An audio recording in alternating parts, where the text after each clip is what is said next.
Mentally, I'm undefeated. They hear that and say I'm conceited. Like there's no reason. Like I don't beat them and come back again just to teach them that when you work under pressure, you reach higher measures. They'll try and bring you down, but you cannot let them, and only get better and focus on cheddar. Eye on the prize and you'll become a legend. Like, when I'm in the room, it's a red alert. You want to compete, well, get better first. I got 10 toes in the dirt. Push through the hurt just to show them my worth. I'm the best. Yeah, I'm the best. I never stress. I know what's next. I'm who they test. Like we playing chess. But I'm unimpressed. So now let me flex. Yeah, I'm a bună. through the struggle and hurt. Să zici dacă se aude bine, te rog. Ca de obicei. And I gotta be first.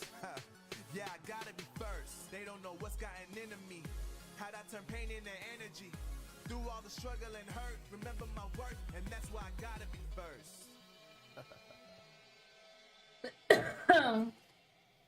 Oi, nici acum nu mă lasă.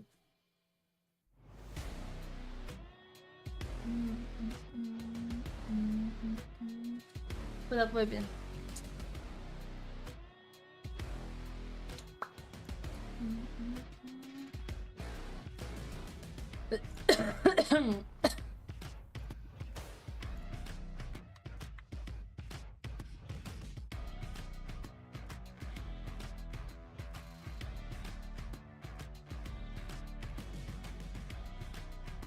Ce faci, by the way?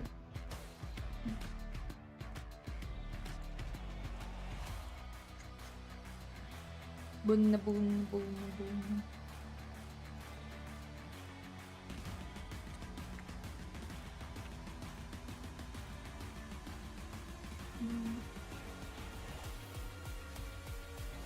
Mai bine așa că...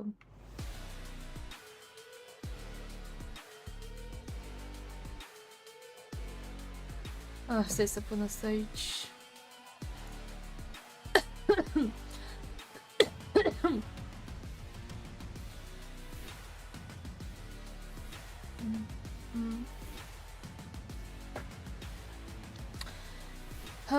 Să mai fac niște boxuri pe astea. Eu știam că se poate face și pe TikTok.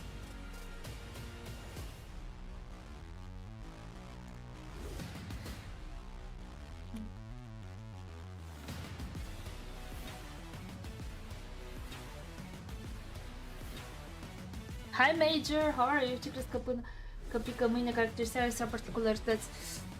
Caracterizare. Hello, how are you Major?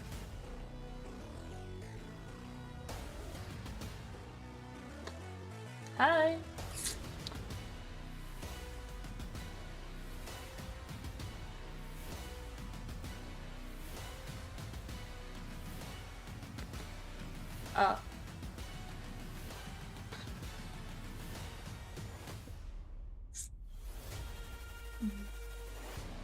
Bine că am timp să fac toate astea. Hi. I think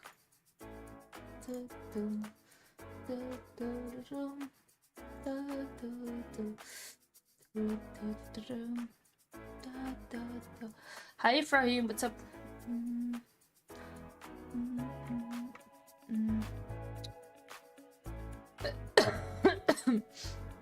Hello, hello.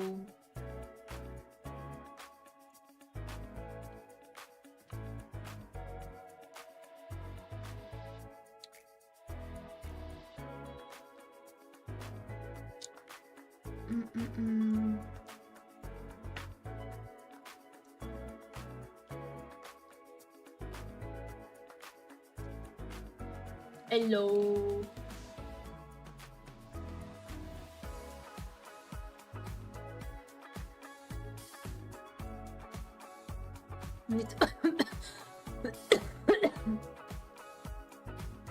Ce cald e?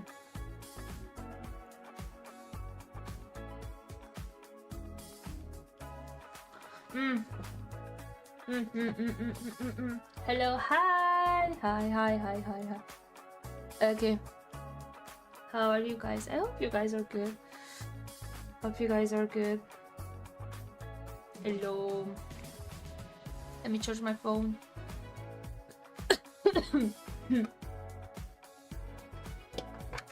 It's really hot here. I'm still a little bit sick, right? If you watched me last week, you know that I'm quite struggling with this burden of being sick in the past couple of days, right? So I'm starting to be a little bit better. I'm still coughing a lot. But yeah, I'm trying my best. Yesterday I went to like a party type of thing. So, yeah.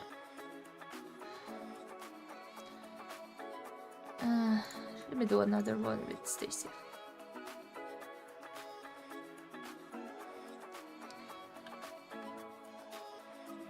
Hello.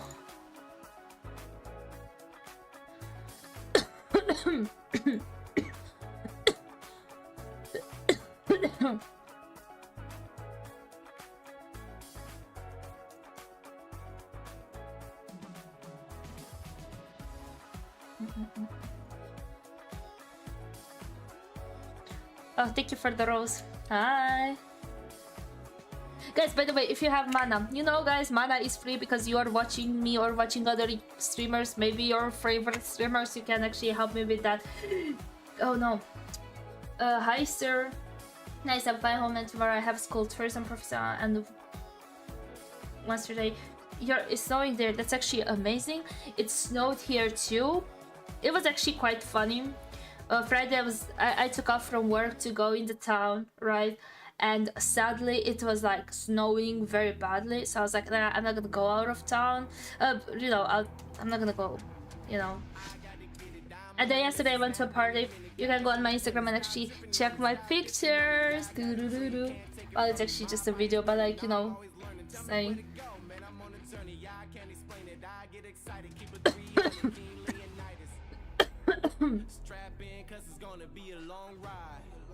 Hi. So we are today here for day 4 Master Sim. Honestly, I'm looking forward for that.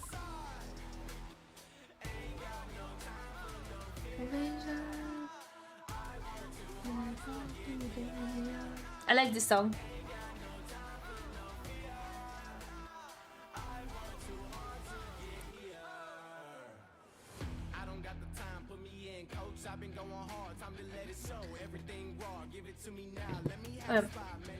I like the song. Hi Falcon. If you don't know what we are doing here, we are watching a major tournament in EU, well, for Call of Duty Mobile, right? It's called Masters and it's the 4th day, as you see in the title. So I hope it's gonna be fun. Hi Sana. Hi Mona. Yo Victor, hi. Long time no see. I like this song so much. You know, every time I wear glasses is because I obviously have a flawless makeup for my eyes, because obviously, but my eyes are sometimes tired. Yo, how have you been? I'm drinking coffee with my things on. It's not a good idea. Nothing. Stuff.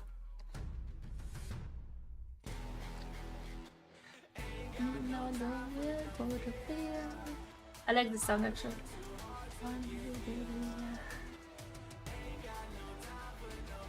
You still play cards? Okay, wait.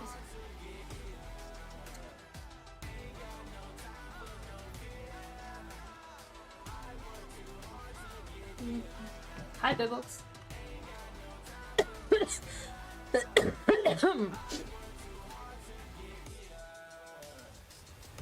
It's very interesting to stream. I've been not streaming for so long.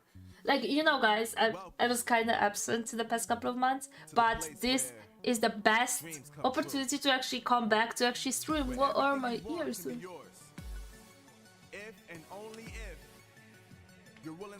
Hello. You're willing to hurt for him, but most of all, you're willing to be first for him. Look, I'm going straight to the top. I don't know how it's I like this song. They have good song choices. When it was the championship, There were some questionable ones, but you know, what can we do at this point?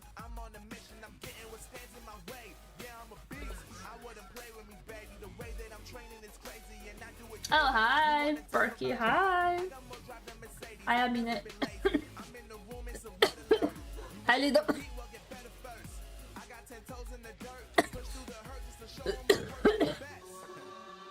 Yeah, I'm the best. I never stress. I know Purple. what's next. I'm who they test. Like we playing chess. Hey. But I'm unimpressed. So now let me flex. Ha, yeah, I'm a word. Wait, you deleted me on Instagram? I did not. I don't delete people on Instagram. I have like 2K followers. I'm not gonna go and stay and delete people on Instagram. Hi, Nicto. The only place I delete people is in game. If you are inactive for a couple of days and we don't play, I delete you. But on Instagram, I just don't have the patience, I think, and the time to actually do that. Let me get my thing. So, I don't know, if you don't follow me back, and I'm gonna follow you back, I guess.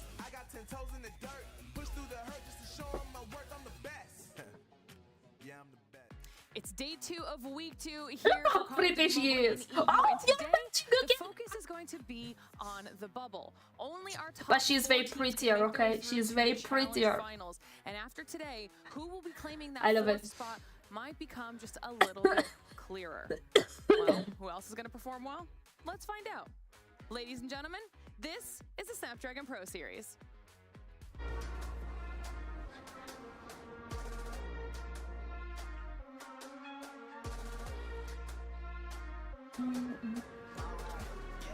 You see, great minds think alike.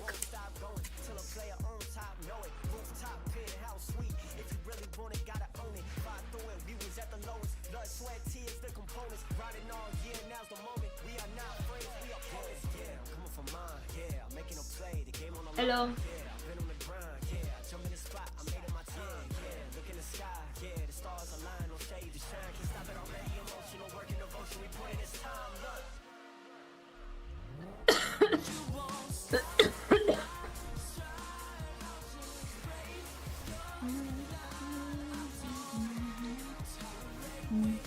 Hello.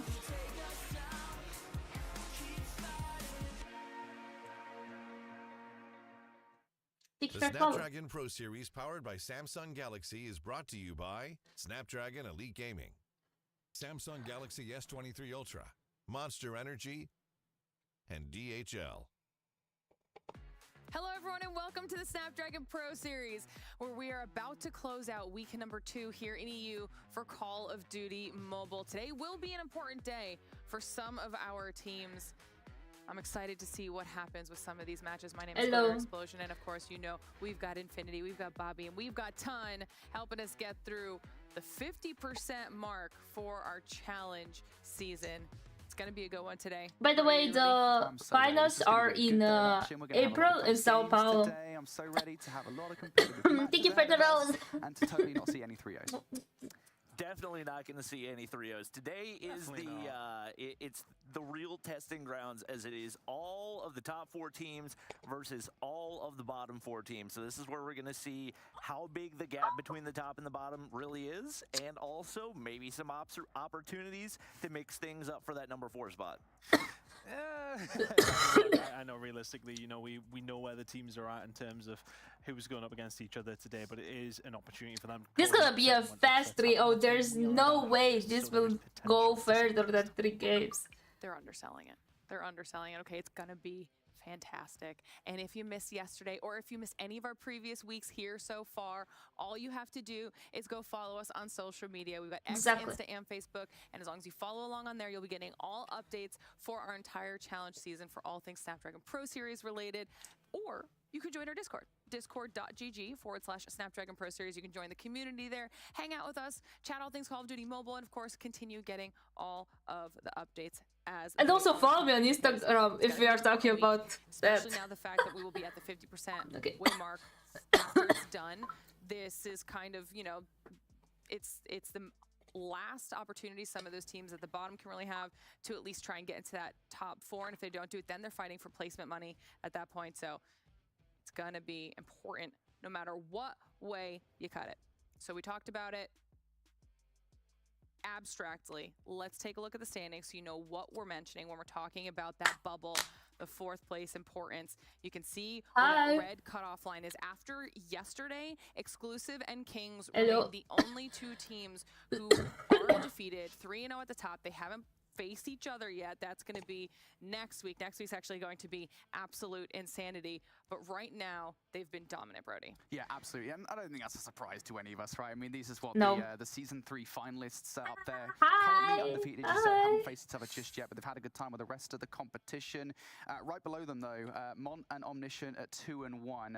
Certainly the latter of those two, I think that's been probably the most interesting storyline coming out of Season 4 so far, in that we did have that massive matchup between them and Kings, in which it went all the way to Game 5. And then kind of going down, I think the biggest thing for me looking across the board here at the leaderboard is the fact that, yeah, you've got those 4 teams that are sitting at 1 and 2 and 0 and 3 respectively, but it's not over for those guys yet. If they come out with a victory today, they could still be in the competition. Yeah, that's what's really important to know. You can see how Ricey is right outside of that. Ricey is going to be one of those teams fighting to get into top 4, and they're going to be going up against Mont later on today. That is important. Obviously, Mont has a loss in their column, but Mont also has a few more teams that they will have to face off again. Okay, Exclusive is first. That's interesting. Knock them under Omniscience after today, based off of who Omni has to go against. So there's things we're going to be paying attention to, because that bubble's going to start to get even closer. We have to talk about this Mont and Ricey matchup before. Let's take a look at their previous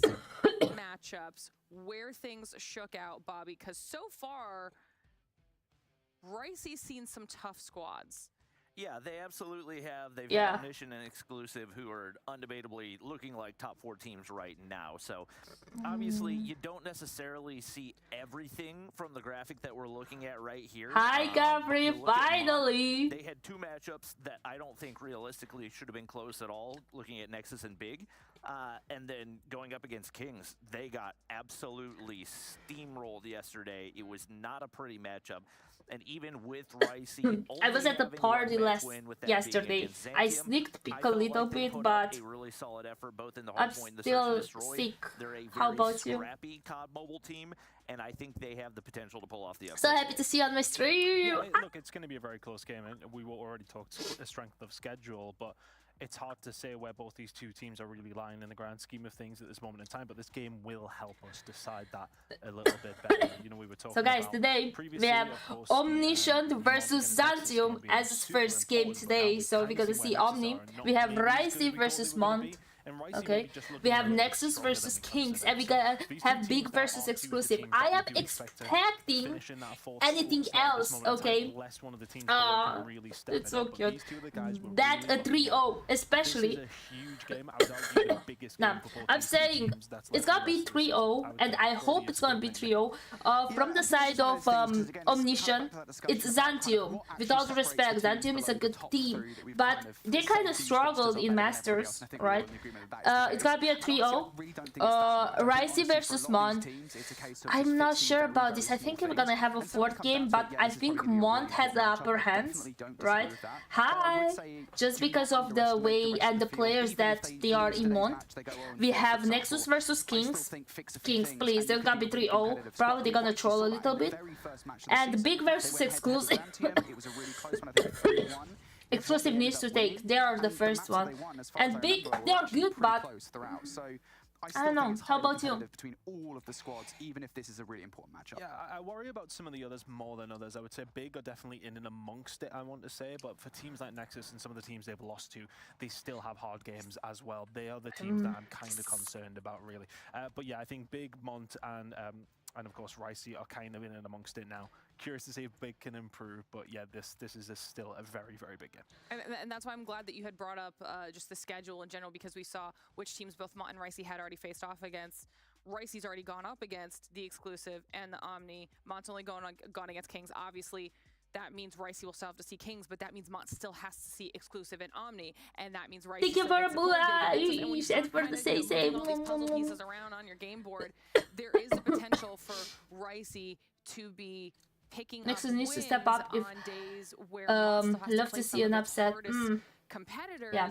and things are going to start to look a lot more even the farther we get into the season, and that's why the bubble is going to be such a tough battle, which is why the matchup today between Mont and Ricey is such an important one. That's going to be our second match she's so of pretty. the day, all right, if you're wondering. And she liked my post in which I tagged her last week, so she is cute. Wanting to sit in on and we that, matched just make sure again. you're here and ready to go to see how it plays out. It's going to be a very important one, storyline-wise, for everybody involved. Indeed, I agree with now, that. We're trying to get an interview ready, if I'm not mistaken. We'll see if we're able to grab the player if they are ready to go. If not, we will continue on about our Who is the player? player? From Who everybody is while the they were kind player? of talking Who about is that during the the highlights, Bobby. I didn't get to hear your thoughts on the importance of the matchup today between Ricey and Mont.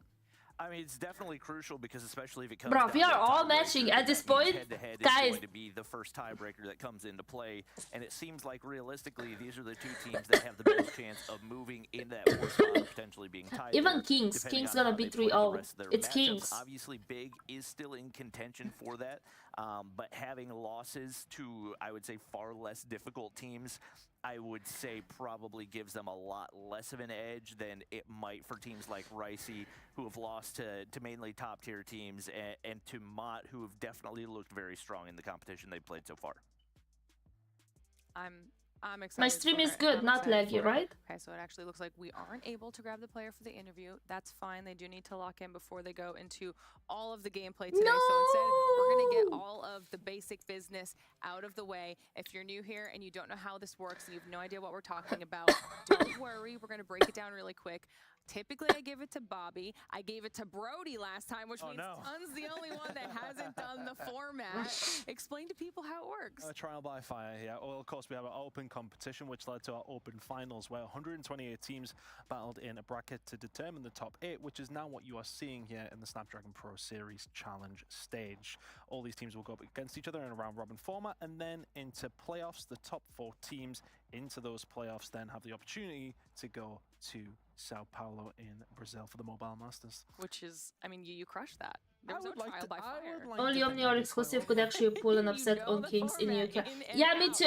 That's what I was saying, and I was hoping in the first day when Omni played versus Kings. But everybody wants to make it to Brazil as well, and only one team has the opportunity to do that. But while they're Who do you think it's not just the title is gonna go? The region and the trophy. There's also some cash on the line here, Brody. That's got to feel good. Yeah, everybody walks away with something, which is the main thing, of course. I think about 20 to 30,000 is on the line here in the challenge season, and first place walks away with $2,250, and then you can kind of see the filtering all the way down to 8th.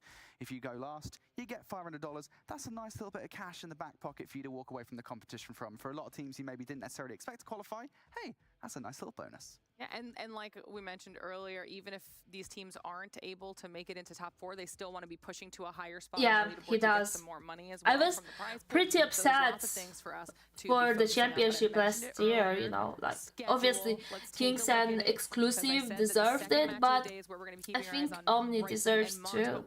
Just because of the work they put through the years now, you know.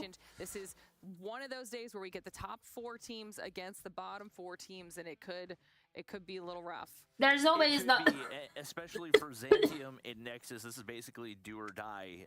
Once you hit that 0-4 spot, it basically becomes impossible to qualify, even if you were to go undefeated for the entire rest of the competition.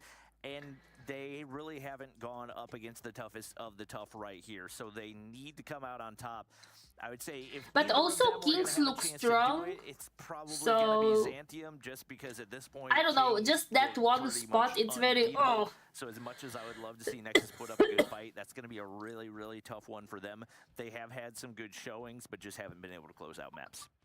It'll be interesting to see what these teams have learned so far in the competition and what they can apply against the squads that they have to go up against, knowing that we have some of our giants in the region in that competition going up against the people who are currently towards the bottom of our leaderboard. I really want to dive into it. Like we said on the schedule, we've got Omni versus Xantium first.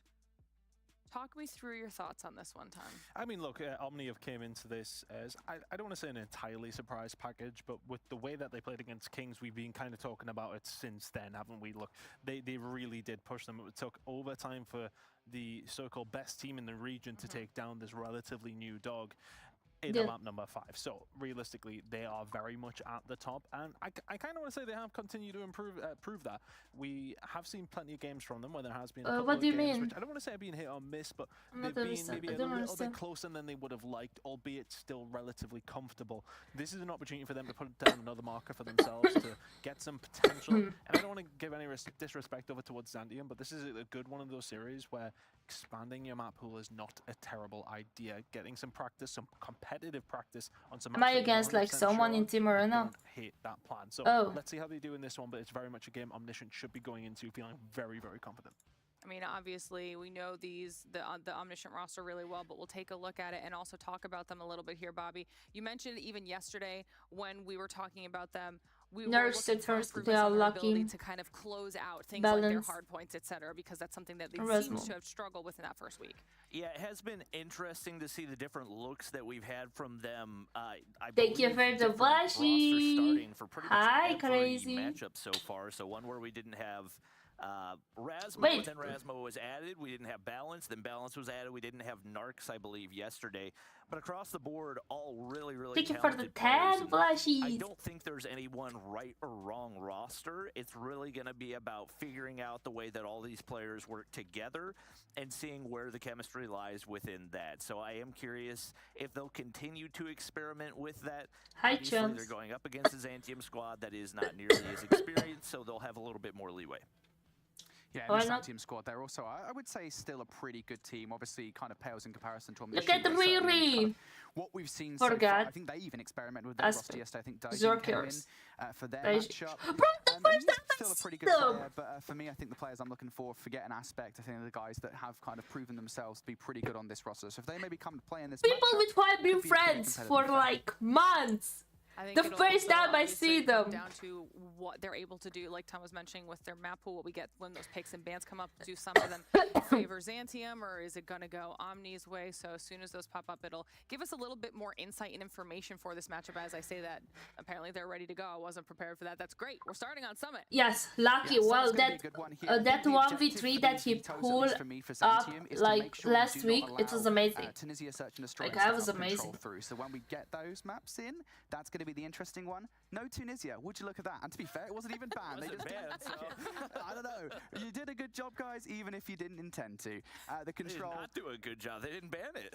Okay, we have Summit. I love it. Bobby, okay? Hacienda is nice. Control. It was banned. I'm going to go ahead and presume that. Yeah, on firing. I actually have it clipped. I'm gonna put it on TikTok because he was amazing. That's actually a pretty good map set, I think, on the whole for Xantium. I will say. Meltdown. Hacienda hardpoint, though, I will say is a little bit daunting because I think Xantium have played it twice and they've lost it twice. So. And I think to kind of go back to my theory, I think that's kind of coming to play for Omniscient here. We're kind of seeing a bit of a change up. Summit in there, Meltdown, firing range. Firing range, obviously, we usually get, but Meltdown and Summit we haven't seen from them so far, I believe, or at least not that much anyway. So we're going to get to see something maybe a little bit different from them, and this is the opportunity to do it against a team who are 0-3. Mind if you lose, then you maybe ruin that opportunity that you took to maybe do something different, but I think they'll still be feeling confident in whatever map set they got. Bobby, what do you think about it? I mean, I think the roster that we saw for Omniscient yesterday looked like arguably the strongest one that we've seen out of them yet. So if that's one that is returning, I don't see much of a path to victory for Xantium. It's once again, they have a lot to prove, especially given the fact that they lost their match to Ricey, who coming into this season, I kind of anticipated was going to but P1 usually on every map is a living nightmare. Like, look at P1 on firing range, look at P1 on raid, P1 on the standoff, they're all chaos, you know? But yeah, I did it. Take this Ferrero Rocher, guys, take it. Do you like Ferrero Rocher? I love Ferrero Rocher. Differential is one of the lowest of the entirety of the league. I think it's like 8.75. Yeah, but if you have the good control on top, you can actually get like 60 points easy. So there is an actual potential or here, depending at on least how 30, it's very good. To find a way into the series, but I'll say what I've always said about Xantium. Especially in the second set of kills, in my opinion. Against some of these top teams, if they do that. Do you like Rafael or Ferrero A Rocher? little bit of hope on the horizon as well. I like this. I like the analysis. Brody, thank you so much for the breakdown. But now it's time for us to head into match number 1. So Bobby, Ton, let's kick today off. Obviously, one of the things that we have talked about a lot with Zantium is using the operators. And you would think that's a pretty easy fix to make. They haven't seemed to do it. We're about 3 matches in already. Hopefully they've been watching back the VOD, because I feel like at the bare minimum, that's the least you can do is to watch your matches back and even just hear what the casters have to say about it. So hopefully we can see some improvement there. Obviously in the control, but also the pacing of it, the positions that they're calling them in hard point are going to play a big role as well. Oh, I won! Yes! What me and Brody are saying, no, it's questionable to say the least. No, but we kind of... guys, kills! These operators have been their biggest problem. Lots of kills, guys. That's what I like on Stabby. You can have them all. Okay, I'm gonna give you the Ferrero Rocher. And you can give me the Rafael. They've already went up against. They're gonna have to bring their A game if they want to take a win away here against Cathedral. Guys, if you have a PC and you can open on my YouTube, that would help me a lot. Hi, Uncute. Thank you for stay safe. So we have Balance playing. Lucky, Saturn, Dutia, and Rasmo. No narcs today. Okay, interesting. They do seem to have a decent level of slaying ability every single time we watch them. They keep it. Okay, R9. This reminds me of Grease. Thank you for the cheese.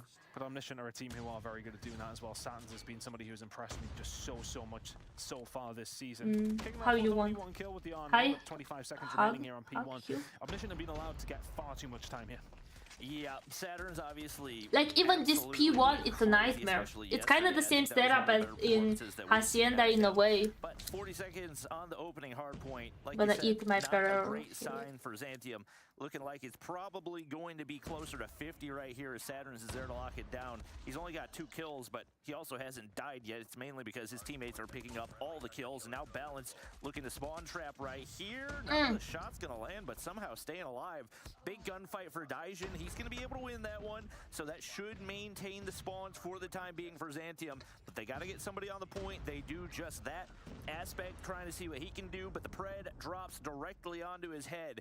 Fortunately, the reinforcements arrive in Zantium. Not a bad way to start this P2. It's nice to see him getting some points on the board, though. Satins has been causing all kinds of problems with the R9 down low here as we go over towards the catwalk. You can have one. On this hill, and you can already see rotation starting to come into effect. Shots going in from Satins as well and doing really well to even find one more, but these kills have just been... I was sick this week, but I'm gonna do it tomorrow. In 20 seconds, Omniscient very much in a commanding lead right now. It just feels like the middle of the map, the kills have been going the way of Omniscient all the way through, and when you find all the kills, it makes it just so much easier to pick up those points. Zukas is there to maybe do something about this 10 seconds of scrap time, but will not get that either. You are spawning. You just gotta be like really fast, I'm telling you.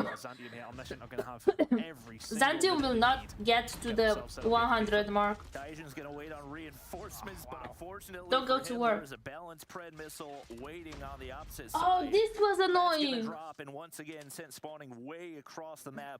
Nearly over by P4 right now, and we got 50 seconds left on this hard point, but Zantium have not shown... They don't get... I think they will not get more than 50 points. Anywhere close to this one. Okay, that was the question over there.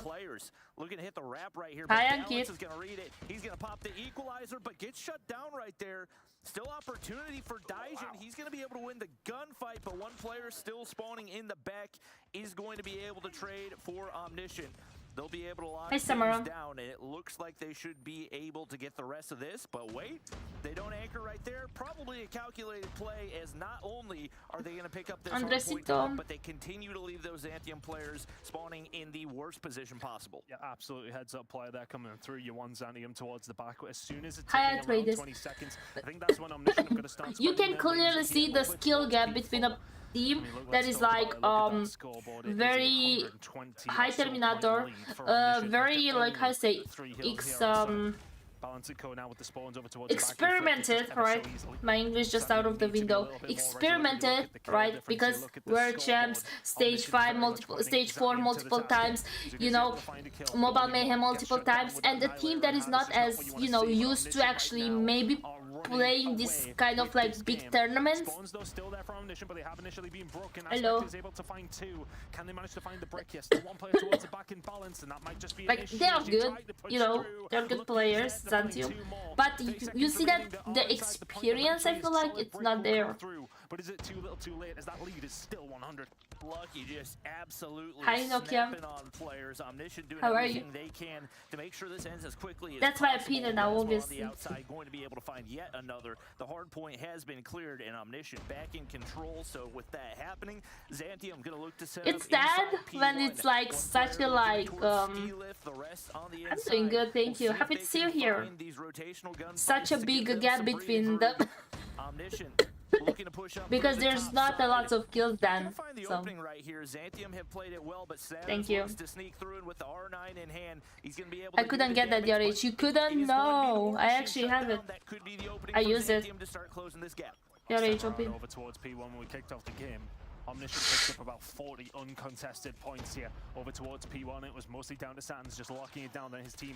Really? Go really. Done where they need to. Lucky Satins combining well, but forget very much finding a nice two-piece there for himself inside of P1. We know that there is time up for offer for both of these two teams over Hi, towards Goku-san. this hill, but the shots coming in from Gatila with the SMG in hand as well. Of all things, Lucky is there to Ooh. back things up. And it just It's seems so like weird Omniscient seeing are Gutiérrez dominating the playing kill with feed at all the times. Holger. Found a small gap to get through, but looking over towards the next hill, which we'll be going to very, very shortly. It is a good position for Xantium to be in, but Omniscient just so dominant.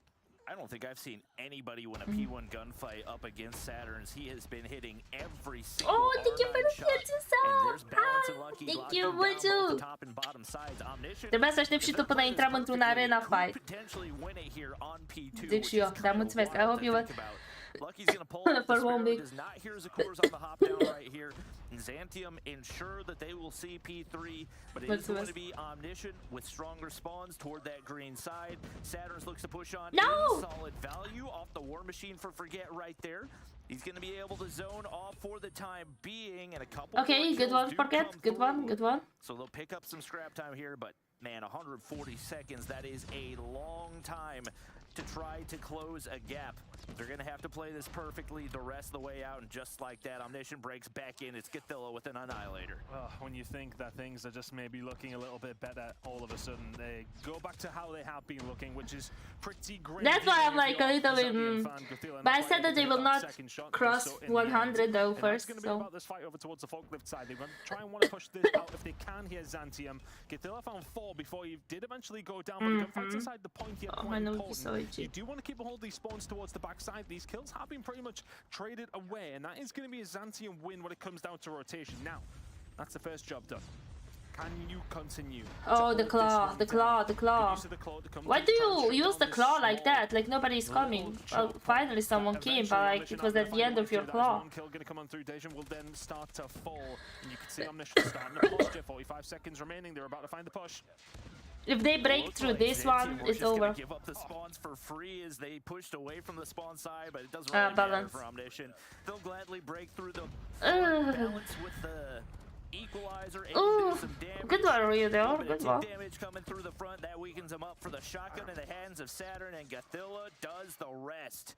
About as perfect as you can play, and this, He's ladies and so gentlemen, good, is a though. little bit of a reverse spawn trap. The stronger spawn side, not very beneficial as you are getting I'm just absolutely torn to asking. pieces. And Thank you, Omniscient Akita, I are appreciate able to it. hold from the weak side. The equalizer does not connect. Yeah. Welcome once again to the 100-point club for Xantium. Dominant display there. I'm close. I said they gotta not go further than 100. As soon as you see that P1 control coming through and the amount of kills that Satins was able to very freely find over towards P1, you can't let it happen. I mean, look, what was it, 45 seconds or so here for Omniscient over towards P1. I was nearly right. It was 51 seconds on P1. That is a lot. GG's, yes. You cannot let that slip. P1 is one of those that I know there is the relatively favored side, but it's not that big of a difference, really. I mean, yeah, okay, you're pushing from the lower side. If you can get catwalk control, then that does help. But Satins was locking that down on his own, and the rest of Omniscient could just hold up top. It's very, very difficult to find that push through. And from then, things didn't get better.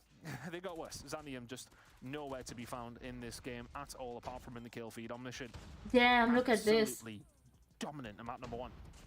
Yeah, that P3 to P4 chain for Omniscient on the first rotation was one of the cleaner hardpoint displays that you will see in COD Mobile. The fact that they were able to lock things down when it was beneficial and then flip it immediately as soon as Xantium started to hit that early rotation. Beside Dajid, everyone was next. Send them spawning miles away and take the new hardpoint before it even pops.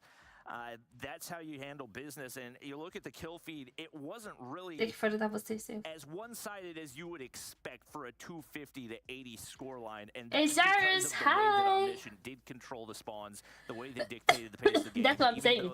That's what I'm saying. Tell them. That were able to keep up in the slaying, the map control was just non-existent. Yeah, you can find kills across the map, you know. Hi, Grobar. Anybody in this league can find kills across the map, but you've got to make sure you find them in the right positions at the right time. And it just felt like every single time that Omniscient were finding them, they were at the right moments, and that did indeed make the difference. A very dominant map number 1 coming in for Omniscient with a Search and Destroy and Control coming up next. I don't know how much I fancy Xantium's chances here. Omniscient have looked very, very solid in the Search and Destroy side of things as well, and we want to continue that here as we do indeed head over into map number 2. I don't actually think I've casted this yet. We don't get a whole lot of meltdown in Europe. It's Sorry. a shame because I love the you don't want to see me getting my meds, even if they're like this tiny, very tiny. Search and destroy, so how are you, Zerus? Thank you for the T-shirt. Smile, heart, T-shirts, thank you. One player taken down, but Aspect's able to pick Rasmo across mid right there. So it makes it a 3v2 once again. Okay, guys, this should be a 7-1, max 7-2. There's no way. There's gonna be more than 2 rounds took by Xantium. Ran that one as Omniscient take the opener. Saturn's finding 3. Round number 1. It's a big push over towards the A side. That like we know that Omni is a very good. Down pretty quickly, and when you do have the numbers. You could speak English, please? I do not understand Russian, unfortunately. Legendary S&D performances on this map.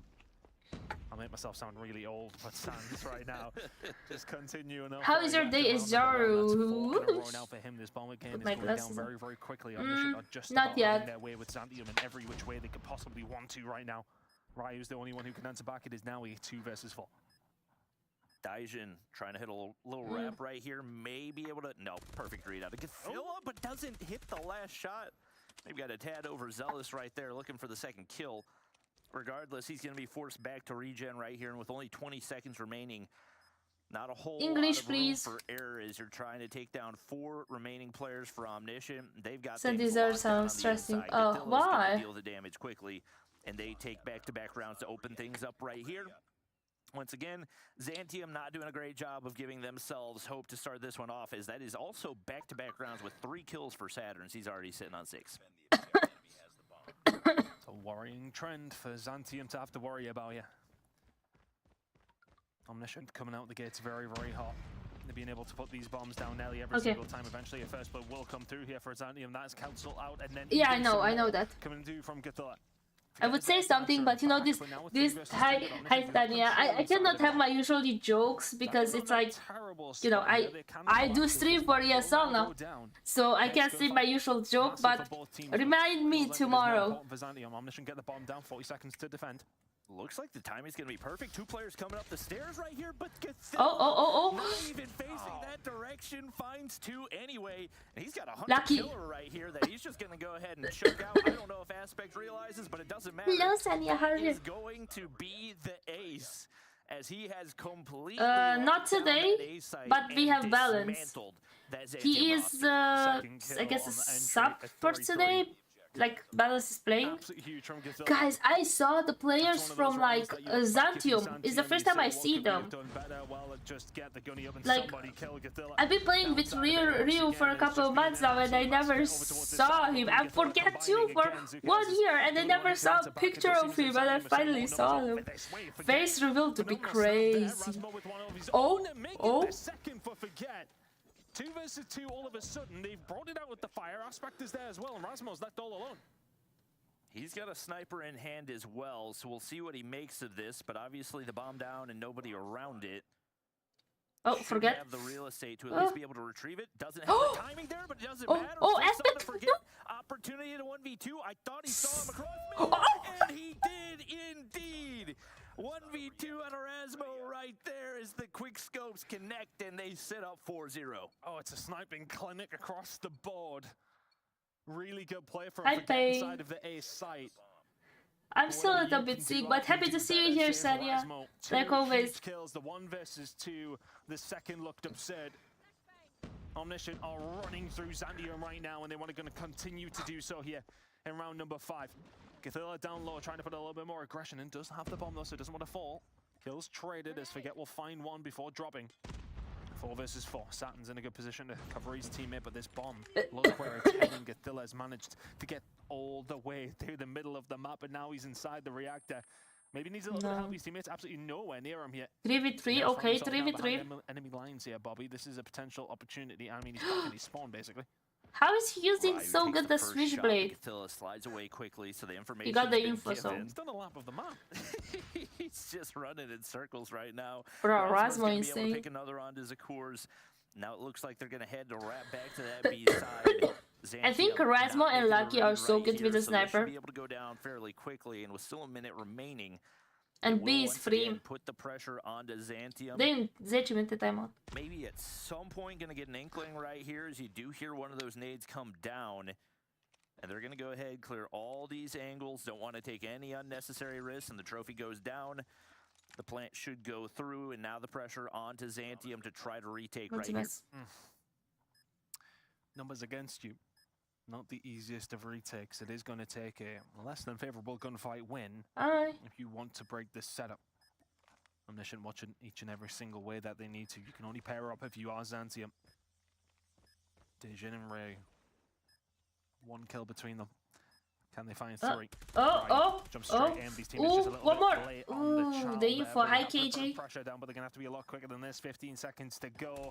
Nowhere to be found. Kills coming through from Gathilla and Lucky.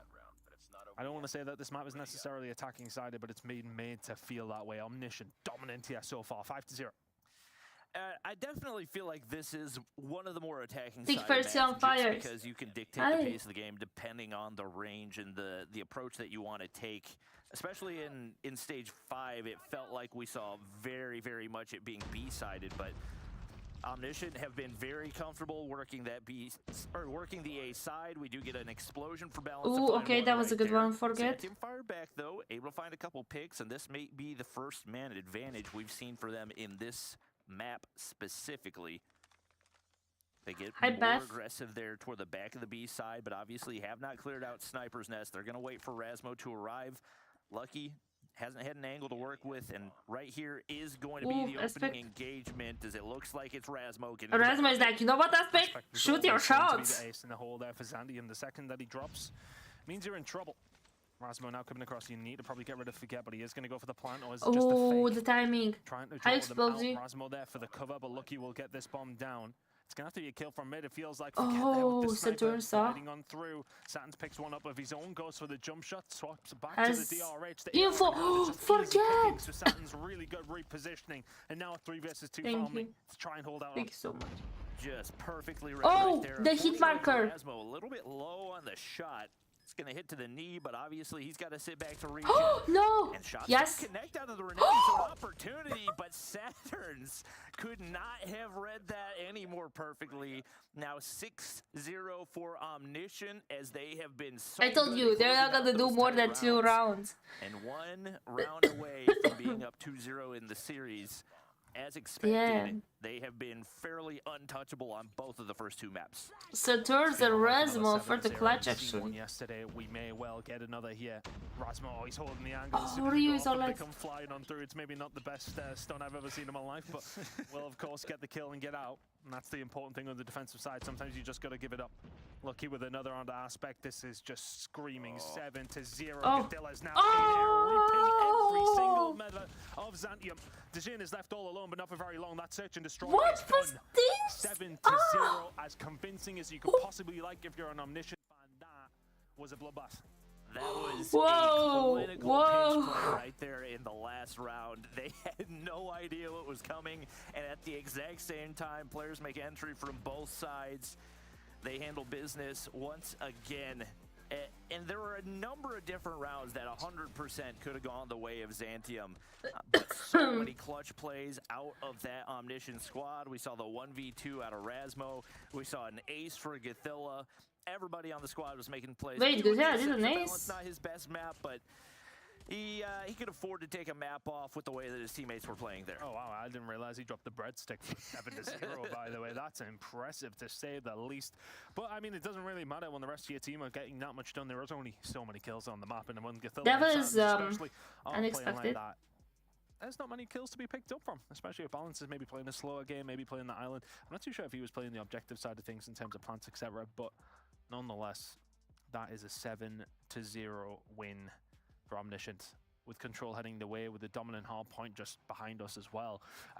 It feels like we're going to be back at the studio in 5 seconds, to be frank with you, because that was too fast. We've probably seen so far. He's nasty with most of the guns, but it's very weird to see him playing with not with like Holger, you know. We've both been here sort of saying to ourselves that Omniscient, on occasion, we'd like to see maybe a little bit more, like to see them be a bit more ruthless and make sure they punish mistakes.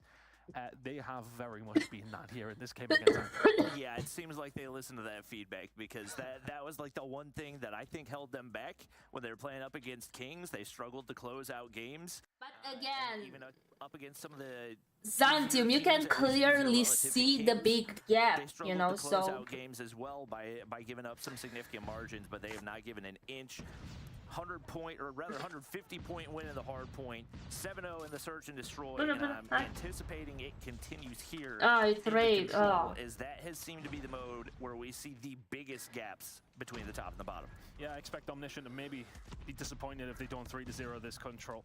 Attacking sided start for the side of Omniscient, and looking for some kitchen control already to try and transfer this push over towards B. If it is unsuccessful, into a push over towards A. You can already see, for me, look, you're looking at Xantium's positioning on the map there. We're not going to get a chance whilst we're in the third person cam. And just do you think it's going to be a 3-0? Or 3-1, 3-2? It's one of my favorites of all time. We're seeing Xantium sit very, very far, and I'd like to see them take maybe a little bit more map control, but you can only do that if you're alive, and, well, not many of them are at this moment in time. Omniscient, once again, it's just a clinic. Kitchen control belongs to them. Lucky gets a hold of money as well. A now ticking through, one segment about to hit. It's been a good start from Omniscient, and as expected, it's looking good.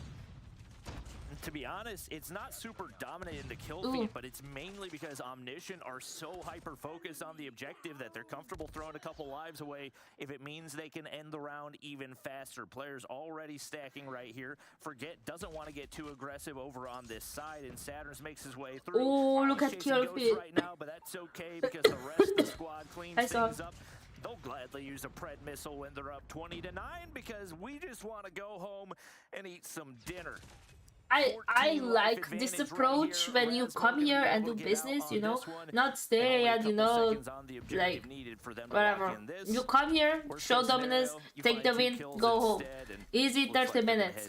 And take the objective route right here as they take the opening route. Always when you are at that point, it is better to take the objective because segments can count towards a potential tiebreaker of what I don't think we're going to see. Thank you for the stay safe. Take a stab in the dark. I don't think we will. Yeah, tough one for Xantium, this one. Very much not turning up in Omniscient. Hi, how are you? Doing everything Welcome. they can to speedrun it. I was Hi, also Evo. thinking of the dinner joke because, I mean, their mums must be calling them down right now because shit. I'm like, we gotta go, boys. We gotta go. The stew's ready and it's all plated up and very much. It's HVK banned or something, or people don't use HVK. Oh, I think the mag is banned, right? Never mind. Operators now being flown in as well for Omniscient. Oh, look at Saturn, bro. In every single good to know. Oh. Out. I mean, this is men against boys. Gothilla just going off where he needs to. We've lost 2 lives. Xantium have lost 15 so far. It's an absolute massacre. Oh my gosh, this is just painful. The spawn trap. EMP right there, and this is a different type of dominance, a different level of ruthlessness, and the exact thing. Oh, I'm a little bit sick, they don't care. But happy to be here. The operators, they don't care when they call in the score streaks. They just want to end as quickly as possible. I think Saturn's actually ran out of ammo right there because he got so many kills, didn't have anything to work with. Those last 4 players completely trapped top modern right here. Saturn should be able to clean up this is more. massacre. This should be illegal. What was this? This was less than 2 minutes. They don't seem to have a slightest idea where it was less than 1 minute 30. Well, this has been one-sided to say the least. I'm not sure if production have a record check on our quickest series. Yeah, but whatever that record was, we'll throw it in the bin because I think this one's going to pretty much take the kick. If they throw their like operators attacking favored map in this one, comes down to raid control, and there comes the Predator missile as well. Aspect is able to answer back. I still kind of respect the fact that he's using the sniper up top laundry, but here we go, the equalizer is just unbeatable when it comes to these close range gunfights. Balance may not well have had much fun in map number 2, and if anything, you know, he's really lagging behind here. 8 kills, quite pathetic if you ask me, Bobby. Yeah, to only have 8 kills at this stage of competition, he's just really got to step it up. I'm not sure if they're going to have a chance to win the map otherwise, but yeah, Bob. We see B nearly already captured. Oh, Xantium. I mean, this is probably the first closest thing to signs of life that we've seen out of them as they get things cleared, but obviously they hop on A, and that's going to be Omniscient. Now only 1 tick of progress away from locking in that final round. Yeah, but what they did brilliantly there, and what me and Brody were actually talking about in terms of teams, when you do that fight at B, sometimes they just linger on too long and just sort of think, oh, just hit I'm coughing more once than these rounds are. The right-hand side of the garage, of course that's A, just hit it. And that's exactly what they do. They make Xantium pay for, well, their good fortune of finding a couple of kills. I don't know if they're going to find many more, though. Everything being pulled in. Xantium, you know, don't you leave. Don't you dare to leave. Best, but honestly, just try and find a kill any which way you possibly can at this stage. Oh. Predator missile, and again, 4 members of Xantium left. B ticked up that. It was a 3-0 if I've ever seen one. I mean, what else do you say? Oh, Omniscient, absolutely. I was going to swear I'm not going to do it. How much? Was a beating. We're live for 56 minutes. I think overall they were like 30 minutes on this game or something. You can hope to call in an operator at the beginning of the round. I told that. At any point outside of that, you were getting absolutely mollywopped. And like you mentioned, that was maybe the fastest match in Snapdragon Pro Series history. So Omniscient, as expected, handle business, and we are heading on to match number 2 earlier than expected. Oh boy. We started the show like, well, I called it. It's gonna be all 3-0 across the board beside the Mont one. Yeah, I think you guys are right. That was probably the quickest 3-0 we've had in ages. That is insane. Listen, on the positive side for Omni, you had mentioned that they've tried a bunch of different combinations when it came to their roster. And you talked about this while we were watching in the green room, Brody. This looks like they've found their combo. Yeah, I was saying this because Balance was a player that I think we talked about before the season had even really begun. Back in Open Finals, Balance was one of the players I think was standing out on this Omniscient roster. And I was kind of bummed when the season started and Balance wasn't on the team for the first 2 matches. They brought him in for the last match alongside Razmo, which I think was important. And now that seems to be... Yeah, but I think Narcs, it fits way better in the roster than Balance, but it's just me. A very, very good player.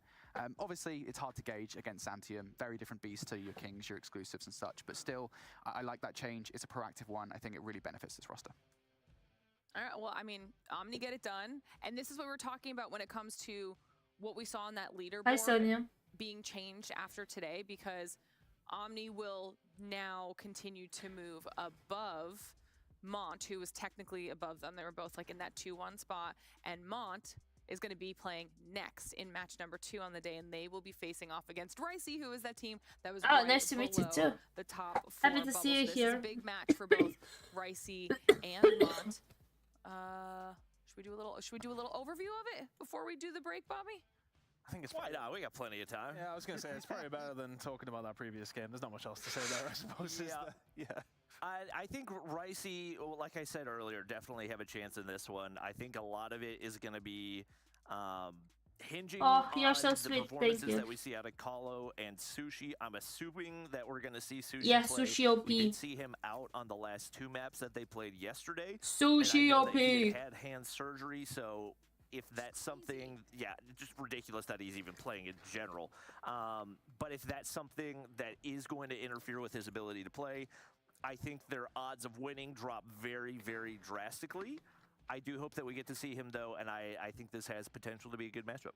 All All right, you heard it here first. It's going to be a fun one. And now that we said it, talked about it a little bit, the break is ready to go. It's been a quick one. Match number 1 is in the books, but match number 2 between Ricey and Mont is right around the corner. Don't go anywhere. It's going to be a good one. You're watching the Snapdragon Pro Series.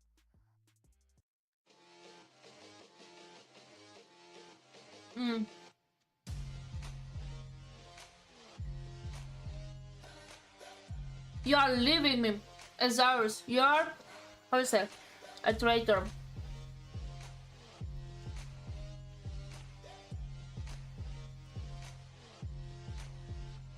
Pizza taco. I want some pizza actually.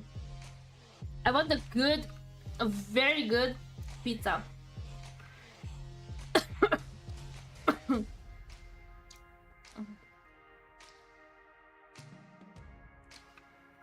Jesse on croissant Capri. We won.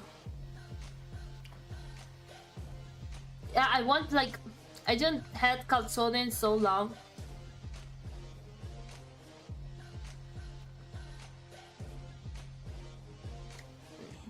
Thank you for the confetti.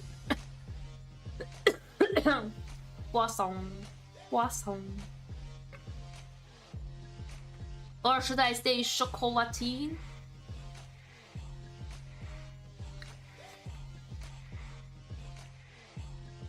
În 2 minute...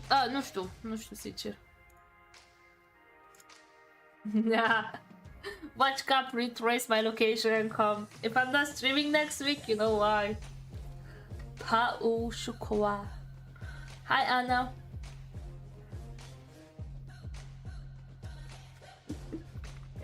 Oh, all the French people coming after me. I kind of said it multiple times, so if I'm going missing, it's because of the chocolatine. Actually, I want to find a place in my city where they actually sell a good pau chocolat, if there is, to actually try it. I bet it's good. Like an expensive pastry or something. No, where you know that they are making it properly. I try to find that. Why? We should ask him.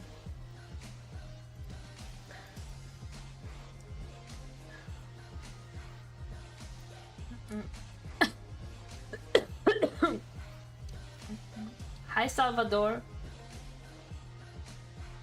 Oh, really?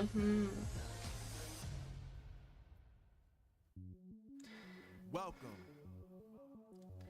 to the place where dreams come true. I like this song. This one. Everything you want can be yours. If and only if. I should put a poll on Instagram. Chocolatine or pau chocolat? But most of all, you're willing to be first for 'em. Look, I'm going straight to the top. I don't know how I would stop, like it or not. I got some goals that I'm hitting. You hear what I'm spitting? It's hot. Look what I got. Let me put it on Insta. The road to success is insane. Stay out my lane, cause I'm on a mission. I'm getting what stands in my way. Yeah, I'm a beast. I wouldn't play with me, baby. The way that I'm training is crazy, and I do it daily. You wanna talk about drive? I'm gonna drive the Mercedes. I've never been lazy. I'm in the room, it's a red alert. You wanna compete? Well, get better first. I got 10 Chocolatine. push through the hurt just to show 'em my worth. I'm the best. Yeah, I'm the best. I never stress. I know It's what's chocolat. next. I'm who they test. Like we playing chess. But I'm unimpressed. So now let me flex. Hi, Stuck Fine. Through the struggle and hurt. The Snapdragon Pro Series powered by Samsung Galaxy is brought to you by I hope. Snapdragon Elite Gaming, Samsung Galaxy S23 Ultra, Monster Energy, and DHL. All right, everybody, welcome back to the Snapdragon Pro Series. Match number 2 is about to get underway, and this is going to be between Ricey and Monster, just joining us here for the first time. The match that will arguably be potentially deciding that 4th place bubble area here, Tom. Go. So this is an exciting And one for these two teams. Vote. Very exciting. Look, we know that we have had some of these games potentially in the past that we sort of said has really been the one that will define that 4th place. But now as the lay of the land is becoming a little bit easier to read, this one does seem like it. I think Big could I potentially like be in the mix here, Rice's but this is the two teams logo. we are finding more than likely are going to be in that 4th spot. I think Because I don't really the team stream that on is probably YouTube, you know. probably right now is probably Mont based on who they've already played. I know that Ricey obviously sitting after playing some of these good teams as well, but like I just stream or put videos on YouTube for like months we now. are still of the opinion that Mont are probably just about the stronger team, but Ricey have shown something now and then that we know that if they can bring that to the table, Mont are not going to be able to deal with it that easily, I would say. Yeah, What's the face? Yeah, YouTube is the quiet. It's tough, right? Just because I'm saying something. Exactly. Listen to Carefree. Listen to him. He says power chocolate. He knows better. I think we're still slightly underestimating Mont, only because of yesterday. Nah, I think Mont's gonna win. A little weak. Like Rice is good, but Mont has again the experience. Personally, to suggest. I mean, I am saying Ricey are going to lose. That is still my opinion, but I do know what you mean. Look, Mont yesterday were really not very good. They need to be a lot better than that today if they want this nice and comfortable. We definitely do feel as if Mont are the stronger team, but there is some potential from Ricey, I want to say, unless Bobby is just... I don't think Bobby does. Yes. No, Bobby's not Ricey. They have not had a single dominant performance. They dropped a map to Nexus. They dropped a map to Big. Those are two teams that they should have handled very, very easily, and especially in series where they're getting the majority of their map picks as well. I don't think there's a I don't think you could give them that much of a gap. Brings yellow turtle, it is rushes, and Sushi. Sushi, oh, he's so cute. The thing about Ricey, I just go back and I know it's I like their outfit. Just go back to that very first match. Everyone stays like this, guys. Did not look convincing at all. And I go back to the open finals where Ricey did not look convincing at all. And granted, I know it's been a while since then, and granted, I know that they've put on a better performance. Damn, finally seeing these people. This is when it matters. This is when they have to have made those improvements, and I just don't know if I've been convinced yet that they've done it. I just think that they have improved a lot more than Mont have. And I think, like we saw yesterday, they were very, very scrappy versus Omni. Obviously, it was a 3-0, but there were maps that they made a lot closer than we expected. I want to give credit to Mont. I know they've been putting work in. I know that this addition of Lydia has definitely played a big role for them. But for me, they still have a lot to prove. And I think of the top 4 teams as far as standings go right now, they by far have the most to prove. And I need to see like a convincing win out of them here. I could let this debate go on. This is great. This is the back and forth is wonderful, and that's the whole point of why this match is so important, is because you can make arguments for both sides.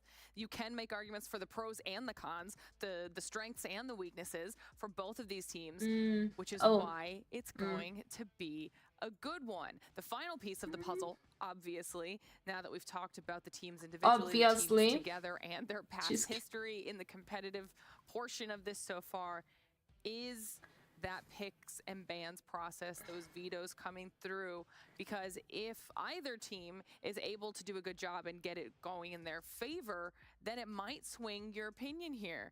We're starting off with Hacienda, though. You know, pretty basic. Yeah. I mean, nothing really necessarily to talk about from my point of view in terms of how hardpoint has been for both these two teams. It's been pretty standard that we're seeing these two maps. I want to say Takeoff has been a favorite of Mons, especially we've seen Ricey play. We have Hacienda. Okay, we're gonna see Hacienda. Takeoff, Slums. But Raid is a typical one as well, I want to say. I think the only Tunisia thing is curveball, but the only thing and Raid is potentially Slums on this one. I want to say, I think Hacienda is important because I believe it was the map yesterday that we saw between Ricey and Omniscient, and it was the one in which they got within 65 points of. So that's actually a pretty good, strong map pick for Omniscient. But on the other side, you mentioned the Takeoff, and yeah, you're absolutely right. That is a favorite for Mont. So for that to be in the series, I think these are going to be two really important hardpoint picks on the whole. And that is without even saying just how important I think hardpoint is to this series. It is, at least in my mind, the best game mode for both of these two teams. Yeah, if you're playing against Mont, you know that you're going to, in a 5-game series, you know you're either going to be playing Arsenal or you're going to be playing Takeoff. Those are their two go-tos. So not surprising to see it go in there. I think realistically, if Ricey can manage to take the Hacienda, Mont have looked really, really shaky in the search and destroy, and that's where Ricey have got to look to capitalize. Obviously, Ricey have not had a dominant search and destroy, but if you can capitalize on the mistakes that Mont are making, even if you don't find a way to take the control, I think there's still a way they can win the series. It'll definitely come down to which team, you know, did a really good job voting, who was able to bounce back after yesterday as well. But I think it's going to be a fun one. For now, I'm going to send you two over. Get yourself set up for this match on the other side of the studio. Bobby. I love that you were ready to just spit the facts, take up both sides for Ricey and for Mont, to be fair. It's just pointing out where the faults could be.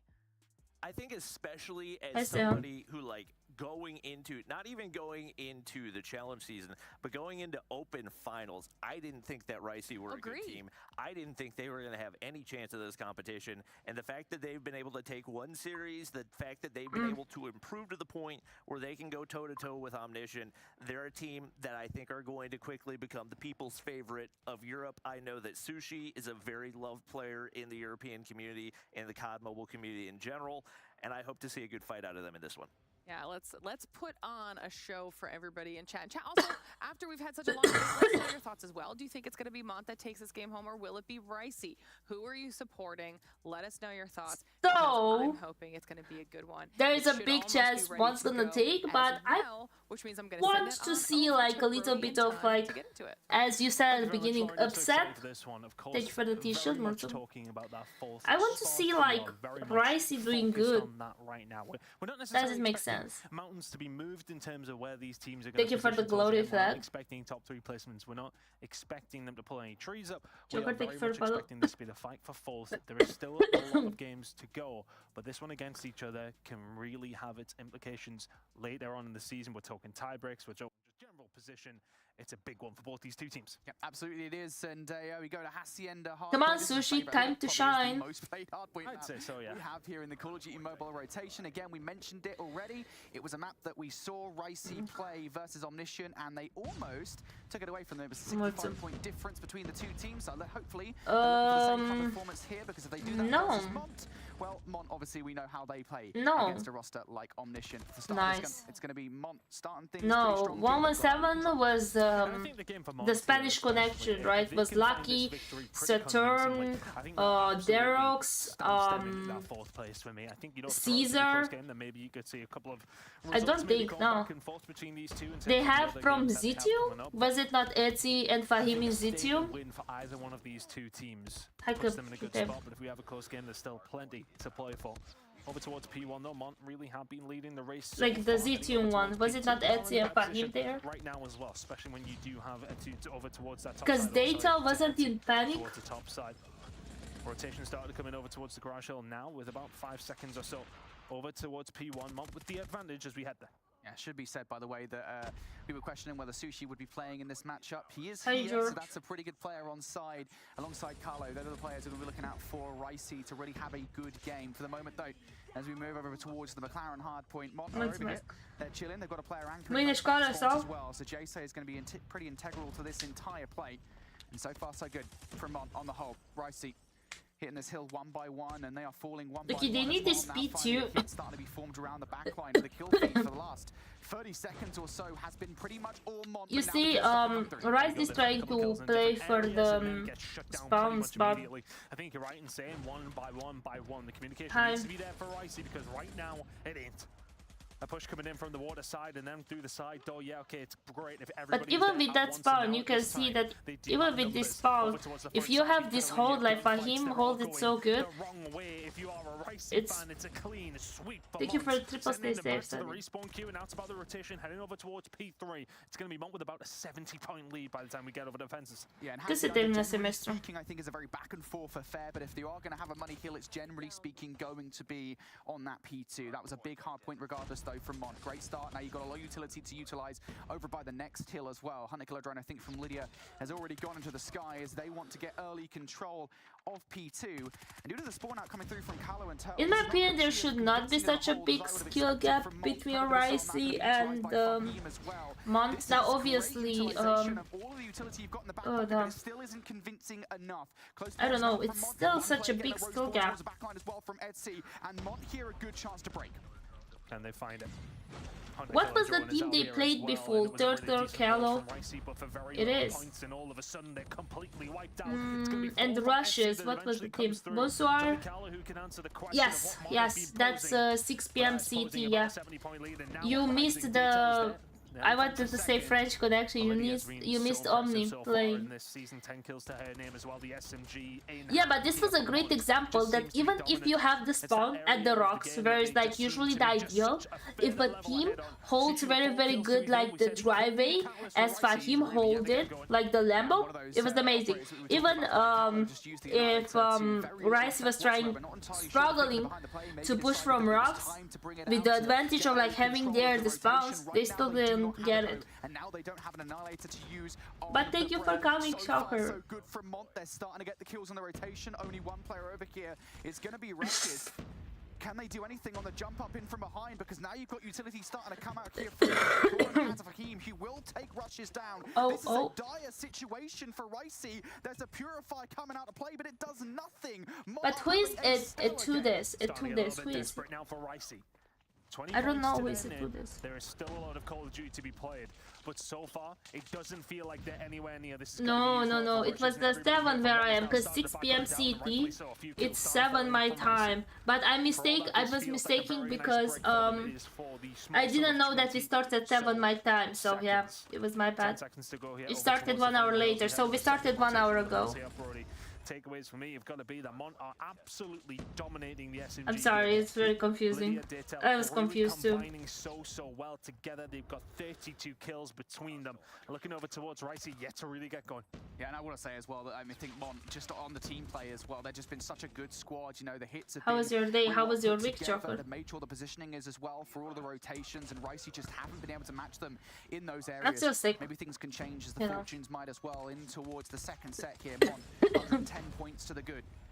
Smokes down on the hill as we always come to expect on P1. Daytel trying to play around it, looking for kills, has the cover fire from up top as well from the teammates, and all this is going on. This is a lot of time going the way of Mont. That in this situation you can't allow to happen, but Callum and Turtle will combine for 3. And finally now, Ricey have something to say. With 25 seconds left here, they're taking some time away from Mont, and they're on the better side of the map for P2 too. As maybe just taking them a little bit of time to get warmed up into this game. Boy. They need to start turning up, they need to start bringing something to the table, and this is a little bit more like it from Rushes. That's 2 kills in a row now for him, and heading over towards P2. Lydia is going to be in there. Now if you are Ricey, you could do with a little bit of help on this rotation. Already over towards the mid side, you can see the spawn out starting to come through with 5 seconds left. There's still 2 players over towards the top of P1. You've got to be rotating as soon as you can. Oh, he's that Turtle. Oh, hi Lydia.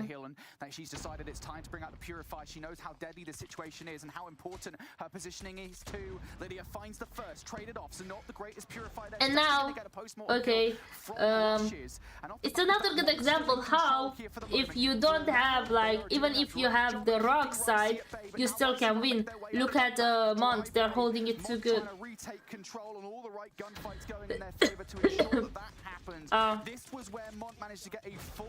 Cred că dacă câștigi primești ceva boost, gen dacă donezi sau ceva. Și n-am mai fost pe troll. No, I'm still sick. I was working all week. I went to like a lunch type of thing yesterday. I went to the church yesterday, and I'm still alive, so. I'm joking. 200 points about to be broken. We may well just be running the show here today with how some of these teams are playing Mont above and beyond. Hola Blend, ¿cómo estás? Bienvenido. Whereas Lydia, who had the streaks coming off the back of that hard point, well, this time it's Jay-Say who has that's amazing. The Hunter Killer ready to go, and we know how that one went ton, where Mont were able to break pretty much straight away. Ricey have not had a good go of things here whatsoever. The comeback, if it's ever going to happen, needs to I'm doing good. Jay-Say decides now it's time to bring the Predator missile down from up high. He finds 1 kill with it. Yeah, this is nowhere real. They know exactly where they're going to be spawning. Okay. Oh, thank you for the rice. I think rice, they need some rice, guys. So if you have rice, just donate rice to me in order to send the power to Ricey. Maybe they're gonna get some points. What's up, War? Hi. Yeah, that's the problem. You can all just contest. You can all first day. Exclusive contra quem juega? Exclusive juega contra Big. Big. Chilling up top over towards the balcony side, and the kills are starting to fall through once again for Mont. They are 35 seconds away here. It's still Yo, where did we play it against in rank a couple of days ago? I think. Oh, thank you for the gamma power. Right now, 5 seconds of scrap time. Where's the rotation? You're giving up the scrap. You're not getting the rotation. This has got to be a problem. Oh, thank you for the gun salute. As we head towards what will probably be the last hill, unless Ricey can do something about it. That's that leads advantage, right? The problem that is any Call of Duty where hardpoint exists. It's just a massive problem that you're going to be constantly facing. But now in towards this hill, Russians are able to find the first kill at the very least. You need more than that. You need to follow up when Mont again do have that advantage. They are just 20 seconds shy of victory here, Ton. They've got utility to work with as well. The Purify coming out from Lydia. She's going to die after getting the first kill. So perhaps a shot here. Ricey, I wanted more in this hardpoint. More Ricey. But again, Mont are spawning so close to the hill, they can close it here. Let's see if Mont can lock this one down. Can they go 1-0 up in the series? It was touted as a potential close game. And Mont said, yeah, well, hold my beer because this has been as one-sided as any other hard point we've seen so far this season. 250 to 63. Mont with a statement in game number 1. And you know what's wild is even the last game, post-game analysis, I said, Hacienda is a hard point that, generally speaking, lends itself to close games. Hi, Angela. What's up? Hard point, just give the nature of the positioning of the hard points. Apparently not. Apparently we know very, very little. Or apparently Mont know everything because the way they played that was insatiable. Those P2 holds were absolutely everything. I mean, it was the way in which they didn't just, you know, hold the 460 off the back of P2 twice. It was just so good. Look at this. Twice. I mean, it was the exact I'm same still sick a little bit. Really, really good hard point coming out from Mont. They'll be very happy with that, especially at kickoff. Sometimes we can see teams guys, send Rice to be able to send Ricey some power, okay? That one in the back of your mind, right? I mean, there's not necessarily do not get schnitzelized. Positives for them, but there really wasn't any. They made it scrappy at times, but Mont just finding those rotations. It felt like Ricey were very late to them quite often. Fighting over 5 seconds scrap, a couple of players there for it. And I know I was saying, you know, get to that point where you're so far behind you. You know, Rice goes very good, very well with schnitzels. So. If you rotate and hold a full 60, that is a lot better than getting a hold of 10 or 15 seconds. Guys, all the Rice that I get in this stream, I'm gonna stand to Rice, okay? I think when we're looking at like P2 to P3, for example, there wasn't a lot that they could do because they did just get broken by did you drink warm tea? The utility coming out and coffee. From Mont. They need all the Rice. That rotation, or P3 to P4, that rotation I love you guys. Need to happen. You guys are amazing. You can't afford to just let that one go for free, and that is maybe a mistake from Ricey. But to be honest with you, Ricey, if you're watching, I tried, okay? I tried to get the Rice, but you look at kind of the stats of didn't work. Comparing their hard point to the search and destroy, and their didn't work. Their hard point is by far and away significantly better than the latter two. So yeah, but it's still a warm. To be frank, now we're getting into search and destroy, where I think things will be a little bit more 50-50. I was just trying to figure out, as I was looking at you on camera there, what Mont's logo is.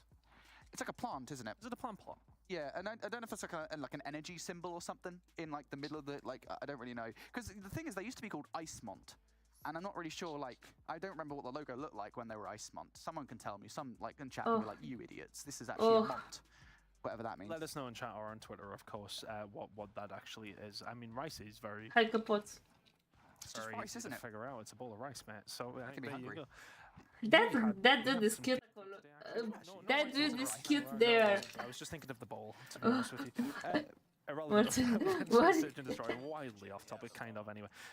I just ordered like lemon and honey. You get blown out the water here, this is absolutely what you do not need. 2-0 down in devastating fashion would put you then into a control.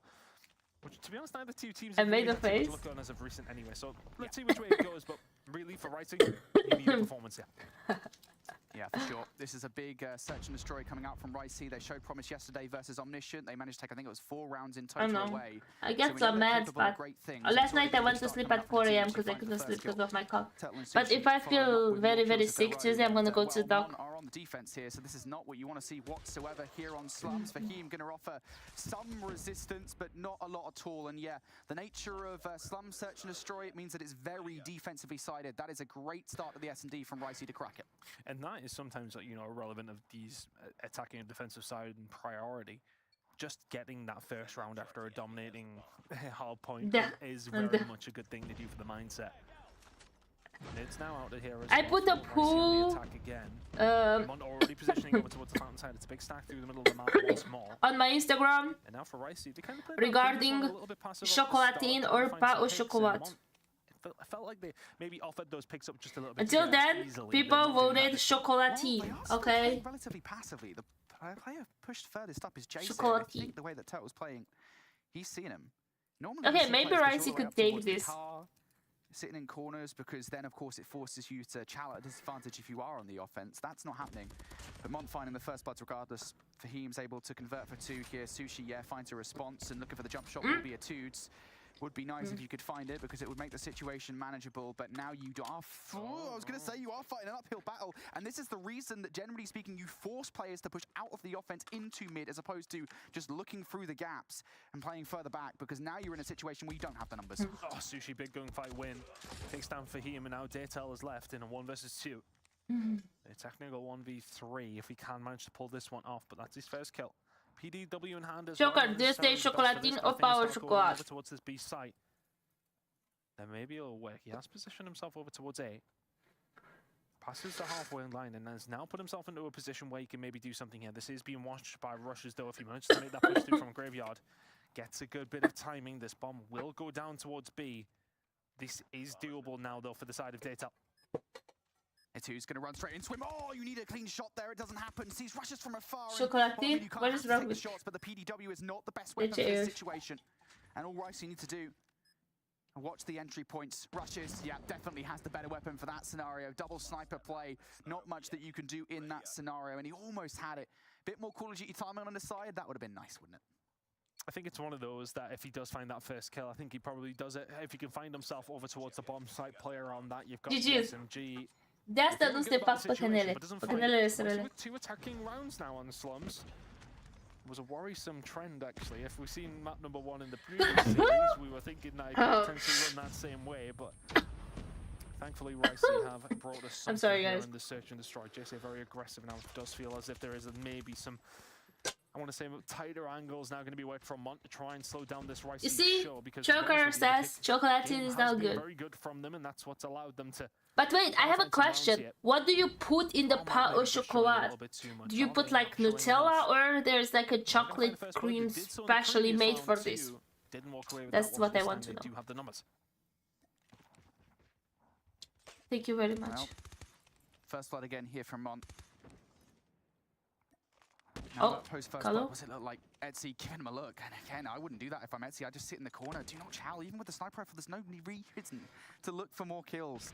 Ricey chocolate bars, okay. In this situation. You've already given away 2 defensive rounds. Lydia almost gives away her life as well, but JC going to take down Carlo here, who pushes out through Graveyard. No. Ricey now even more disadvantaged, but why are we challenging? You don't need to do that. Why are we challenging? Oh. Lydia going to trade out at least, but still, even this 3 versus 2 should not be. Twitchy fingers from Montefields, isn't it? Molto. Sitting there for maybe just a... Okay, so no Nutella. Nutella is too sweet anyways. Not necessarily there. On board with rushes now. Shots in, a 2-4. Shots into rushes were good as well from Fahim. They've got a good eye on where he is. And should be able to find this one. Daytel, yeah, okay, that's a little bit better. Yes, right, we are, you know, picking it finally we see more to be doing better, but they will ultimately get around nonetheless. Hi, Psycho. It's small things that on some search and destroy especially, where at least I feel like there isn't much room for error. Again, because of how it should be, at least defensively decided this map is. Giving away kills like that for free is not going to benefit you in the long run at all. And Mont now going back to that same setup as before. Etsy has been chilling through the middle of the map, looking for kills through Graveyard. Turtle almost gives him another. I don't really like slums as much. This time around. Rush is looking for the I feel like it's very hard to play in Rashidi. Etsy going to pick up yet another kill as well, and this one does feel like it's fallen apart for Ricey. Oh really? On the offense, much more expected situation and turnout, but maybe this not expected so much. Once again, Mont getting aggressive.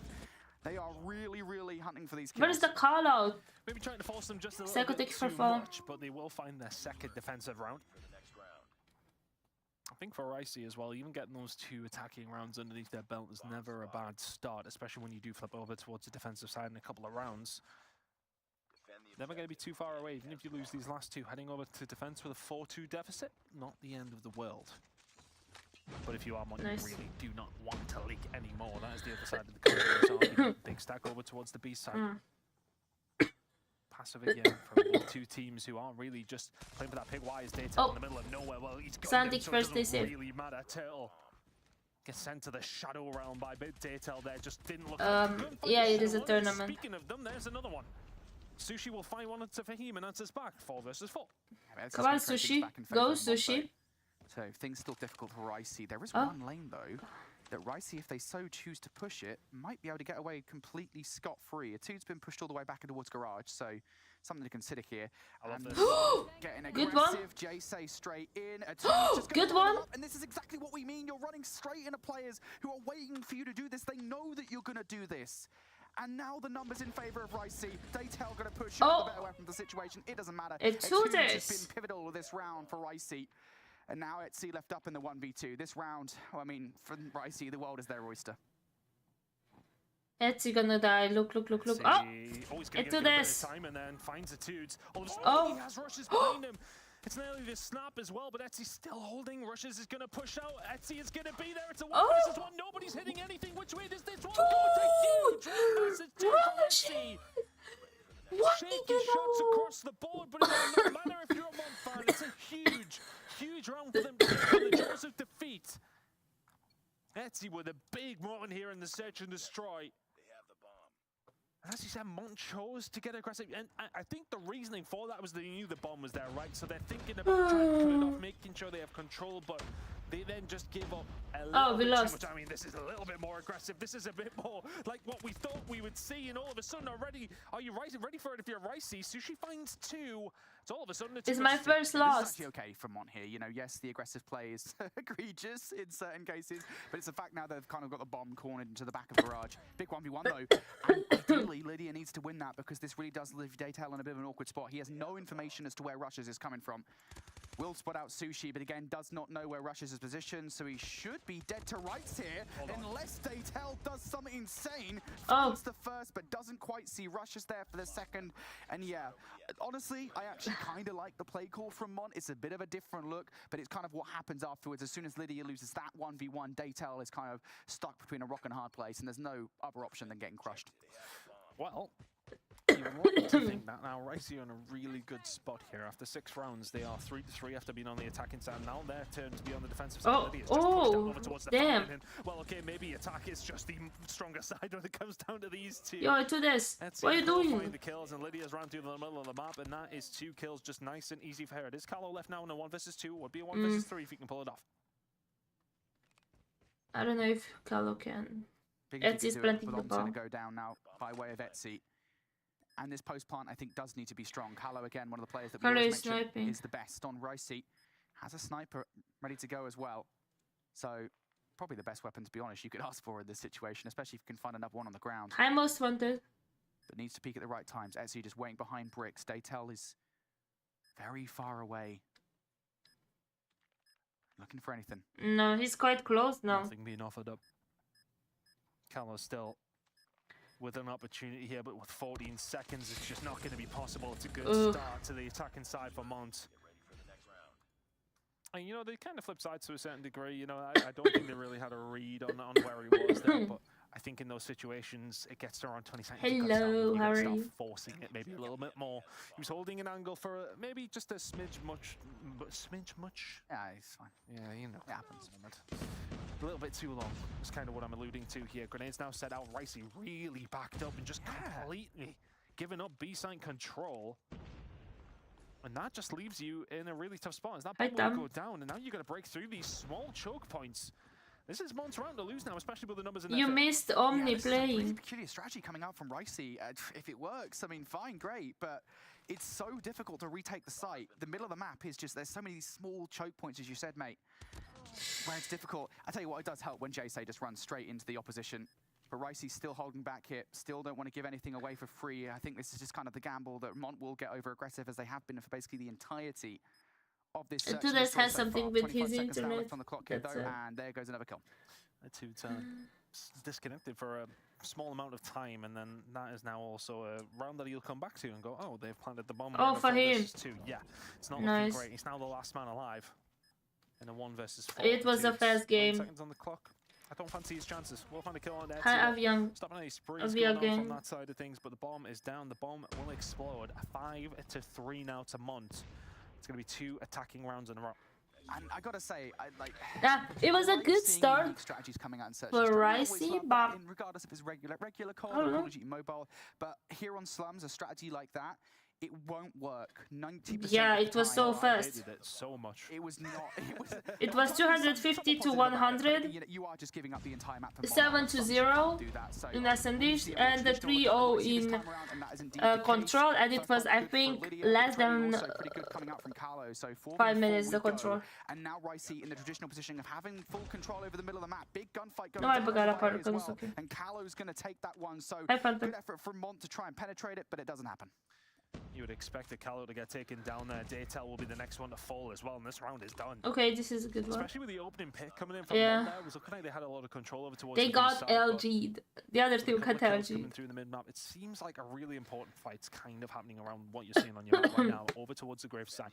Once that Like gets the broken, things control tend was to open up a crazy. little bit. There was one Because round you've got so many in different which angles they that you kinda watch finished them, they can just in explode out on that side. 1 It does minute make and maybe a little 20 bit more seconds. Ricey now getting a little bit more aggressive. Oh, but towards the point Hi, of the Eleven. line up How are for you? Lydia. Dude's there to find one, can't find a second, and rushes will fall as well. All of a sudden, the round is done. Fahim and Lydia combining well. It's going to now be match point for Mont. Yeah. Both these two teams Hi, just Ezra. relishing in the form of attack at this moment in time. And that's really the only way you can Hi, combat Nick. kind of the defensive nature of Slums Search and Destroy is you have to get hyper aggressive right off the start. I'm telling One you, of them the twice now on a High couple Urge occasions, it slash has worked Lurch perfectly. slash And Kai. Ricey, I thought for a second here we're going for the look that we saw a couple of rounds ago where they were playing passively. This time though, they are going a little bit late into the middle of the map, and that delayed push does work out somewhat, but now they've got players push through. Victor, how are 3 you? versus 3. 11, how are you? It's the no scope forward slash quick scope coming in from Hello. Etsy. And it's down to Callow now. Left in a 1 versus 3. He's going to be able to find one inside the bomb site. Can he find the second? Callow. I see you, Callow. Maybe made this a little bit easier. Backs on down. Guys, give me the rice to send Ricey some power. And now on a 1 versus 2. I'm still sick. I've been sick for 1 week He's now. going to get the read. He may well get the read as Etsy and Lydia. Back on down, give him a bit of map control, but it's the double bluff. Does Callow know they're here? The util is out, and all of a sudden, a tough spot to be in. Yeah, Callow. Post-plant crucial. Okay, Callow nice. finds the first. Switches out to the L car for the second. Oh, the shot's not as good as he would like. Etsy closes out a search and destroy. No To take it home. And way. honestly, turn off the start of that one, I thought that maybe we were looking at a 1-1 situation because Mont did not Callow, play you did good. as well as we would like on their offenses or defenses. Well, now so, yeah, the How is great little you? equalizer to a certain degree. Thank you for And the it feels rice. like Mont I have to leave. maybe Have made a bit. more, Oh, I wanna say, don't like, worry. Have a 1v1 wonderful mistakes in the dinner. sense of like the players maybe Bye, over- Capri. overchalling Yes. certain things. I think that's where you're probably All gonna the go down. rice But that we more so get for tonight, I'm Ricey, gonna send them giving up to so Ricey. much ground initially and not finding those 1v1s in the right positions was maybe the problem. See you. there. Bye. A couple of different situations as well. A Hi, couple baby. 1v1s that didn't go their Demon way, goat. but ultimately neither team really defending that great on Slums. Yeah, I gotta say, I think the difference maker for me there, the reason that Mont won that map was because when Mont were on their defense, I think the problem was Grande they were grazie, just putting with his themselves in bad mom. positions It's so like cute. this one that was really bad. Ciao, And Rez. that just giving rounds Am away that Ricey Rice, shouldn't have din gotten. la On de the mana, other side, yeah, mă. on the other side, when they split, Că ei se numesc it was more that Mont Ricey, were de being la proactive on Rice, their adică de offenses, la they were actually orez. being hyper-aggressive. And yeah, there were a couple of mistakes coming out from Ricey like that. Honestly, in my opinion, kind of silly strategy where they just played super Hi, passively for no Abuzar. real reason. I get what they were trying to do, draw Mont out and think that they were going to get super aggressive, but that's Thank you not going to first, work on double Slums. stay. But for the most Rice part, I is think getting the cooked rounds that tonight. Mont won during the second half were down to them playing well, and I think they do deserve credit for that. So, that's so Mont coming cute. out with the 2-0 series lead now. Great performances from the usual suspects in Fahim, who picks up 11, did you add me kills, back on 2.0 game or not? KD. Not too shabby, mate. Not too shabby at all. Etsy really, for me in that one as well, finding a 1v1 at a crucial moment up against Sushi Rushes, did good and though. I think that if that flips the other way, all of a sudden Sushi, we're you not have a looking at the fan. full scoreline, we're looking at this now being 6-5, and we're still going on in the game. So that is a massive, massive round that Russia were able to, unfortunately, at least for his team, but Etsy was able to find. And now all of a sudden, and what we did advertise as the game to watch out for today is 2-0 now. To Big Mont, brothers, and is right? looking very, very solid for I'm them telling heading you, into it's this gotta be control 3 now. It's all gonna be very across the difficult now for board. Ricey There's to no come way. back into this one. Typically, I don't want to say we've seen necessarily the best gameplay in terms of control for either one of these two teams, so it is a bit of a toss-up. But with the way that the game is went, with the way that the game seems to be going. Yesterday I went to a baptism lunch slash dinner because it was from like 2 p.m. until like I think it was 10 when I got home. Was the batch of the... So I don't really know. This is definitely a toss-up. This is definitely a 50-50. Well, but I think as we talk kind of, to give you a breakdown, Omniscient versus Xantium was a 3-0. They got 7-0 in S&D and 3-0 in Control. Now we have Ricey versus Mont. You can see the score. We're gonna have after this Nexus versus Kings, and then Big versus Exclusive. That's why I'm saying that it's gonna be 3-0 all across the board. They're a very good team, and the maps they've lost have already been like pretty close for the most part. So it's going to be an uphill battle from here on out, but we've got to get past the Control first. Will this be a 3-0, or are there life signs to be found within Ricey? That's the question. It's going to be Mont starting things off here on the defense, and Ricey going for a 4-1 split, kick things off. That's actually a pretty good play. He's so adorable. Oh my god. Open stairs, catches Lydia off guard. Yeah, yesterday I went to this party.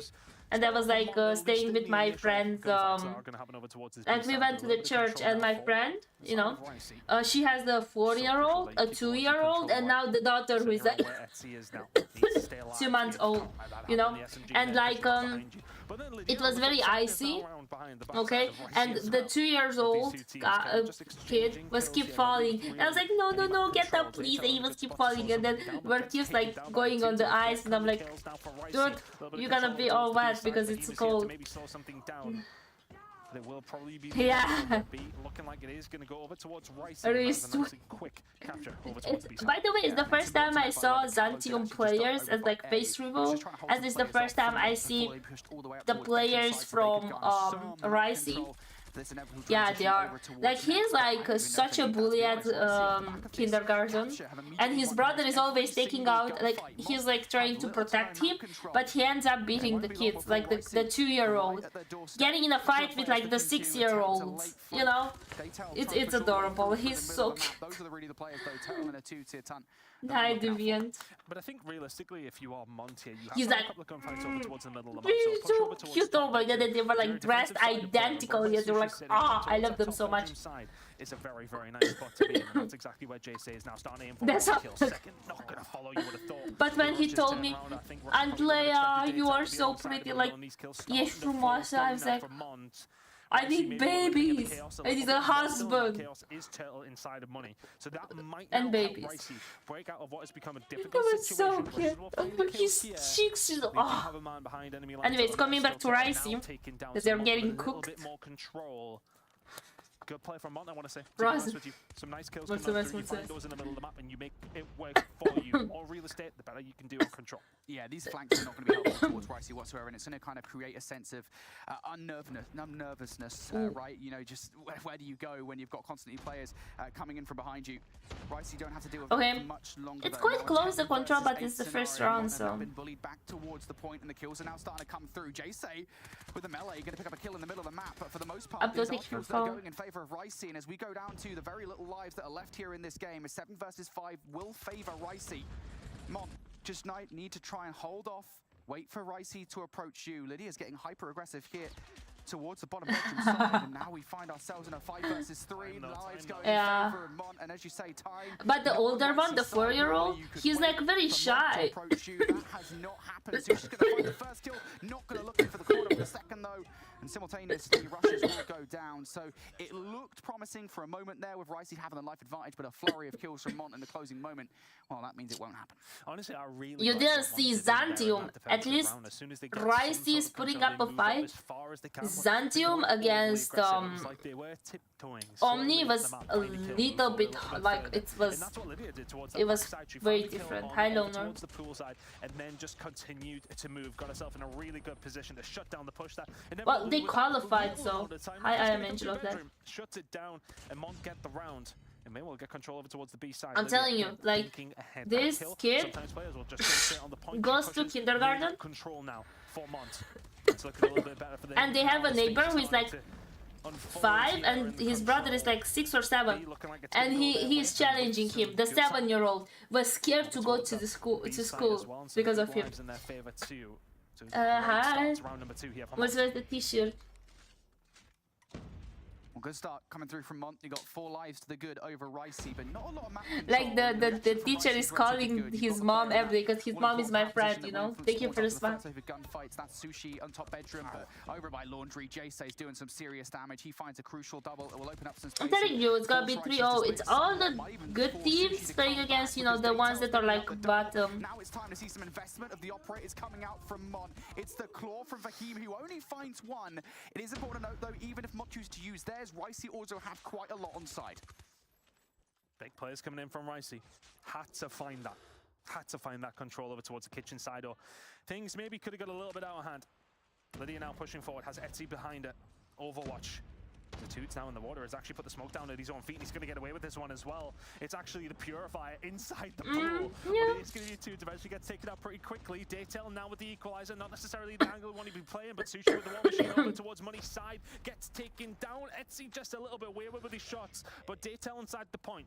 The lives are well and truly in the favor of Mont now, but it's going to be the push on basketball. You got to expect, you got to have an AR probably watching over towards the Money side. It's an High easy stream fun. He has the head to change, just nothing stopping. Great shot from Etudes, and it looks like Who is this player, Etudes? Play coming out.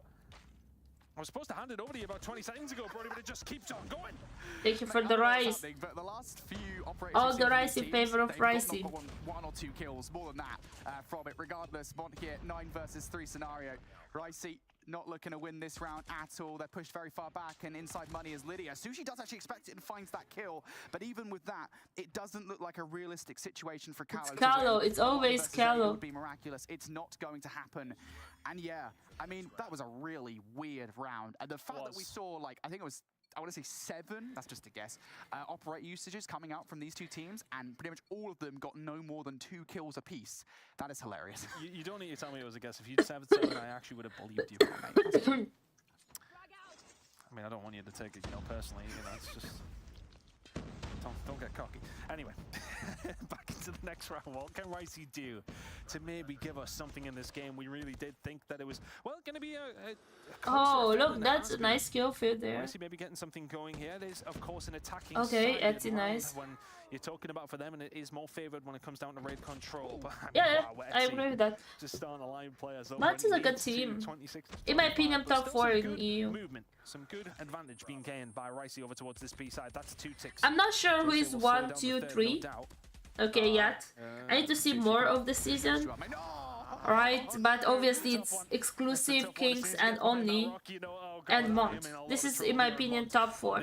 Now, not this, like the top 3. I'm not sure who is like setting up like the first, second, third place, right? One of these 3 teams.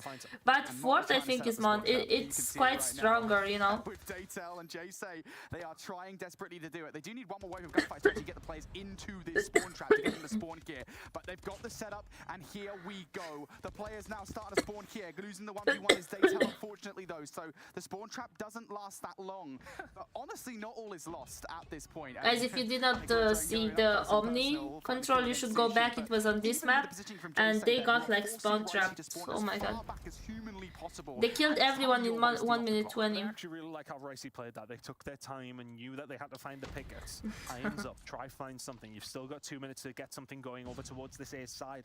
This is not the end of the world, and as you can tell, in terms of time, in terms of lives, Ricey still have an opportunity to do something here. Jayce, though, has just been an ever-present issue for them in the middle of the map.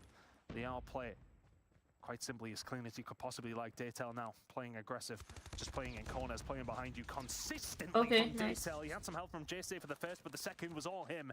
Fahim is able to find one in the middle of the map as well, and just a little bit more map control from Mont after those couple of exchanges. Yeah, we were talking about this being even and still a lot of time. Well, I think both of those things are starting to slip away from Ricey here, and not a lot of utility to speak about from either side as well. Tell, if he wants to use it, does have the operator in the back pocket, but you need to get some map control. Ideally, before you do, and a flurry of gunfights that go in their favor now might actually offer that, but ideally you want something from Sushi on the flank. That doesn't happen, and now Ricey going to have to be a little bit more honest with it. Up close and personal, inside the kitchen. Fahim now facing down from the claw of Turtle. Yeah, I don't know, I never understood this gun PD down. War machine, and it finds at least 1 kill. Lydia oh. gonna double up in the feed, and Jayce clears out the kitchen as well. Sushi, Sushi, Sushi. On the back foot now, on their last legs, and they've got no control whatsoever. Completely dominant.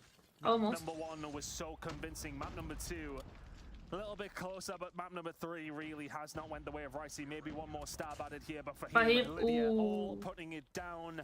Mont 3-0 in the series, 3-0 in the control. Not as advertised, even remotely. We thought that my prediction was good from the beginning. I said 3-0 all across the board. Albeit not quite solidified yet. And may well just be leaning in one direction now, though, after that one. A Mont 3-0 victory, as convincing as they would have possibly liked it. Yeah, absolutely. And it is worth saying the search and destroy was close, right? I mean, it was pretty close. But again, and this is what we've been saying about Mont, it was only close because Mont made mistakes. Mistakes that if they were fixing them, they would actually be pretty competitive against some of the top teams we have to offer here in the Snapdragon Pro Series. But yeah, 3-0 from Mont, asserting their dominance. We were questioned. We were like, were Mont going to be competitive versus Ricey in this series? But this is going to be a Game 5 affair. Nah, Mont aren't having any of that. They were looking pretty good across the board. I don't know though. And now I think they have definitively, at least in my mind, maybe it's too early to call. I don't necessarily think so. I think they are definitively going to be one of our top 4 teams here in Europe. I'm saying they are 4th in an my accurate assessment. I think this was the make or break moment as far as upcoming matches for Ricey, I believe. I think that now it'll probably level out to the point where if this is the win that Mont has under their belt, they should be okay for 4th place. But we'll obviously find out more next week when we get through all of our matches then and have a little bit of a clearer image of what that leaderboard ranking looks like here. But definitely less from Ricey than I think we expected, Bobby. Yeah, I'm sad now. I was really hoping they could at least give them a run. I think once it started with them getting absolutely demolished in the Hacienda, it was pretty much over from there. The fact that they look significantly worse against Mont and Hacienda than they did against Omniscient on Hacienda, I think was the rough part of it, especially given that it was their map pick. And I think things definitely unraveled from there. They had some hope in the search and destroy. Wait, was I on? Was I not coffee? Really no, I'm going to have a chance, and I think Kolo went worse than double negative on that last map. So unfortunate for them, but that is Mont definitely securing and solidifying their spot. I'm just saying, guys. I'm just saying, and you know what I'm going to say? I did say this would be a 3-0. Thank you for the confetti. I did say this. Actually, no, you didn't say that. I did say this. Look, you said they were going to win. We were eating food, and I said this was going to be a 3-0. You didn't say it on broadcast, so it doesn't count. It is. If it's not said on broadcast, it doesn't count. I can't believe he's actually trying to take the position. I'm just saying. He's the one playing devil's advocate, saying that Ricey can maybe do something. And then he's just come out and tried to claim that he said Mont were going to win. You cannot position this as if I did not say Ricey. Chat didn't hear it. That's all. Oh, Nexus. Ricey had a chance in this series. They just got smoked.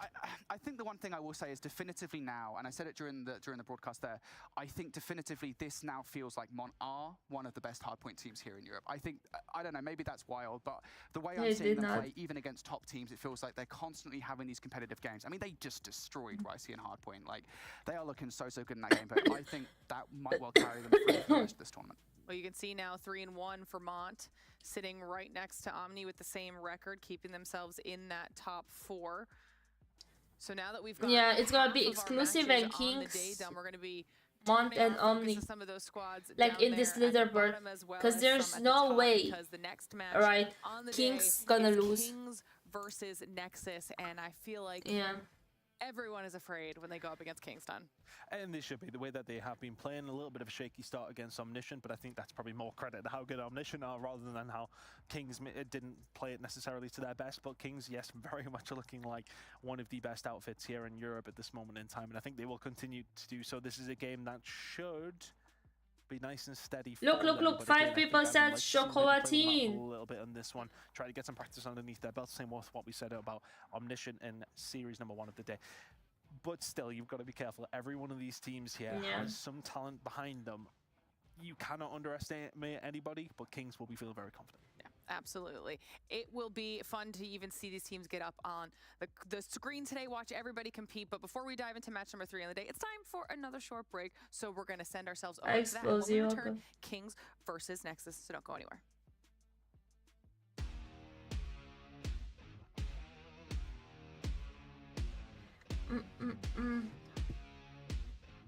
Că noi păi nu e acum. Mai sunt 7 minute din ea.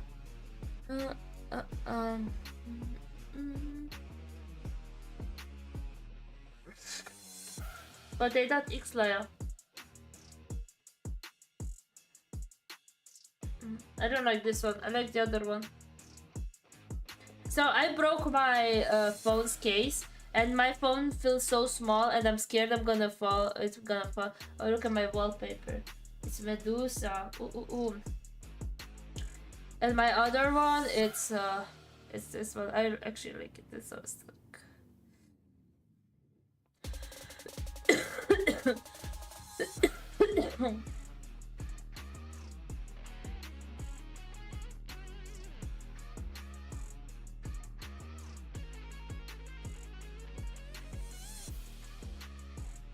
Hi, Alphonse.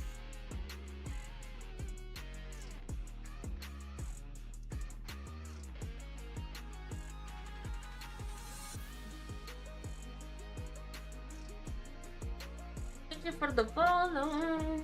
How are you?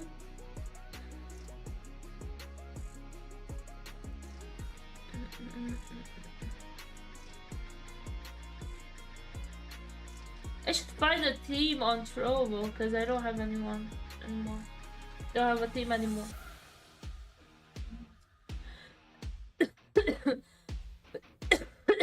If I'm gonna constantly stream.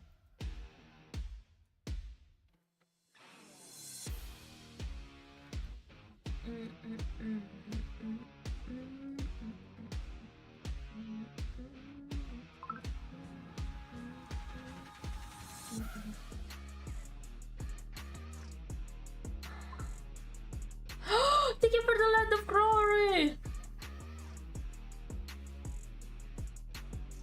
It's so pretty.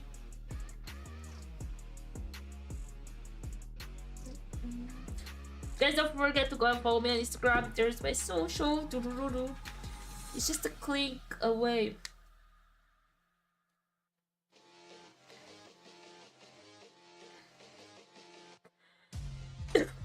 Hi, Panos. Diana, mai știi când mi-ai dat mod? Da. Cum mult timp.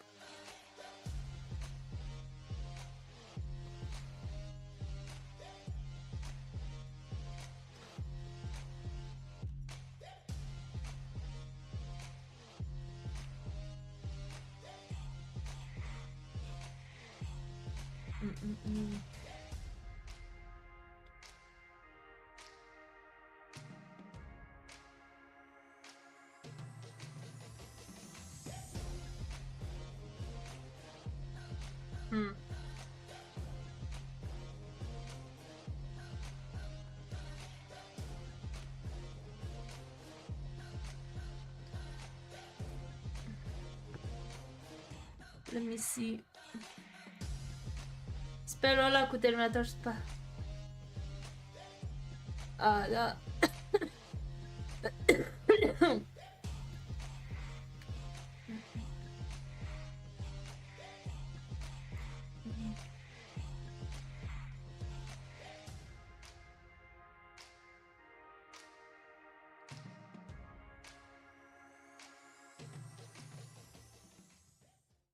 The Snapdragon Pro Series, powered by Samsung Oh, Galaxy, thank you for the is brought to 20 you sword. by Snapdragon Elite Gaming, Samsung Galaxy S23 Ultra, Monster Energy, and DHL. All right, everybody, welcome back to the Snapdragon Pro Series, where we are moments away from getting into our third match of the day, this time between Kings and Nexus. If you just missed it, we watched what we thought was potentially going to be that fourth place bubble match, but Mont just came out and absolutely shut it down, proving to everybody they really want to solidify their spot in that top four, looking much stronger for themselves after what we saw yesterday in comparison. So nice to see that performance out of Mont, and now moving forward, we're going into a match with one of the teams at the top of the table in Kings. You mentioned it before the break, Ton.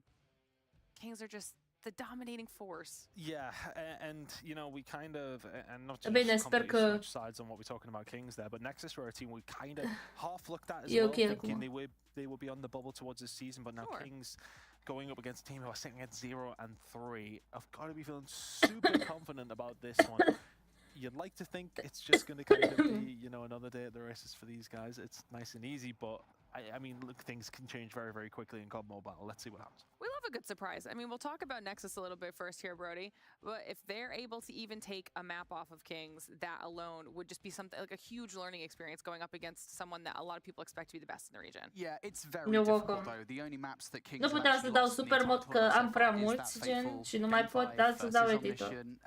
Where obviously, you know, that was a banger of a series for us, but it's going to be so tough. I mean, it's just such a massive ask. If it was any other squad, or I say any other squad other than the Kings exclusive Omniscient trio, I think it would be doable. I think it has been doable. These guys have taken maps, Search and Destroy specifically, but Nexus are...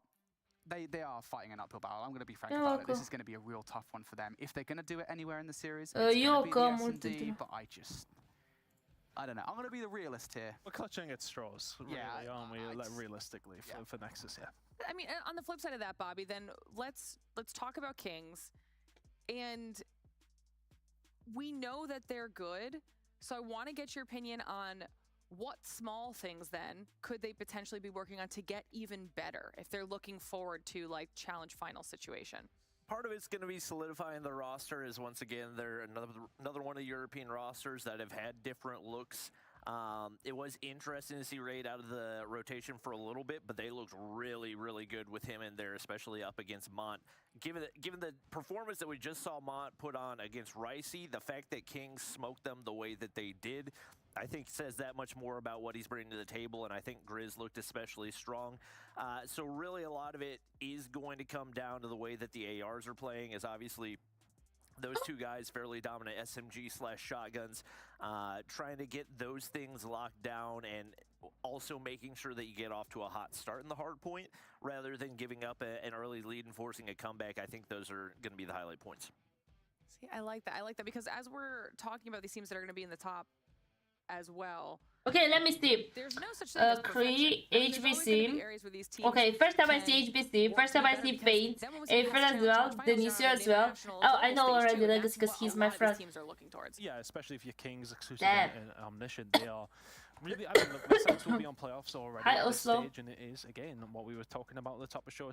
It's so nice seeing them for the first time. Maps that they're not really too cool on at this moment in time. Maybe they're just like, you know, not feeling too hot about it. So let's get some practice on those, because we have seen some teams have some really crutch bans in some of the, you know, they mostly think about themselves. Yeah. And that's kind of the point, is that they're thinking about the maps that they don't like to play. This is the time to get into them. I think, if I remember correctly, Kings didn't single Arsenal at stage 5 this season, something along those lines. There was one map in particular they really struggled on. Was it exclusive or Kings? Exclusive. It was exclusive, right? Okay. Still, point is that, you know, you are having those kind of maps.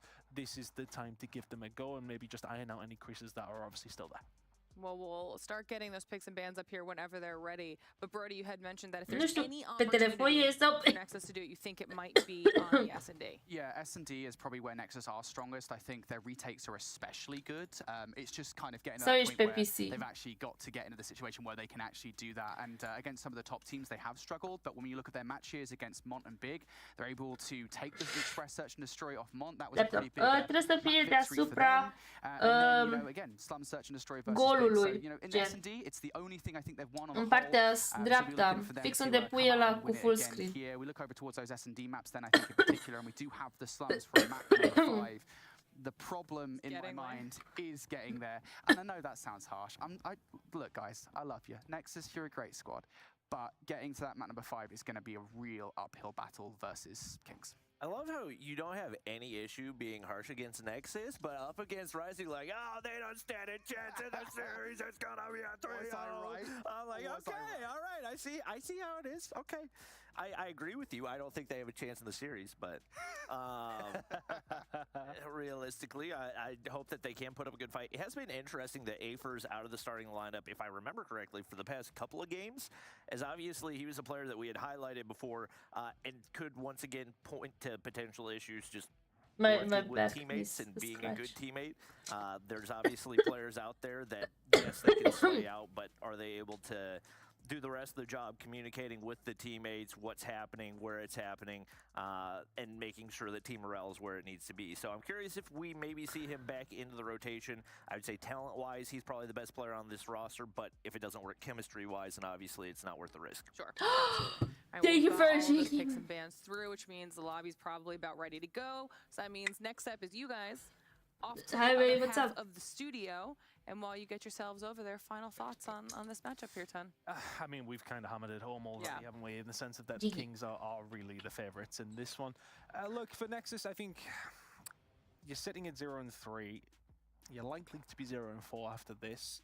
Just trying to get some good habits. Playing up against stronger opposition always does help you learn your game a little bit more, you know? So, look, try and take from it what you can. Try not to be too dejected. This is one of the best, if not the best team in the region.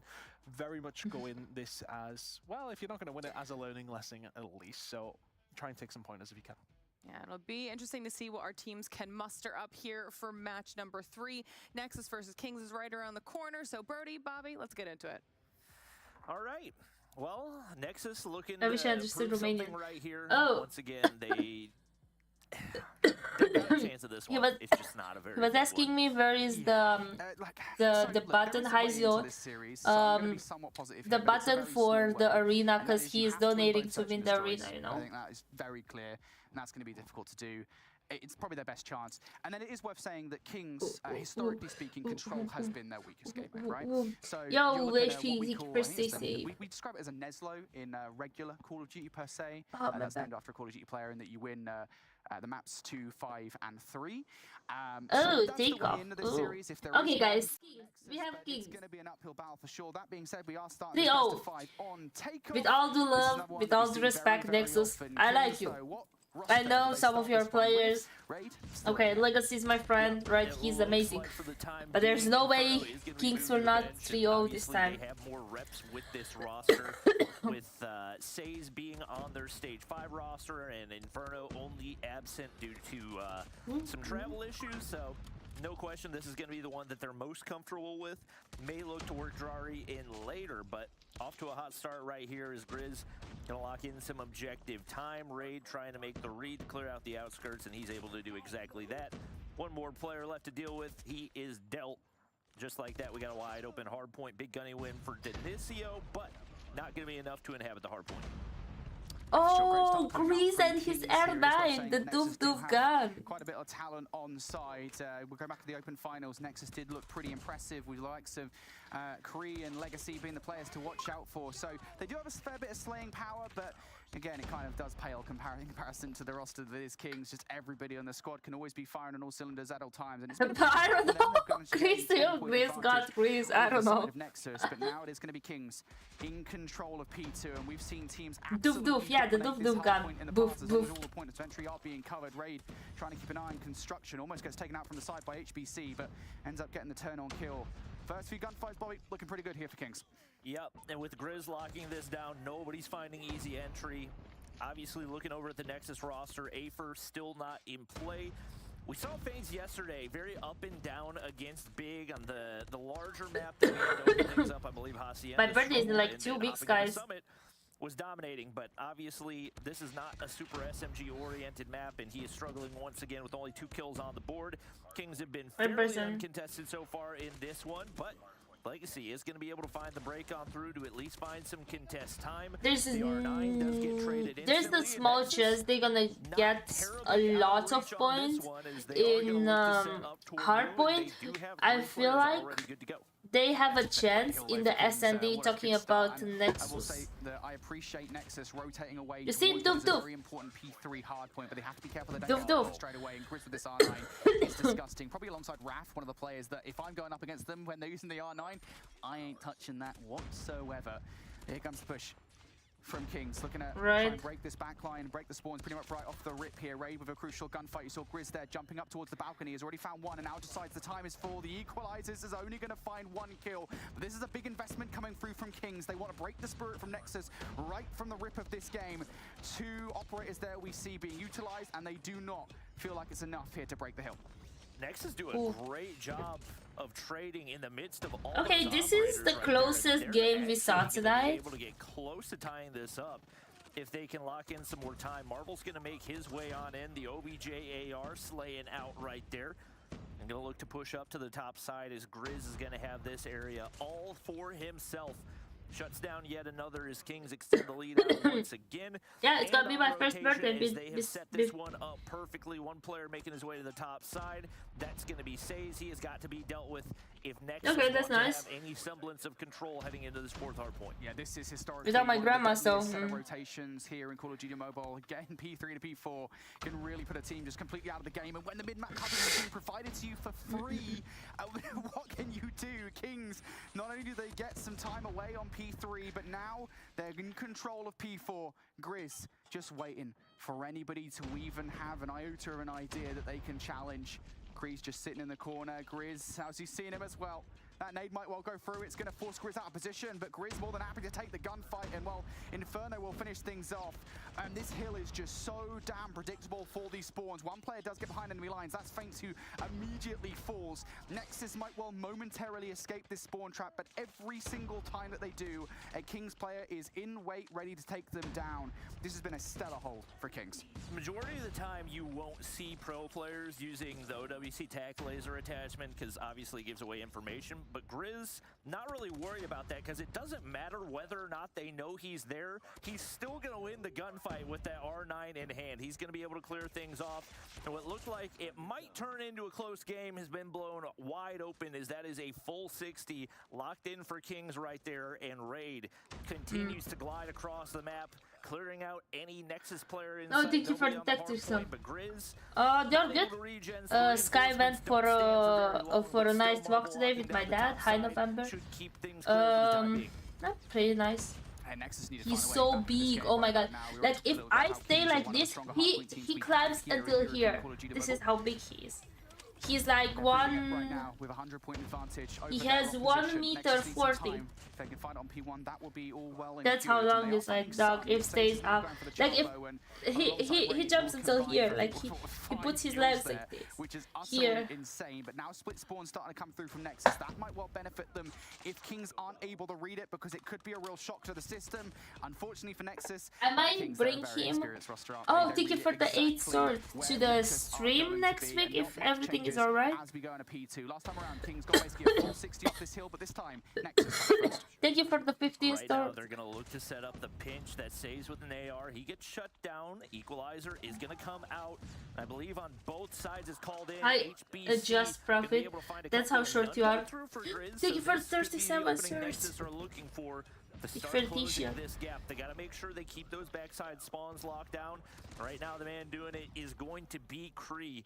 Inferno, the only one in the area, and he's content to just sit back and take damage. You know what my brother told me the other day? He's like, because he was free yesterday, so I was like running, right? And he's like, And this is you need to get Kings out of this position. he tells my mom, no, he's like, yo, how are you? And I'm like, good, I'm just like very busy, you know, going in the other house. And he's like, yo, you look like a schnitzel on the loose. And I'm like, the biggest chunk of time Nexus have got so far in this game. They have you just call me schnitzel on the loose. Still throw bodies and effectively feed Kings Schnitzel on the loose. for the 20 seconds of scrap time. And all of that is a futile effort here as Kings get all of the remaining time. Okay, this is okay. It was closer at the beginning, but then it's like a copy paste from the first 2 series. To the good here. They are currently not in control of the next hill, but Bobby, I've got a feeling it won't be long until they are. Yeah, HBC calls in the pred. He doesn't get a single kill off of that. Grizz continues to fly at the point. It's big investment right here. Faints and Kree need to find max value out of those explosives. They're able to find a couple things, but how long can they actually hope to zone things off with the way Kings are playing right now? A couple more big time kills go through, and with Inferno getting shut down, they should be able to hold, assuming they can clear out Raid. But with the way he's been slaying, there's no telling. Does get taken out. This has been a solid feat for Nexus as they have been pretty much completely in control for the entirety of P3. Yeah, the question is, can they continue to hold it without operators in play? I think this is the first team who went over 100 points tonight. Ideally, you want all of this time, and of course, you do need to get that rotation over towards new. And to be fair, they're gonna have this probably P4, P3, pushing towards P4 is gonna be in their back. Raid finds the first, Marvel gonna Talking find about the second, and Kings. now finally a little bit of breathing room. Worth saying that one player has just spawned out from Nexus, so that makes Okay, this maybe initial not. Look hold at just a little Nexus. bit They weaker have than good otherwise would be, but actually positioning. Kree from that oppositioning could actually disrupt Hi, Mark. things How are for you? Kings, unless of course it's read perfectly by Marvel, in which it is. The Annihilator play finds the double, and now Kings are well on their way. Chris didn't actually spot the player sitting up top there in the corner, so Legacy's going to be able to Jenna come out with a nasty surprise, and off the back of that, Nexus here still Impossible. fighting for this hill. Grizz hops back on in the point. This is where he is most feared. Just so many tight angles, so difficult to read. Feigns 1 HP, absolutely obliterated, and here comes the equalizer once again. Sits back, uses it to his advantage once again. Crazy duration on this thing, so he can sit here for a solid 20 seconds without feeling any need to move.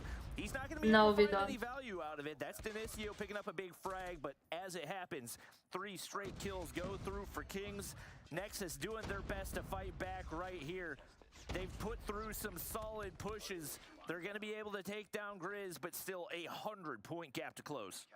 And Kings just 20 points shy of victory here, Bobby. This doesn't feel realistic, does it? Would be sensational, but Nexus gotta just dig deep and find something. You've got a couple of operators on side here as we move back towards P1. You need to be a Minecraft player to get some diamonds, Nexus. To great effect, though. Denisio is already going to pull out the Annihilator. What's going to be able to find with HBC? It was the top 4 teams against the bottom 4 teams, you know. So I predicted all for 3-0s, so... He's a little bit too far away. Legacy inside the hill will find 1 kill. Back and forth we go. Kings looking for the last 10. And Nexus keep going 30 for 30. At this point, you can't even give up 8. You have got to be perfect the rest of the way through. They crash the point right here. They're able to find the scraps, but right now it looks like Kings are making sure that they keep those spawns toward P2. Raid around the outskirts is going to get shut down. Great hold out of Nexus so far. The Pred comes down, but unfortunately the clear out from the top side, an opportunity for them to win it on this hard point, and they will do just that as Inferno finds the final kill and Kings take the map. This is the closest game we saw today. Didn't it? How that one was going to go down from the end of the first set of rotations, a 100-point deficit that, well, I think it was just a big ask, wasn't it, to ask for Nexus to come back into that game. And granted, they tried. I think it's looked a little bit better on the second set comparatively to the first. But I think the best way to describe the way that that game went is to compare the most important hard point on that map, P4, right? I mean, that is the money hill, at least for me. Maybe disagree, but I feel like P4, you can very easily, just given the way the spawns work, get a full 60 on that hill. Kings did exactly that on the first set of rotations, and it gave them this massive advantage over Nexus. And there wasn't even a question. Touch in the second set of rotations, it was nowhere near as convincing. Kings just played it so much more scrappily. They took so much more time away from them, and Nexus didn't even really get that good of a look at it. So, I mean, to be honest with you, this isn't really a critique of Nexus. It's more of just kind of us saying Kings are just those guys. Yeah, they really are. And I think when you have somebody like Grizz on the inside of the hard point, wasn't necessarily putting up the best numbers on the team, but look at the amount of hard point time that he was picking up, 180 seconds with still some time to go. Crazy, crazy numbers out of him. And when he's able to tuck away into those corners and basically single-handedly zone off those doorways, there's only so much you can do on the opposition. There you see it, 3 minutes and 8 seconds inside the hard point. Nexus did not have a response. Mate, I don't think I remember the last time I saw 3 minutes from a single player. No, generally speaking, the top teams, they like to kind of distribute the time between them. It's kind of difficult sometimes to see like an OBJ player per se, but I tell you what, if you do want an OBJ player, Grizz, you want him instead because he's got the R9. Great play coming out from that number 1, and to be honest, again, we want to do our jobs as analysts and as casters sometimes to say this is the way into a series, this is the way into a game for a roster like Nexus. I don't think we were ever going to see Hardpoint beat that in. It was always going to be the search and destroy of the control, and that is I believe the next map is Tunisia, I want to say, unless my memory fails me, which to be fair, it very often does. That sounds right. Yeah. Guess we'll find out. Right? Yeah. Tunisia. So often it happens. Tunisia, again, this was not one of the maps that we saw Nexus take away, but it is important to note that Nexus, they've won 2 maps here in the Snapdragon Pro Series, and both of them have been search and destroy. So this is a big one. They got to win it. I do that too. I always play OBJ. With the Locust yesterday, so we'll see what yeah, but when it comes to like, you know, comp, usually all the players have at least 1 minute in a team, you know? Like as they said, they like to distribute the... For Kings, HBC fires back but instantly traded. Who else? Marvel, the sniper king of all of Europe. Kree trying to get a little cheeky on the top side, but there's a nade that says not today. He's going to be forced back. They do have the bomb in hand, but very, very trapped right now as there's not any easy points of exit, and there's 2 players waiting for them over on the B side. They're going to have to get decisive here and make an aggressive push toward one of these. Yeah, but he also had many kills. Expecting some kind of individual effort from Nexus. A team hit is unrealistic, not when you're in a 3 versus 4. Grizz. Might well be that guy. If you find some good timing in the middle of the map, could be alright, but no, it's cut down by Raid, ideally. Oh, Raid is playing. Against Grizz, but does so Shark is not playing. Where are you, Shark? And Faints to, I think, Kree under fire here through the wall. Marvel certain who tried for it pre-fire. It's a really good guess as to where Faints is located. The best you can hope for now is some kind of hop down from Kree up top. Faints, I think, might have actually been tagged there. He's actually going to find the first kill and somehow a second. Shark swimming for a second here. Late flank coming through from Inferno though, and completely blows the play wide open. Faints made it look realistic for a moment, but Inferno made sure that moment is cut short. And that was the beauty of that setup for Kings. As soon as you get information that somebody's trying to make entry, you have somebody on the opposite side to start setting up the flank play. That was a good one though. And they close out the round. Bomb in the hands of HBC. I have like a public Snapchat and I got in the past 4 days at least 300 requests. Getting popular. To assist is such a difficult job. Denisio going to be able to trade one. Let me see how many followers I have. Shots not landing for Inferno, so they stay alive on the B site for the time being. Looks like bomb I have should 500 be retrieved right there. But once again, Kings get the information, make the wrap back toward B, and one player going to look to get pesky in mid. That's going to be Grizz. And you're already kind of fighting an uphill battlefield by trying to entry on towards B while facing down one of the best sniping duos here in European Call of Duty Mobile. But actually, both of those snipers going to go down. And Denisio. Ooh, Denisio, that was a nice one. It was yesterday, right? On Slum Search and Destroy. Well, now he's doing it again. 4 kills so far, 2 here in this round. Nexus now going to get the ball down, and Grizz 1 versus 3. This guy is an absolute wizard. Grizz is such a demon with that but I don't think he realizes how you gotta get backstab. Angle onto Legacy for the easy kill. Doesn't take the shot. I don't know. Wait, how did he manage to go through that person who is bottom? He knew exactly where he was. And now bro, Legacy. The low ground right here to see if he can find an angle. He does indeed. An opportunity. No way, bro. 14 seconds right here. Grizz looking to push up, but not a whole lot of time to work with. Doesn't hit the final shot and comes almost, but damn. I love it still. The 1 versus 3. Okay. The triggers is played is something we don't often see. Wild. We were thinking for a second, did you see? Just not see it, because like we are so used to players just seeing about you're dead. But no, perfect play coming out for the 1v3 effort. But it is not to be. Kree wins a crucial 1 versus 1 to prevent disaster. And now Nexus have to go at it again. This aggression coming out from Grizz. You can tell he's feeling himself after that 1 versus 3. Or lack thereof, I should say. Made the switch from the R9 to the Fennec and obviously did not slow him down one bit. Legacy, here's somebody on the top side trying to clear things out, but Sage makes the read, and once again, Kings have found the man advantage and extended it. Kree flash doesn't connect right there, and 2 players trapped top winery, and Denisio completely isolated across mid. Kree's going to be able to catch one out, though. That's Sage dropping. Grizz taking down Denisio now means these 2 remaining players have got to find a workout right here. Players in all directions. Timing does go their way as they don't peak that initial entry point. If they can get an audio cue right here, might be able to find the opening pick, and there's Kree taking down Grizz just like that. It's a 2v3. And they're going back towards A as well. Nice. Yeah, Inferno shutting Kree down. I think that went through the wall. Inferno switching back towards the other side for the second kill, and it is almost exactly like what happened back in round number 1, right, where Inferno's the player to shut things down. Granted, it wasn't a flank this time around, but nonetheless, it was still snipes from Inferno that closes things out for Kings. And Nexus, try as they might to get themselves on towards A, it is not working. B is the only site so far that has gone in their favor. which is really funny considering they managed to get past Marvel and Inferno, which is very difficult to do in that effort. But now through the middle of the map come Nexus, a different look. Hoping to catch players off guard, and yet I don't think Grizz, despite the pre-aim, was actually expecting 2 players to be sat in the middle of the map. Yeah, I think he was looking to bait them from that top mid. Wait, was it not Feint in Kings? Again, I think he was in Kings. HBC takes down Raid as well. And I think Sage should have had eyes on at least one. And oh, Inferno. Right into nice. Inferno. Not going to be able to land the initial. And there's Kree sliding out the opposite side to create the opening. Only 2 players now for Kings. HBC with the body in hand.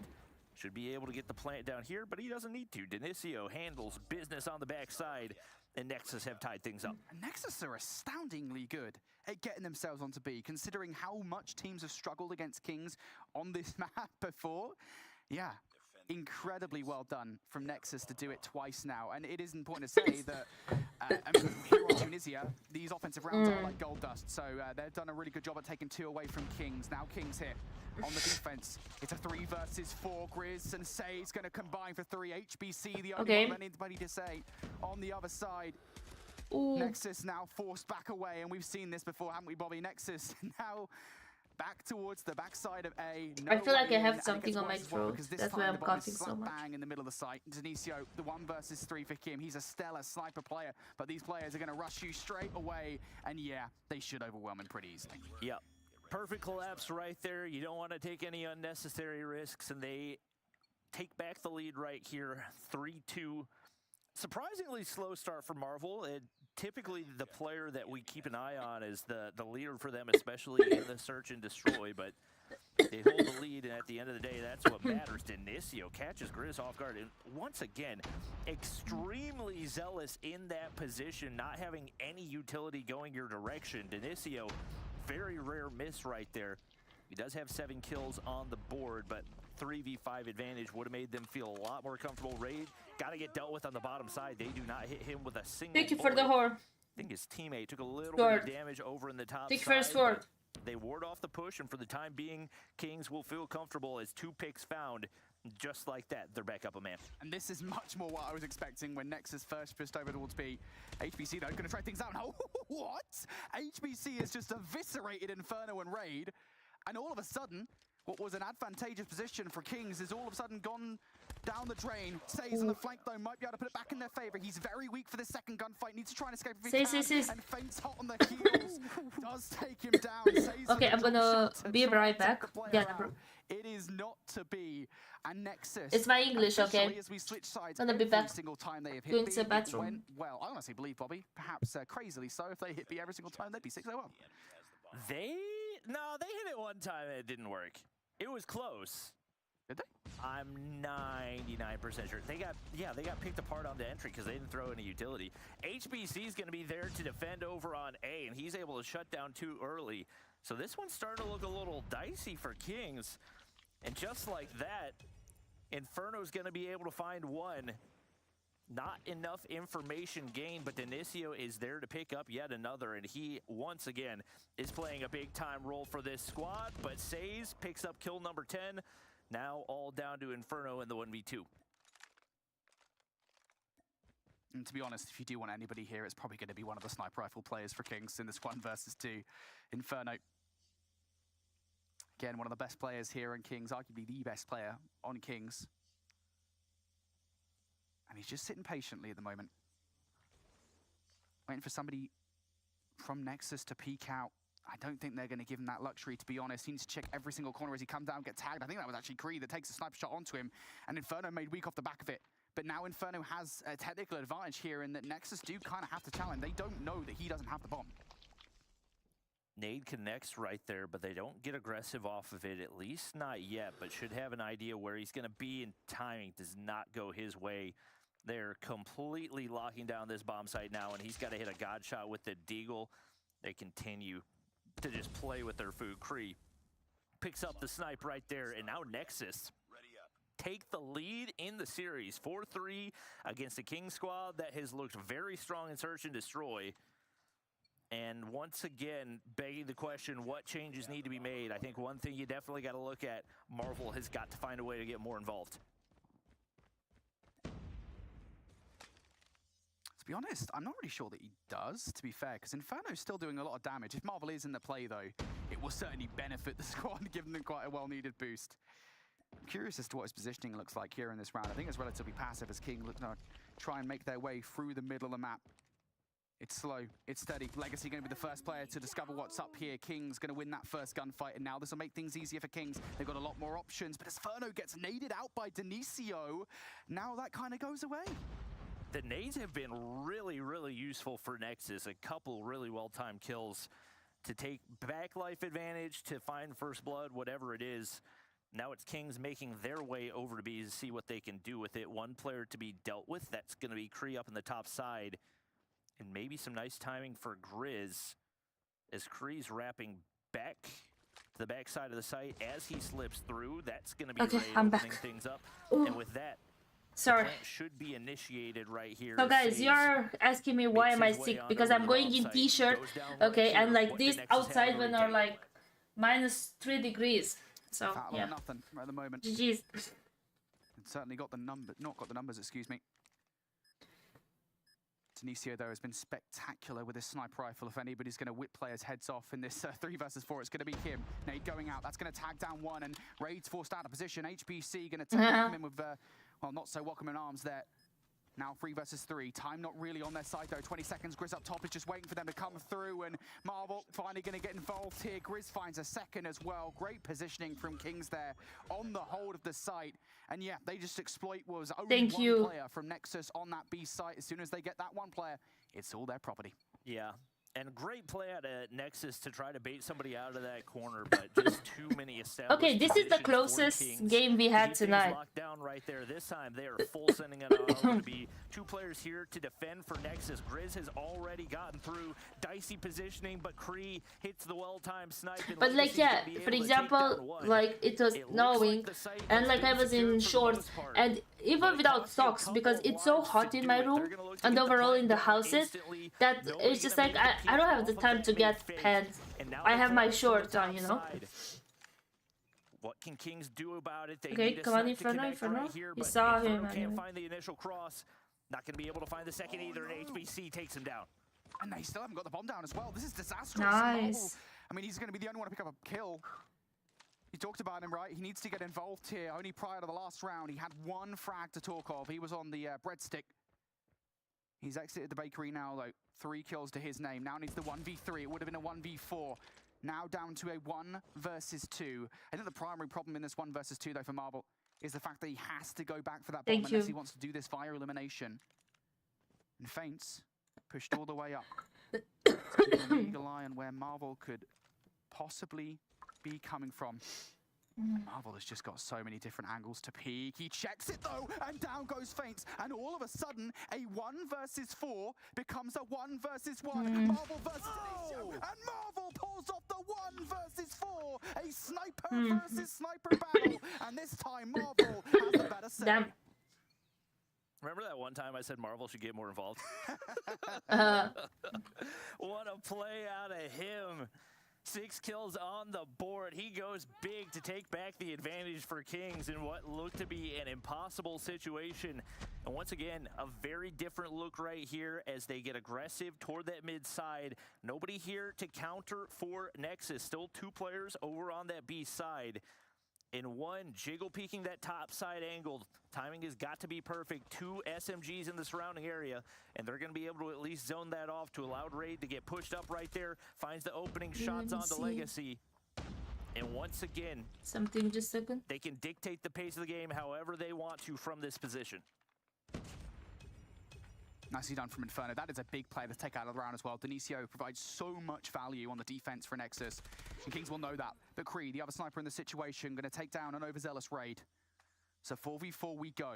Kings haven't made much in the way of progress towards the A site. They're looking for a push for the middle map, perhaps towards B. Now with that kill from Marvel, though, I think definitely this should be an A push from them. Just 2 players remaining now for Kings, and or for Nexus, excuse me, for Kings. They've just got so much to do. Inferno does actually get taken down, though. He got a good look at Legacy there. Seemed like he had the timing, maybe missing the shoot button or something else, but it will go the way of Nexus, and still with man advantage in the bomb in hand. Kings should Oh have the god. positioning. I was and outside area and to like be able to get the plant down, nobody within whole... audio cue range. And with this, obviously Nexus are going to need to initiate. Grizz back and forth, and you don't stand much of a chance in that one, especially if you're not going to slide peek it all down to feints. And he's just sitting in a corner hoping that somebody over aggresses right here. 27 seconds remain. He's got to be the guy that makes the first move. Nice little hop-up spot for Marvel, and you would have to imagine off this initial peek should have the opportunity to pick up this kill, and they're saves from the high ground doing the rest of the damage. Man, Kings are just looking so confident now off the last, was it 3 rounds on the bounce, I want to say, coming out from Kings? Nexus have not been able to put a stop to the momentum. And these early picks from Kings are so devastating. Taking Denisio early on in that round. Hi, Dimitri. Not all that helpful with the defense whatsoever. This time, Nexus getting aggressive. Look at those 3 players. Start to push all the way through on A, Bobby. Should absolutely catch him off guard. Obviously, Denisio can relay the information. 3 players have made their way on through. The question is, does Grizz make the right play right here? They only find 1 kill out of it. Both teams very split right now, but it looks like they're going to unify over on B, and nobody immediately to contest right here for Nexus. So it's going to be all about the response. 4v4 right here, spread across the map. First point of contact should be Kree. Will he be able to find the angle to open things up right here? Grease down. Big kill coming out from Raid, and now that is going to dying, I'm dying. Things difficult, isn't it? But Legacy's going to take down Marvel. Big It's a 3v3. Okay, look at Say's positioning. He's on point. One, the next one, second. Holy macaroni, Say. This was the most close game we saw all evening, and probably it's gonna be the only close game. So I'm actually very proud about, of Nexus. Towards the back half of that search and destroy, where really it just felt like kind of Nexus lost their foot. Yeah, and obviously, normally we think of this as a defensive-sided map, but both teams looking stronger on the offensive side. Obviously, for Kings, you got to attribute a lot of that to Marvel's success in a few of those rounds, 1v3, 1v4, whatever it was, and then a couple big-time snipes in the round following as well. And there is that 1v3 that we caught on camera, or at least the start of it, but obviously Grizz just keeping them guessing in the mid-map, aggressive toward both sides. Able to have a big impact right there. 10 kills for him. Solid performances all around. I'm getting deep because I coughed too much. And Nexus come up short, and you got to think that more than likely dashes any realistic hopes they have in the series. Yeah, for sure. Again, like I think it was already a very thin hope, right? That we needed to see a Neslo coming out from them. They needed to win both the Search and Destroys and the Control. And now, like coughing so bad with the honey and garlic. I don't like honey. Winning that hard point, I think, is going to be extremely difficult. But people do have some there towards the end. Marvel definitely stepped things up, and that 1 versus 4 is probably one of the better plays we've had this season thus far. What a wonderful play to get to catch on camera. Next up is the Control, and it is, you know, I think we should say that Control is. So many people say mix water and salt and do whatever, or tea or something. I don't like tea personally. Like for me, finding a good tea, like I've been buying, not hunters, but like honey very coming out from Nexus here and Raid. I bought so many type of tea, and I don't like any of them. And they have put a lot of work into improving their control as well, so anticipating that they will come out hot. Kree's going to be able to Raid control again. Nade over top connects. Raid does the rest of the damage onto Kree. Just like that, Kings have found the advantage and the positioning on the objective right here. Denisio, got to be the man to cut things off. He's going to be able to don't even try. I'm not. Right there. He's going to continue to try to lurk forward, and he is hopping that objective as well. One player in mid, but not looking to get involved. And Kings are splitting their attacks here by quite a large margin. There's 3 players over towards the A side, or 2 players over towards the A side, excuse me, and 3 over towards B. Fence and Legacy going to get rid of those 3 players on B, but this is the advantage, right, for Kings sending players over towards A, is you can get yourselves out of position pretty quickly. How are you? You can make Nexus feel uncomfortable pretty quickly. Okay. And that's the object of yeah, already, nah. I like, hi, how are you? I like something fruity. I I used to drink this like passion fruit and vanilla, I think, and I can't find the tea. That was the only tea I love. Like it was like a brand, and I can't find it anymore. Cut off that kill across mid, but Grizz locking things down. And he has just been playing on a different level. I just don't to be able to cut him down. Once again, the lives looking good for Nexus. Ah, nah, peppermint. Ah, I don't like mint. Raid lurks forward a little bit more. Hi, Anish. Gets locked in right here. Now you only have one tick of progress you can give up, and as Marvel picks up 2, the lives have been all but equalized right here as Kings continue to move forward. And if they can establish position here in Kitchen, it is going to be very difficult for Nexus to defend on this objective. Here they go. Say's already falling to HBC. Grizz now looking for the double. Finds the first of those 2 kills. The second went away to his left. HBC very weak. I don't like mint in general. Nicely done from HBC. Trades galore. And Kings will not be satisfied with the outcome just yet, but it should be noted how tentative this round actually is. They only need 1 tick of progression, and the round is donezo. Nobody from Nexus pushed up towards the pool, and Kings are on the way. Marvel single-handedly takes Kitchen control. Yeah, I have Mr. And all of a sudden, but flooding through Nexus, trying to force their way on, but they've got no map control, no lines of sight. And Kings capitalize on that early split push. Nice. They lock in both objectives, and they take the opening round. Nexus in need of bounce back right here on the offensive side. We'll see what they can do. Yeah, and it should be said as well, Kings, I mean, they're one of the I think you said it to me last time, but I was like sick. Raw slaying power that they've got. I'm pretty sure. Squads just go for a straight 5-stack right off the rip. Kings, none of that business. They want to go for a split, and it worked out perfectly. Now here on the defense, Kings, what does it look like for them? Kree looking from early snipes across the ring towards Laundry side, and none of that is working. Not a single frag goes to Nexus, and Bobby, I know exactly what you're scared about. Right. Yeah, I'm gonna go to the doctor Tuesday. He's honestly so aggressive that was the only thing that prevented because my coughing is very annoying. Or I'm gonna tell my mom to buy me something from the pharmacy. Across mid. And once again, or Kings want to get aggressive here on defense. They want to end this as quickly as possible. Nobody advancing forward to that spawn trap position, but it's not really making much of a difference right here. They already sit up 8 lives. I don't know how Marvel could even see Legacy on that shot. He should have an angle onto Denisio. Claw, make it Annihilator in hand right here. Picks up a couple more. And once again, 24 seconds remain. Nexus still in this, but no progress on either of the objectives. Marvel's going to call in the pred right here. That gives them the information, but what a shot out of Kree. Oh, Nexus still in this one, despite the fact that their lives are not in their favor. They could still win it based off the pushes towards these points. A little bit convincing here, but a 9 versus 19, they are still going to be up against it. Oh, thank you for the sword. I'm really like realistically over by A. Yeah, but over by B as well. Inferno, I don't know. Takes both of those former 2 players out of the play almost immediately, and only hopes of getting A dashed. Nexus now have to fall back on that secondary plan of capturing B. They're going to go for a 3-stack, perhaps a 4-stack as well. But I might tell my mom to buy me a syrup or something. I think I have it in the fridge though. Denisio going to pick up 1 frag. This is okay here for Nexus. It tastes like death with mint, but yeah, I think I have it. Not able to prevent the B capture.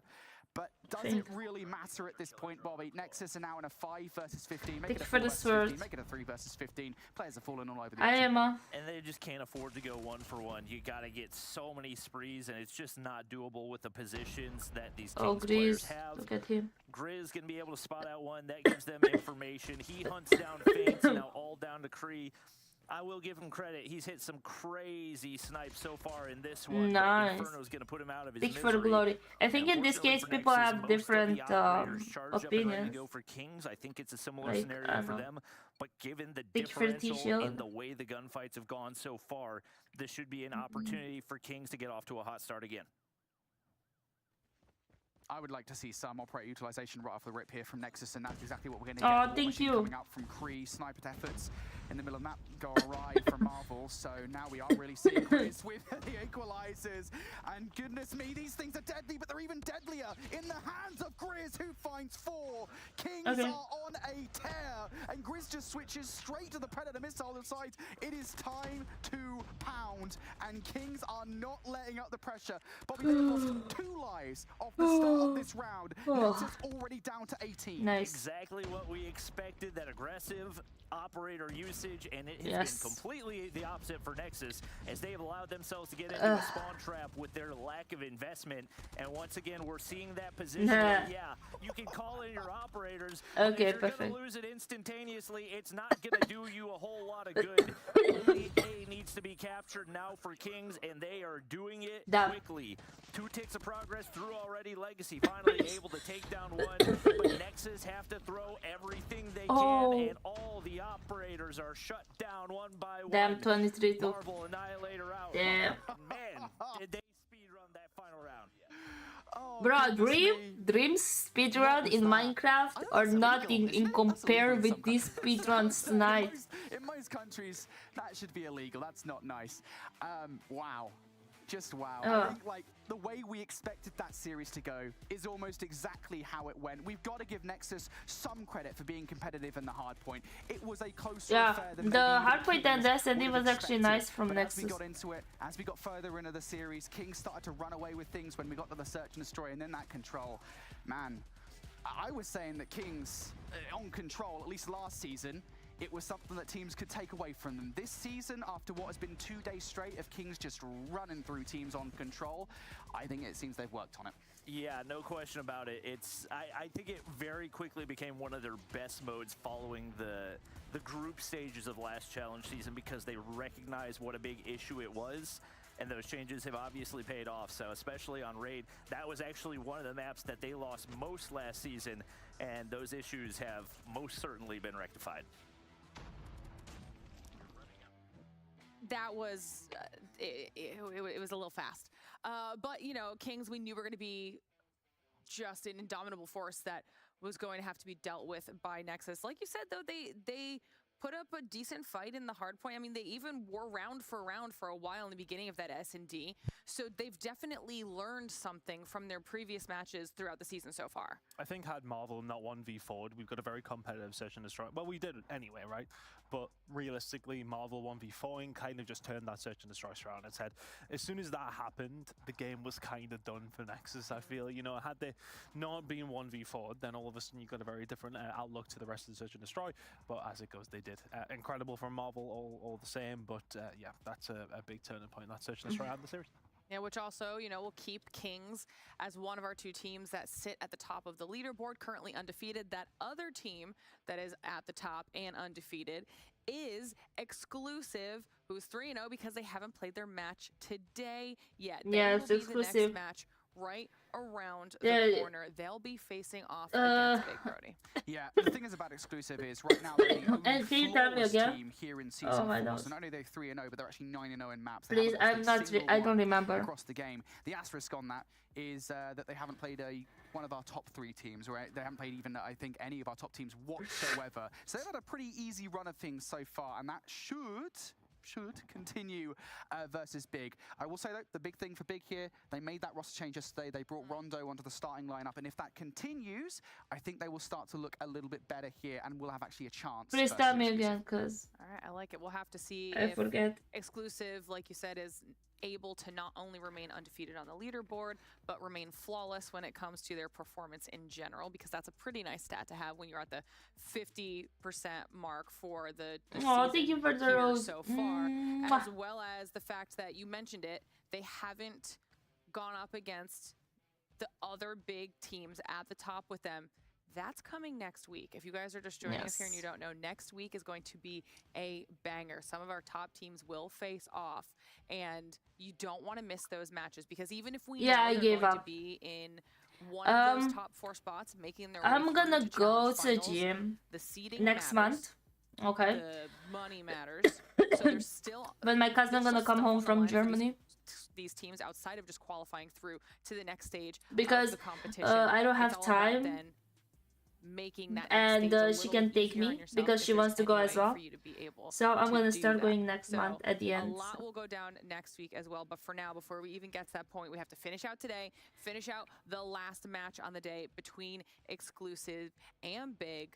But of course, before we do that, we still have one more break on the day. because we have to give our teams time to get themselves set up, ready to go, get our casters a little bit of a breather, some water in there before we finish out the day. So at home, do the same. Get yourself some snacks, settle in, get some ready snacks to watch the last match of week 2 yeah season. well And when we return, that's the goal now. I don't know. versus big facing off.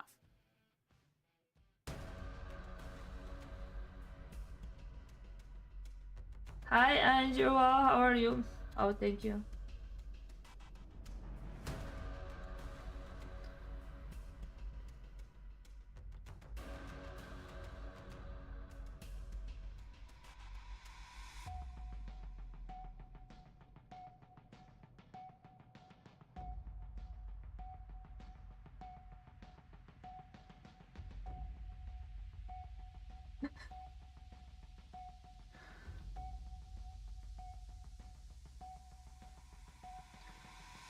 We already said it, right? Yes. Yeah. I had a couple of dates with this guy because it's a break. We can talk about this. So he goes to the gym. But yeah, there were just 2 dates, so nothing deep.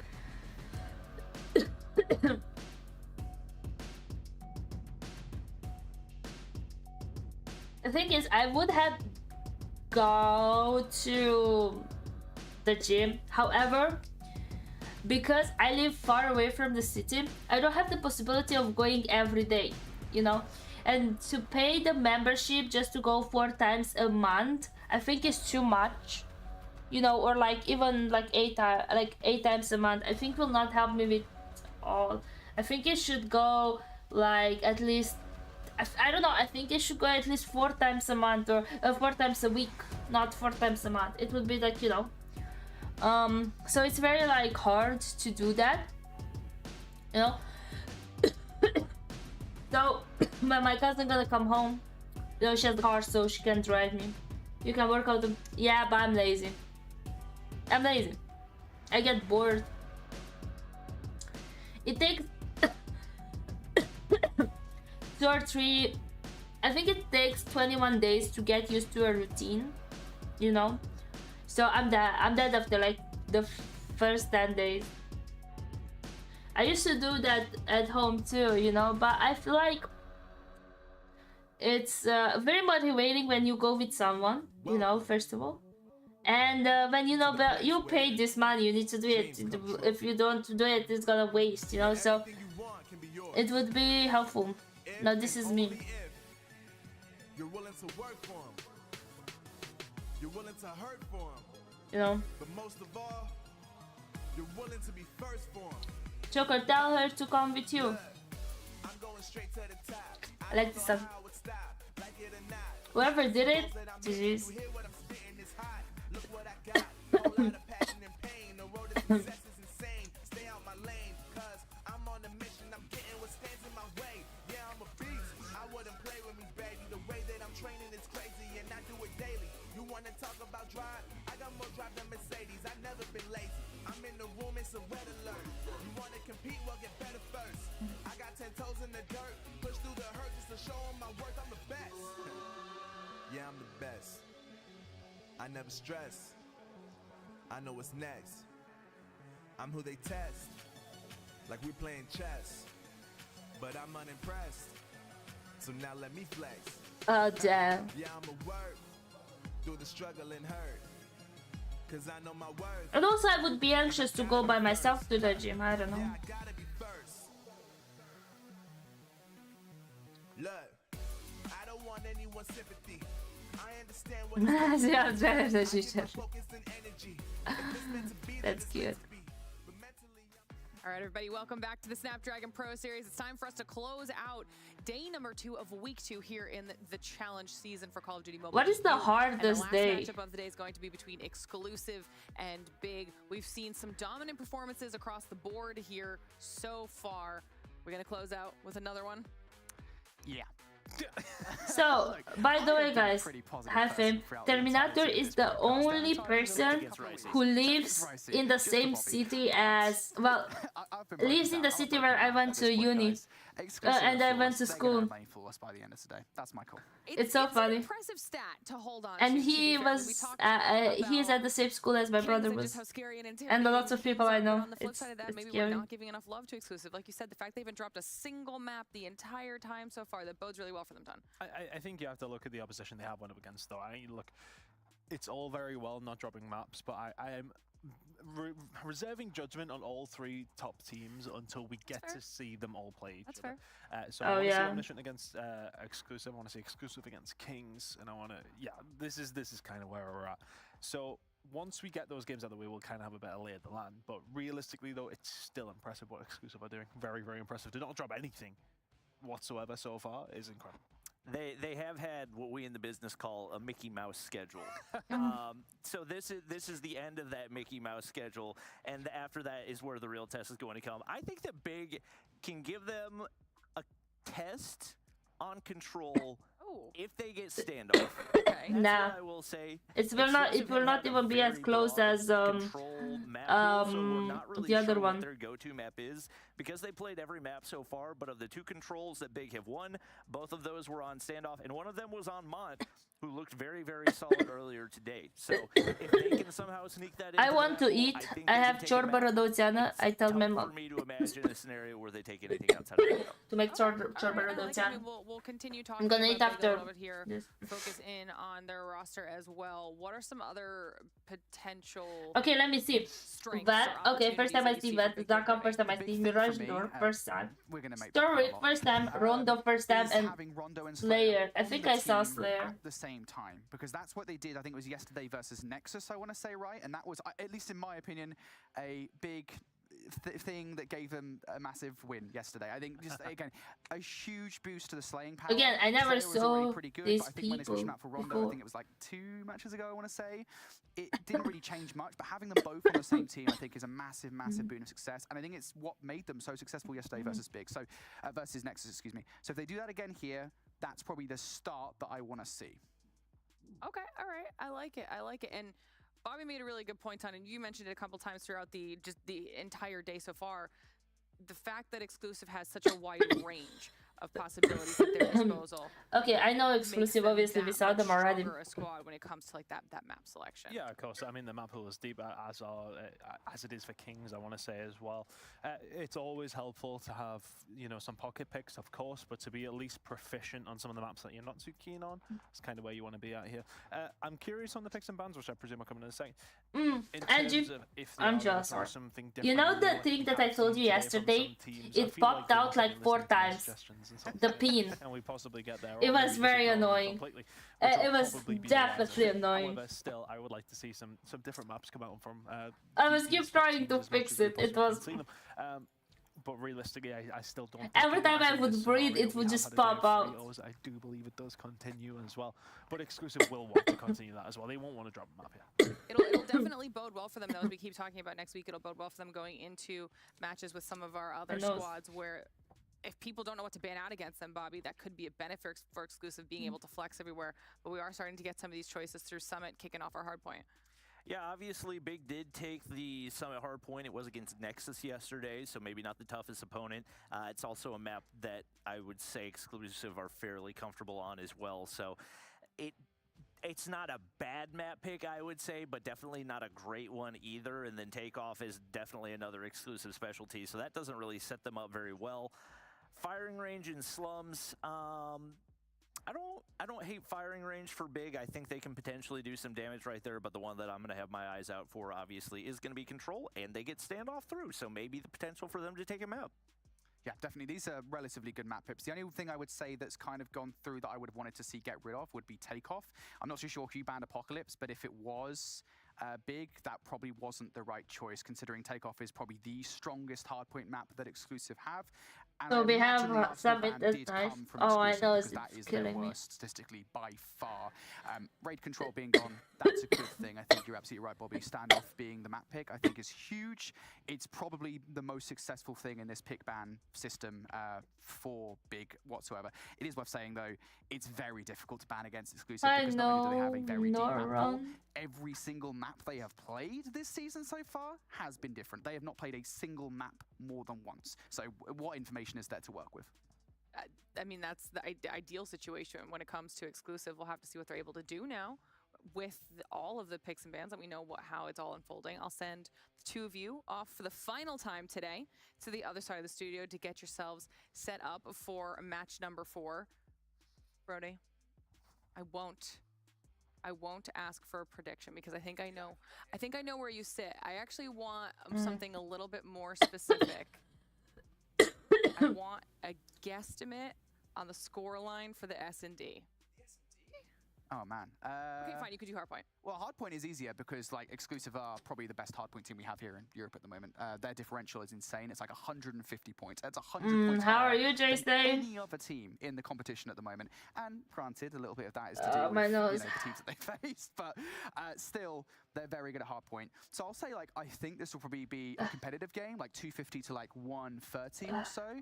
But it's nice seeing players coming to my stream. I'm gonna go for like a 7 to I'm sick. 4, and I say that I've been sick for almost 2 weeks now. Seen where they look for the executions towards the end, they like to chuck a few rounds. So I mean, and we've even seen still alive lines on games that we thought were going to be to watch really big wipeouts. Anyways, we've seen similar scorelines like that coming out of our teams. We just saw it. You doing EU things. So it'll be interesting to see what we get out of our last 2 teams playing here. By the way, well done for the games. Concerned, it's time for I wasn't expecting less from you guys to close today out.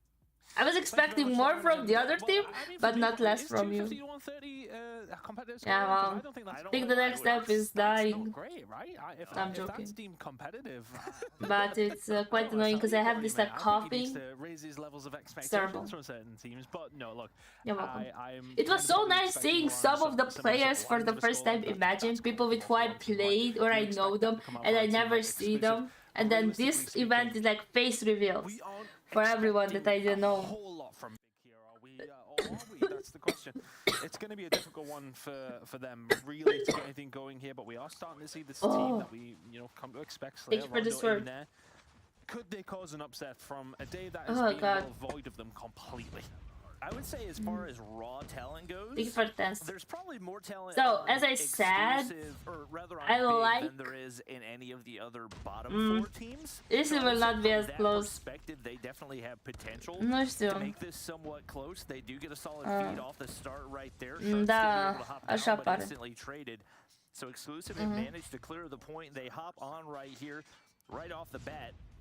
At least giving us some type of competition as they lock in a few seconds of scrap to get things started. Yes. They're not going to be able to manage any top side control, and with exclusive hopping down, looked like they should have the positioning to get things locked in, but Big are actually going to take the lead off the start of this one.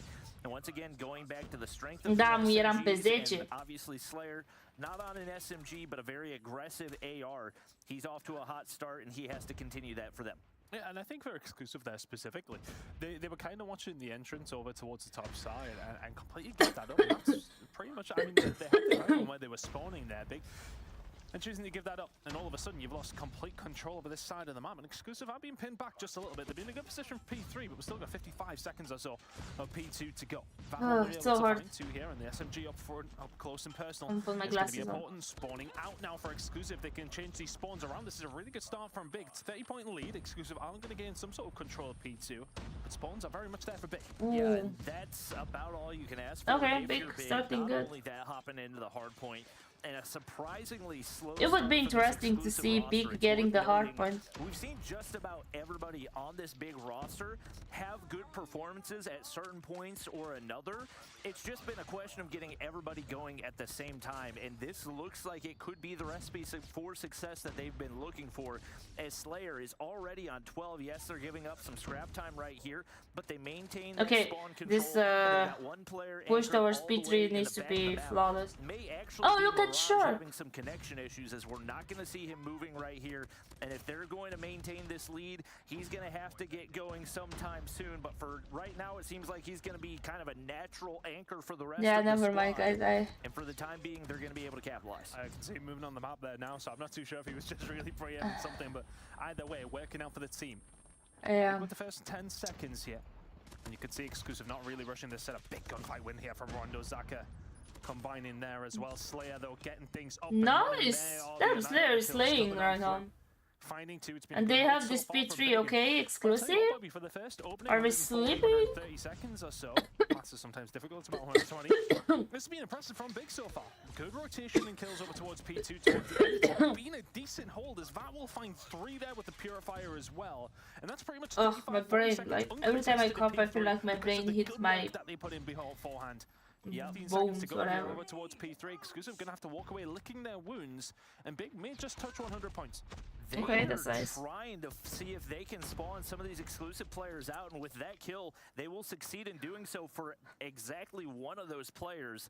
We do have operators ready to go for exclusive right here, so we'll see what they can do to ward off the push, but they're going to have to do it without one of those players.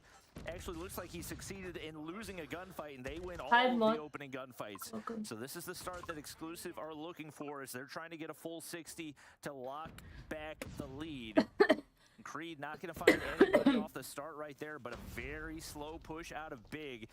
And that's going to allow the rest of the exclusive players to just keep those operators tucked away for as long as they want to. There's nobody for Big anywhere close to the point.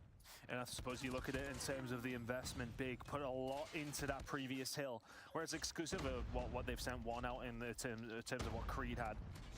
Running up and doing well here with the Annihilator, but realistically speaking, you invested a lot more if you were Big on the previous hill. Exclusive get a lot out of that. 15 seconds remaining here, and a bit of a scrappy one to my throat. P4, I should say. As we head back over towards the middle of the map now. Exclusive have closed that gap, which was about 60 or so. And Big are very much within their sights now. Now, for me, I think Exclusive over towards that first rotation. Oh, finally. Okay, this looks close. Maybe because I have a nice close game. Keep hold of that. They'll be in much better stead as we head into a second rotation. Not being invested here. Via now just going to actually pull out the one kill there. Maybe a little bit of an issue to be doing that over towards P1. Yep, Spy's going to be able to find one right there, but there's Slayer sneaking up behind to find another. Just like that, they're able to apply pressure on the point. Shark in the top side is going to hold things down, claw in hand. He's going to be able to take down Mirage with it as well. So they've zoned out completely on the top side. And this puts Big into a rough spot right here. Got to decide if you want to continue trying to break or maybe work for that top side control to see if you can set yourself up toward a rotation to P2. Have not found much success here this second time around to P1. I mean, how often have we seen so many times where, you know, the underdog, so to speak, will have a decent enough first rotation, keep it within touching distance. And then as we head into that second one, third one, that's when things start to get out of hand.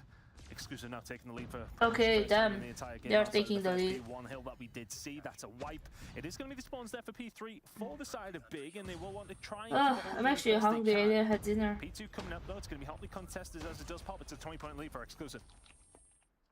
Big kill on the top side for Caesar. That means the players down below have a little bit of room to push through. Shark can be able to take down one, can't make it two. And once again, Big have those green side spawns locked in. So they've got the setup that they're looking for toward P3. The question is, can they maintain it? Still 40 seconds for Exclusive to look to flip those spawns. Thank you for the race. Get pushed up right there. Big remains spawning in the backside, but now it's going to be split spawns for them. That's going to force one player to push deep through the back.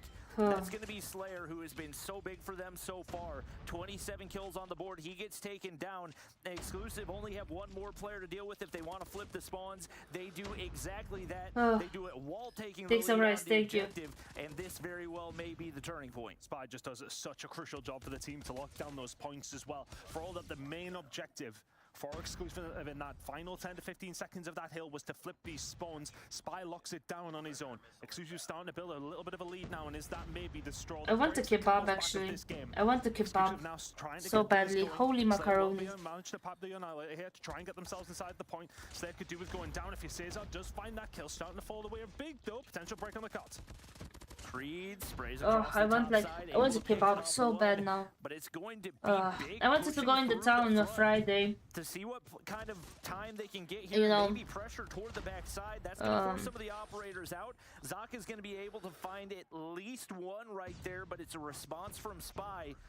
An exclusive make their way back on. But it was snowing so bad, so I couldn't. To do so, but they will remain in control of at least one of those. In fear, single-handedly locking. Oh my down god! the point. Yesterday I went to this like party. And if they're able to get pushed through right You here, eat. any kill that they can find. I like chicken, but I like beef too. Spy managed to slip I in recently started eating beef, like recently, a couple of years ago. And I like beef a lot. Can't finish off the kill into Rondo, and all of a sudden, they can lock down these spawns. Very over towards the spicy backside. This kebab, will be oh a my god. big amount of points if they can manage to hold this down. Creed and Co now pushing We on the have a place side, that and it's gonna be about is these gunfights so if they can good. potentially find this head glitch is just so You know, difficult to deal with if you're on the I defensive think side. the owner is Backside Turkish, if I'm barrage, not all there mistaken. to find They have the three. best It's a bit of a scrap kebab. with the spawns towards the back there for Big, but also a split coming on out, and this is now the time for And exclusive I love it barrage when it's towards the back spicy, oh of my the god. claw.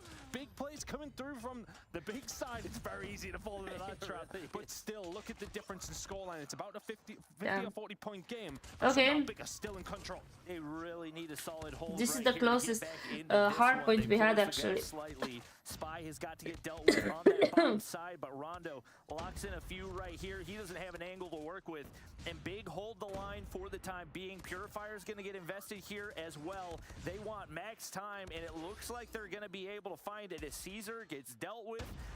And ladies and gentlemen, we've got ourselves a hard point game.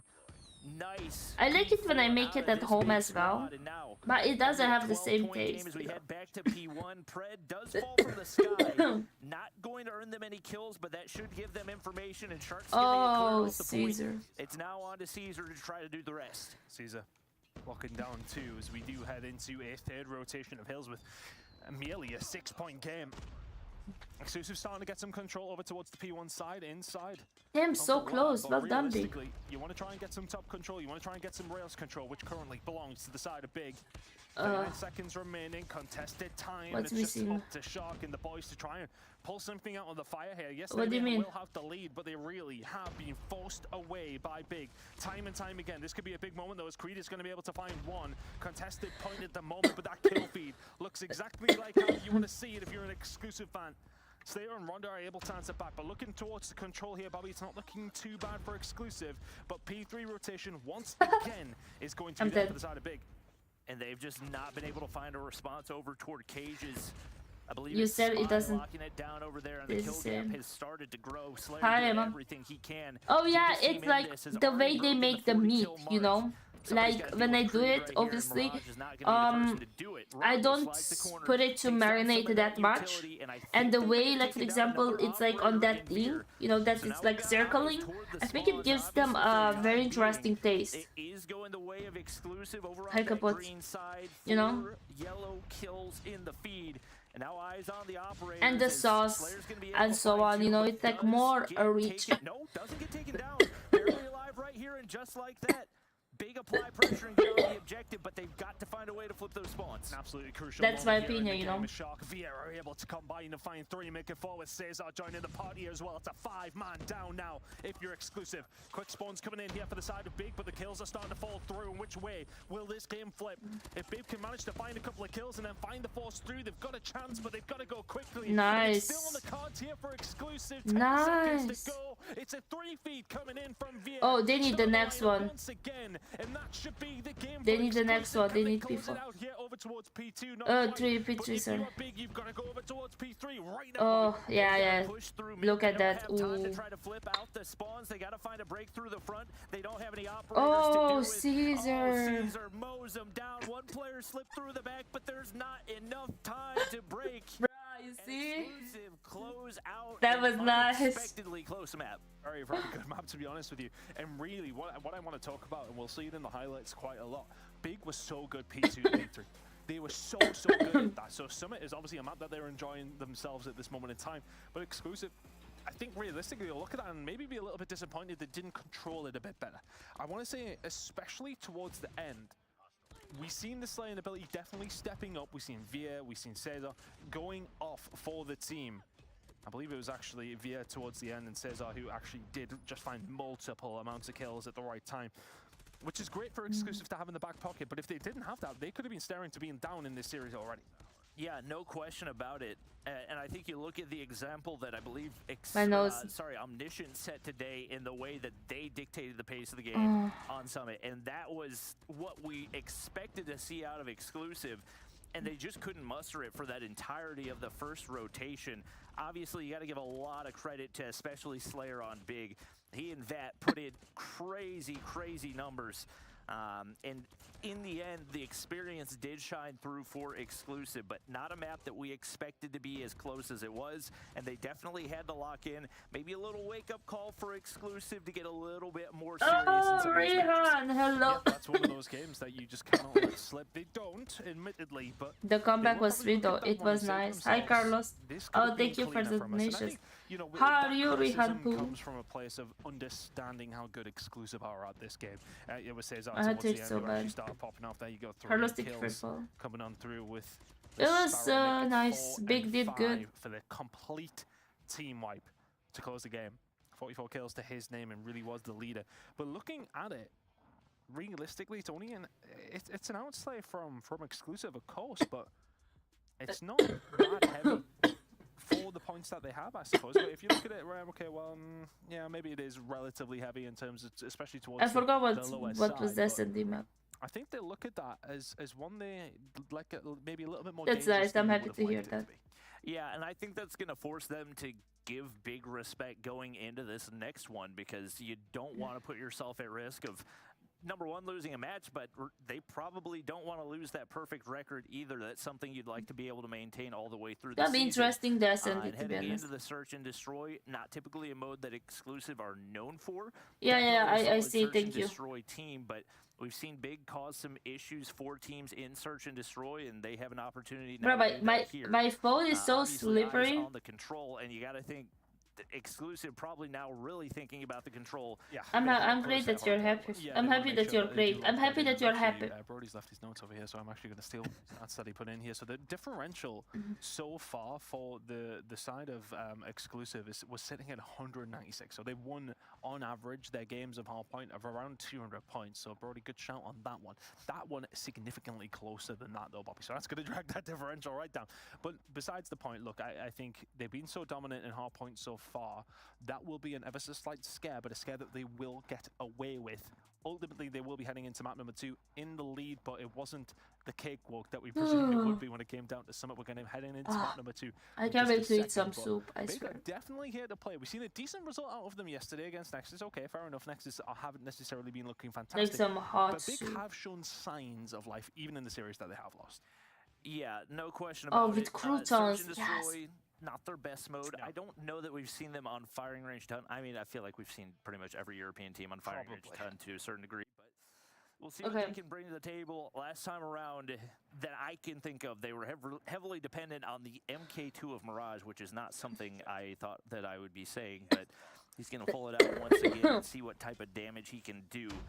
Slayer had a big impact with the sniper in hand last time around as well, and they're going to get nice and pushed up in the mid-map. Shark is going to be difficult to deal with, and I don't think anybody's going to have the read onto him.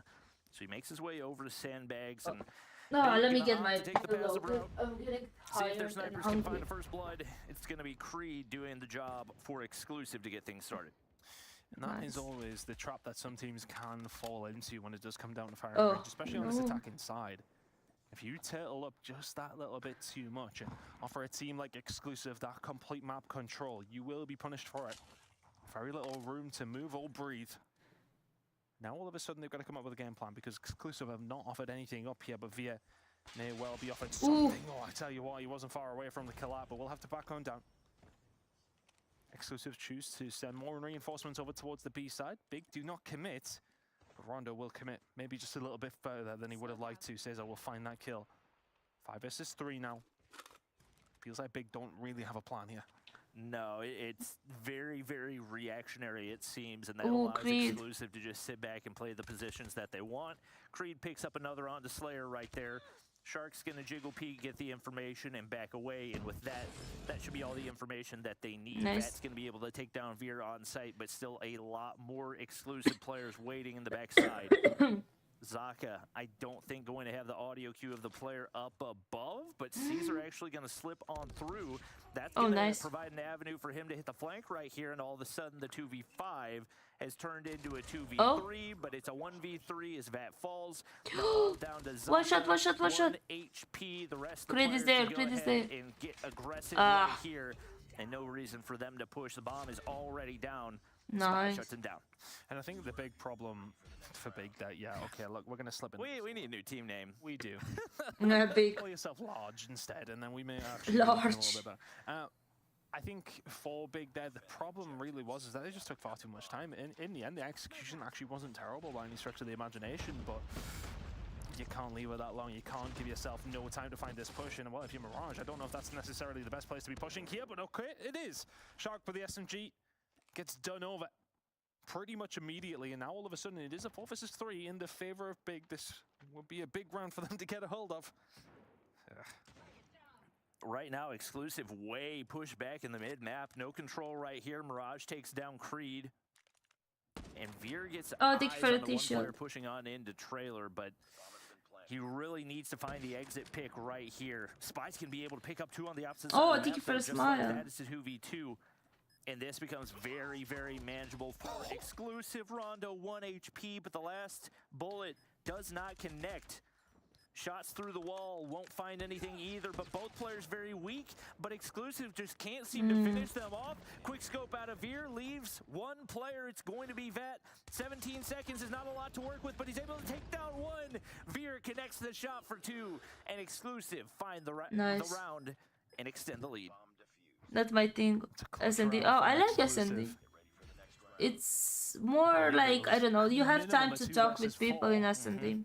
I think this is gonna be 7-3, maybe. Exclusive winning. Round, so 2 versus 4 in the back pocket now for exclusive. It's a bad omen now for Big. When you lose those kinds of rounds, it sometimes can set you down a path that you don't want to go on. And that path included a 2-piece with Creed. Rondo, Mirage dealt with very, very quickly. Yeah, he's overextended just ever so slightly. Zaka will be there to shut down any investments, but it's going to be allowing everybody else on the other side of the map to start to push up now. And all of a sudden, Slayer. Did you guys try the Tundra? Company in what is now a 2 versus 4, but was a 2 versus 5. They get the information there. Spy slides the corner, and he shuts down both instantaneously. Spy. Exclusive now extend the lead out, and once again are looking more and more confident. Last time we saw Big on this map, Slayer was playing a big role in keeping things close, but he is yet to pick up a kill. And it's definitely showed in the scoreline. They're going to get aggressive over toward A. Only 1 player in response from exclusive. What can Caesar find? Will he get away with his life? Yes, he will. And there's Shark. Wrapping all the way through the mid-map. He picks up 3, make it maybe not 4, but he did a whole lot of damage. And that's round 4 going to exclusive. And that's sometimes the problem when you commit so many people down that back alley. If you ain't watching the mid-map, players like Shark will just take you to the sword. And Grey White flanking How do I put my Snapchat in English? The SMG does a hell of a lot of damage. Exclusive now starting to look a little bit more like the team we thought they would do up here against Big. Be the dominant showing so far in the search and destroy, but Big will be looking at this thing and themselves. This should be 3-1. You really threw at least 1 round away here. But exclusive have looked fantastic in the other 3 so far. Now, what's the plan for Big? Again, it looks like that passive play. They're flirting with the idea of B, but I think they'll soon turn down their advances when they do realize that there's 4 players from exclusive over towards this side. They have heavily stacked right here. Mirage has an angle but can't make anything out of This it. might did you see the only one? They did 7-0. No info to work with, and the But bomb's could still be. over by Wood. And Shark is going to keep things locked down here. Veer shuts down 1. Shark finds a second right there. He's been an absolute menace. Does finally get taken down. But it's all down to Big Zaka, and the shots are not connecting right there. Caesar puts him out of his misery, and now 5-0 is the scoreline in favor of Exclusive. And for Big, there has been no definitive game plan at any point right here outside of the A push where they lost the round in 10 seconds. Damn. Okay. This might end up 7-0. But maybe when we switch sides, we're gonna see some stuff coming from the Big side. Starting the circle, if you like. Finding themselves in I can't stop thinking about my hot soup. Push is starting to come through, but Creed is dealing with them just Hi, pretty Frankie. much all on his own. 2 for him so far. And there you can see on your mini-map number 5, Shark is starting to make the move himself here, but it is actually going to be a gunfight over towards the woods side. Can Shark actually win it? No. Vat did get a kill on the Cesar as well, so making this a 1 versus 3, but it's looking like there is going to be a half of an attacking side for Big, where they ain't going to win around unless Zaka can pull off this 1 versus 4. Now we're 1 versus 2. He had one player really, oh no, that's Big Zaka really weak right there. Veer and Creed, the ones left to deal with him, and they're trying to find the execution, maybe messing around a little bit too much, as it's now going to be a 1v1, and Creed wraps the backside of wood right here. Now heading all the way over toward B, he'll get the audio cue that the bomb is retrieved right there. And obviously not going to be in a position where he can go for the execution, but advances forward right here. He's got a sniper in hand, and that should be the angle that Zaka. Hit marker right there, and he will not be afforded a 3rd shot as Exclusive get a little bit too casual and hand up 1 round on a silver platter. It kind of has been a hallmark of the Exclusive gameplay against some of these teams. I think they're, you know, maybe getting a little bit bored of the competition, it feels like, in Search and Destroy. It's a big stack over towards the B side. A lot of utility starting to be used here as well. Slayer flying some bullets through the wood by the looks of things, but now the push is going to start to come through. You haven't had anybody beside the car, and all of a sudden you've lost complete control. Do you want to play together? I'm watching the tournament right now. Does very well to find 1. Gets taken down the 2nd. Good shot from Mirage to make this a little bit more of a competition. 3 versus 2. It is Thank you for the Exclusive, but Big are very much yet. Oh, wow. Yeah. They get pretty pinched right there. Weren't a whole lot of points. Thank you for the sword. And Exclusive back to business. They only need 1 more round to take the 2-0 lead here in the series. And once again, big time struggles for Slayer, for Rondo, combined 1 kill. Mirage has not seen a whole lot of success either. It's consistency across the board as usual for this Exclusive squad. Has not seemed to matter who they've got in the starting rotation.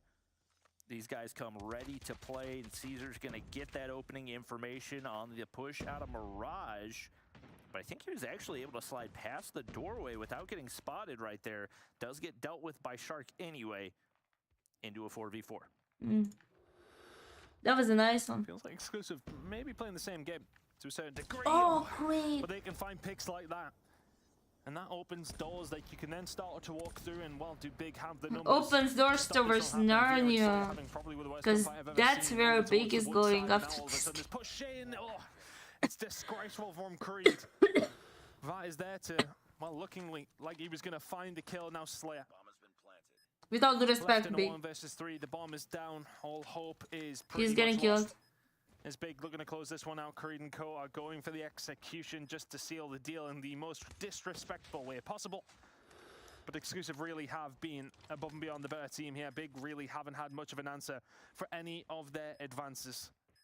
The sniper shot, yeah. For Slayer, this is one of the easier 1v3 opportunities you're going to have, as obviously they're getting very, very aggressive right here. Unfortunately for him, his cautiousness is not going to pay off. Execution from Shark to finish things off, and Exclusive. Oh, you're awesome. Search and destroy. Take the 2-0 lead in the series. Should have been 7-0 had they not been messing around, and that really would have not actually, I want to say, humbled them whatsoever. That was convincing. It just feels like Big, they need to come up with some sort of plan when it comes down to fire range. If you're going to let it slip by, and you're not really. We are at fourth execution. Rounds, play a different map. Just get rid of it. I know it's a big favor for some teams. Poor Slayer. When you're going up against these top opposition, they're going to find the picks a little bit better than you. They are going to be more patient than you. Big couldn't find a single angle to really speak of, and I mean, this was it from Shark. I mean, it was just absolutely phenomenal. That round was done in the blink of an eye. I think every single player on Big caught a couple of bullets. And as far as highlights go, well, that's pretty much it, because Exclusive ran through them. 2-0 now, looking over towards the scoreboard. Rondo. Oof. Coffee with a donut, unfortunately. 0 and 8 out of him. Really didn't get things going. And he's one of those players that, especially thank you so much for the program. Try and find something on those picks, those initials that do come on through, but nothing to be spoken of on that side of things. Creed's sitting at 11 and 5 as well. I believe for him, is this one of his first games that he's actually come into? Because usually Neil in the roster on the sniper side That's of things. who's missing. I was trying to figure out. I was like, this is definitely, because Spy had been out of the rotation for a minute. And definitely odd to see Neil out. I don't anticipate that's going to be a long-term change. Maybe just trying to get some extra reps for the squad in up against a team that they felt pretty confident they could take down. Like you said, if you don't have a game plan going into firing range, search and destroy, find a different map to play. When the only play in your playbook is full send it at A and not have anybody watch your flank, like that's just not a sustainable game plan unless you're playing ranked. The and execution. It's a little bit sketchy, so I wouldn't recommend it. But we get ready to head into the control. We said if there was going to be hope for Big to take a map, it was going to be in the control. We expected that the search and destroy could get a little bit lopsided, but they have been really good on standoff control so far. They were able to take a map off of Mont earlier this season and obviously took down Nexus here as well. So this is certainly their biggest opportunity in the series. It is, but it would have been nice to head into it just at 1-1, right? You know, that hard point at the beginning of the series on Summit was their opportunity to get something else on the board, but now you're heading into a control as a must-win up against exclusive yet. It's going to be very, very difficult. I find that just the way that these games have been kind of shaking out, exclusive, even if they are behind, it always feels like they're just kind of warming into things a little bit, especially felt that way in the hard point, at least anyway. But yeah, the search and destroy is probably going to send, I don't want to say they'll put them in a negative spiral by any sense of the imagination for Big here. There is still opportunity for them. They will especially thinking of map number 1. They had the potential to win that game. If they can send it here to a map number 4 after winning a control and you've got another hard point, hey, you may well see a map number 5. That would be nice. But if Shark's firing like that and taking down Zaka and Rondo in such ease, then I somewhat worry about Big here. Already in the spawn trap, and this is not good. This is a terrifying start. Nice. Shark on a 4 spree. You get Veer. That's what I'm saying. On the tank heady. Oh, look at Veer. My gosh, did that get ugly quickly? It was a 9-1 start for this exclusive squad. Creed is pushed all the way up to spawn. Slayer obliterated off the head glitch. And Shark finds another on the backside. This was not what I was expecting heading into this one. As it does. It was exactly what I was expecting coming today. For Big, they have not found any avenues onto the objective. There's their first one. Vat slides on through. At least stops the clock right here, and they're able to win a couple of gunfights. So still hope in this round, but they have got to be a lot stronger and more aggressive. And I think the thing is here as well, exclusive, even with players over towards that objective, still just hitting that back alley. 3 players towards that side, really just trying to slow down any of the reinforcements coming in there to help out, but looking towards the lives, it's 11. Now making a 10 difference as Mirage will find 1 but 2. Shark is able to even those odds once again, and he's just been an absolute... Damn, look at Shark. He's not swimming anymore. He's killing. A minor miracle is going to be needed here from Big. The start really just put you initially onto that back foot, and then you can't really give any lives away. 3 players left now. Every single death is a further nail into the coffin of this round. Although Mirage has done a really good job, I'm not going to lie. 11v1. And it's now going to be down to Rondo to pull off, well, somewhat of a miracle. Oh my god. Catches a jab to the stomach, and that will be the round. It felt like that round was over within the first 20 seconds. It really did. I think if you're Big, you've got to be really cautious on those opening gunfights, because if you have every single player across that wave drop, that's usually going to result in an instantaneous spawn trap, just because they might try to spawn trap map operates, and because of how small it is, it gives up way too much opportunity to the opposition. Caesar's going to be able to push up early right here, finds himself a little 2 spree, and what do you know, Shark has already made his way into the opposing spawn. So here they are putting the pressure on the other side of things while still getting some... They're trying to spawn trap again. Rondo is going to be able to ease some of that tension, though. Shark will be dealt with, but Vieira's done a really good job to find a kill over towards the middle of the map. Slayer is here up top. Grandma's to maybe try and help out. Is able to find a kill, and they get them off momentarily. Spy still here, now got some backup in the form of Shark, and they will start to push forward, just trying to spread their wings ever so slightly. The kill lead is down to 3, but The damage is already done over towards A. That is captured now. Full 2 minutes. I just changed my Snapchat to like get a hold of B if they can here, Bobby. dark, and it's so weird. Spy trying to get Graham off control right now. Caesar will assist. Okay, Again, this is a little bit closer. The two teams, so Big have done a good job of responding. They're going to pick up 2 right there, and now the operator's starting to come out. Creed shut down off of only 1 kill with the Annihilator. That's going to be able to clear off Shark on the objective, and Zaka, my gosh, what a shot on to Spy. Just like that, we find ourselves tied in lives. This is more than likely going to force some of these operators out for exclusive, and it's allowed some of them to get charged up and ready to go for Big as well. They have not read Slayer here. Oh, He's Slayer. going to be able to pick up 1, plays his life to perfection, and Oh, makes it a Caesar, 2-piece. where's the call out? Boxing gloves, not going to be able to connect right there. So big kill from here, but once again, begs the question, can exclusive actually make their way onto that B objective? A lot invested here for Big, though. A lot invested. 4 operators now available on the side of exclusive, and I don't think they'll be too eager to invest them. Hunter Killer drone out coming in as well. You can hear the call out coming through. Ronda's going to find 2. That's a lot of kills coming through here for Big now. 9 versus 7.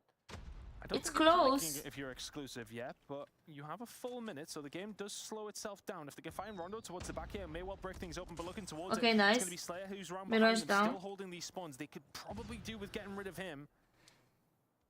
The game is just really slowed down. Ooh, Caesar. So 6v7 with 45 seconds remaining. Vet. Here's able to find 1. I don't think that Shark's going to have the read on the Vat right here. Hi, Diego. May actually end up having the perfect read as they're at a bit of a standoff, and I think there's 1 player to watch the cross. Oh, yeah, don't worry, So I he's gonna could. continue to lurk. Vat trying to find the kill, gets the information right here, but can't win the Nice. gunfight. Couple of big gunfights for exclusive. Okay, Just like 3v3. that, it's a 3v3. No progress on that B objective. Big Slayer? can afford to sit back a little bit right here. You don't need to get aggressive. Slayer's going to be able to pick up 1, and this is really going to force those remaining players to push, as there's only 11 seconds right here. It's a 1v3, and not really a doable situation for Caesar unless he gets a god tier wipe. Big. What a response after Okay, the nice, opening nice, of the nice, first Big. round for exclusive. They find a way to tie up this one. And I want to really give a massive shout out to Slayer. Finally, not He's 3-0. sitting on 1 kill. Ends it with 8. He found so many over towards that spawn side. They didn't have them in the spawn trap, but he just played around it. He was in and out of Grandma's, over towards the back alley, and it was just so well played. Playing his life, being a nuisance. Yeah. Player coming in from Yeah. Slayer. Kicking things off here now with pretty much everything being invested here from the operator side of things for exclusive. Wanted to pin them back, actually haven't managed to do so. Yes, they are finding the majority of the kills here, but the spawn trap that they wanted. But the spawn trap from the first round, I think, is gonna be stated now. Not able to pinch from that opposite side, so the pressure that Caesar's applying right there doesn't really find a whole lot of value. My back Rob's is going to be able to find 1. The life lead has not Oh, grown a ton, Creed, but you just Creed's turned flying on, through right but there. holy So once again, going to macaroons. send them spawning back, and with him hopping to the top side, they got to be careful on this exit. They get information. Zaka does the rest of the damage. And Big have finally Okay, found you a way see, to respond to that initial that's aggression nice. out of exclusive. Beautiful shots out of Veer. Be able to find 1 low on HP, but Slayer working on streaks right here. 4 in a row for him. No, Does 3-0. get spotted out by Spy. Life lead starting to grow. Well, Now I you're think in it trouble for Big. was. Tonight we had just Now pushed back 3-0. into your spawn. You did manage to keep a few players out. 7-3 max. And that was really helping the cause of trying to just find a little bit of And the big was the tension in this was this only lineup for a hard exclusive. point Spy can't where spin around. the game was actually All of a close, sudden, the one that we 17 had. to 11. This is still doable for Big, but they really do need to find a route out somehow, some way. Just seems like exclusive when a crack does start to appear. It is very much repaired very, very quickly. 13 seconds now. If you are Big, you have to get onto A, and very, very quickly you have to find the kills on top of it. Slayer's going to kick things off here with 1, but Caesar and Shark dealing with them ever so easily. 7 seconds to go. You got to get on the point. It's just not looking great for Big. 5 lives remaining here, Bobby. This is going to be 2-1 to exclusive. It would be hard enough if you'd already captured an objective, but with no progress on either of those 5v12, it's going to take a Nice. miracle with 1 second remaining. Shark on the top side shuts them down. Exclusive retake the lead right here. But that round felt a lot closer than the first one. It seems like Big are finding ways to adapt. I think a lot of rounds would have felt closer than the first. But they look good right here, and it's very, very apparent how defensive-sided this map is. So if they can get it down to the last round, it can potentially go down number of captures. I haven't been tracking along perfectly, but still an opportunity. Exclusive. It's definitely exclusive with the advantage right now. They got a full capture over towards A, so a minimum of 3 segments. Now Exclusive trying to get something done over towards the B side as well. There's another one. They know if they can capture just even a couple of points, they will have defense over on the back side of things. If we do go to round number 5, Creed just putting an extra couple of bullets in, making sure he's dead. 2 different fronts being worked on here by the side of Exclusive. They got players at B, they got players at A, and Big just do not concentrate their efforts right now, Bobby. Shark single-handedly capping over on B, and the nades not going to find the kill. So it looks like Exclusive are looking to put the nail in the coffin. 2 ticks of progress already secured. Big Zaka seeing what he can find with the War Machine, but there's the equalizer out of Veer. He's going to die all the way back to their spawn. I don't think there's any way that Big make their way onto the objective. Oh, look at this spawn trap. Absolutely beautiful. Control, but Exclusive were just that much better. As they take the round, they take the series, and it's another 3-0 to maintain that perfect record. 12-0 on maps for Told you guys, 3-0 across the board. Snapdragon Challenger series, but I mean, my word, what a performance from them there in the control. Things got a little bit scary every now and then, but a very, very dominant win coming in for Exclusive. I want to talk about the positives for them, of course, but I think I want to take some positives there for Big as well. The hard point was really, really good, and I hope they can build on that. But the Search and Destroy needs a lot of work. I think standoff control can be one of those where it does sometimes, when you look at the scoreline and how they play out, if you lose a couple of gunfights, the game can turn on its head so quickly because of that spawn trap. So I don't want to I don't want to lean into it too much on a hit on them on that map, because I think if you lose those opening gunfights, you're already in trouble.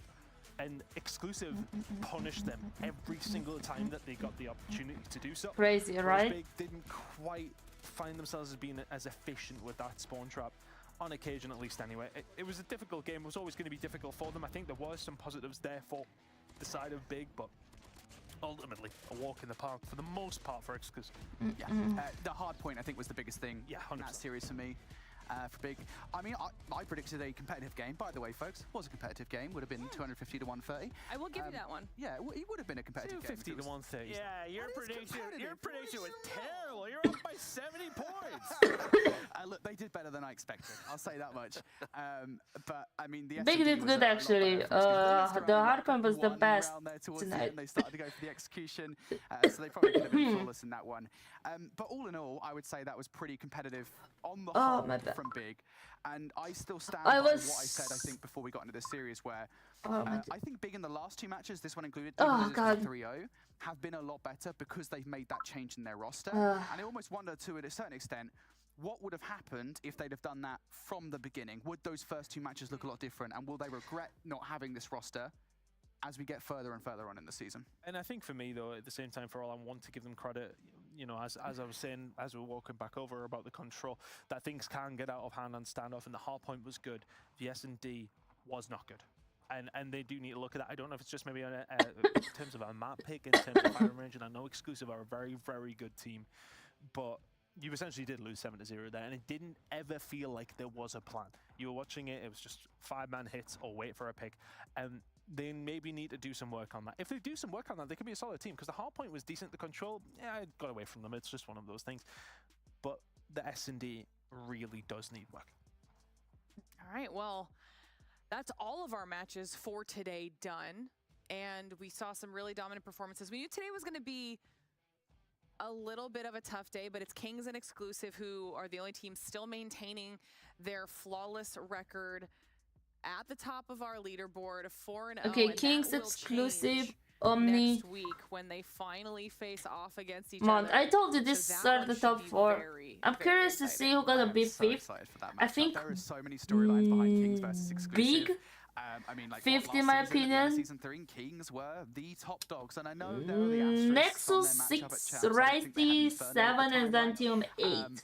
But I think it is still notable that Exclusive have made real moves to become the best European team over the last few months, including that 2-1 victory at Champs 2. I think knocked them out of the competition. So it is, I think there is a lot between these 2 teams, the roster changes and such as well.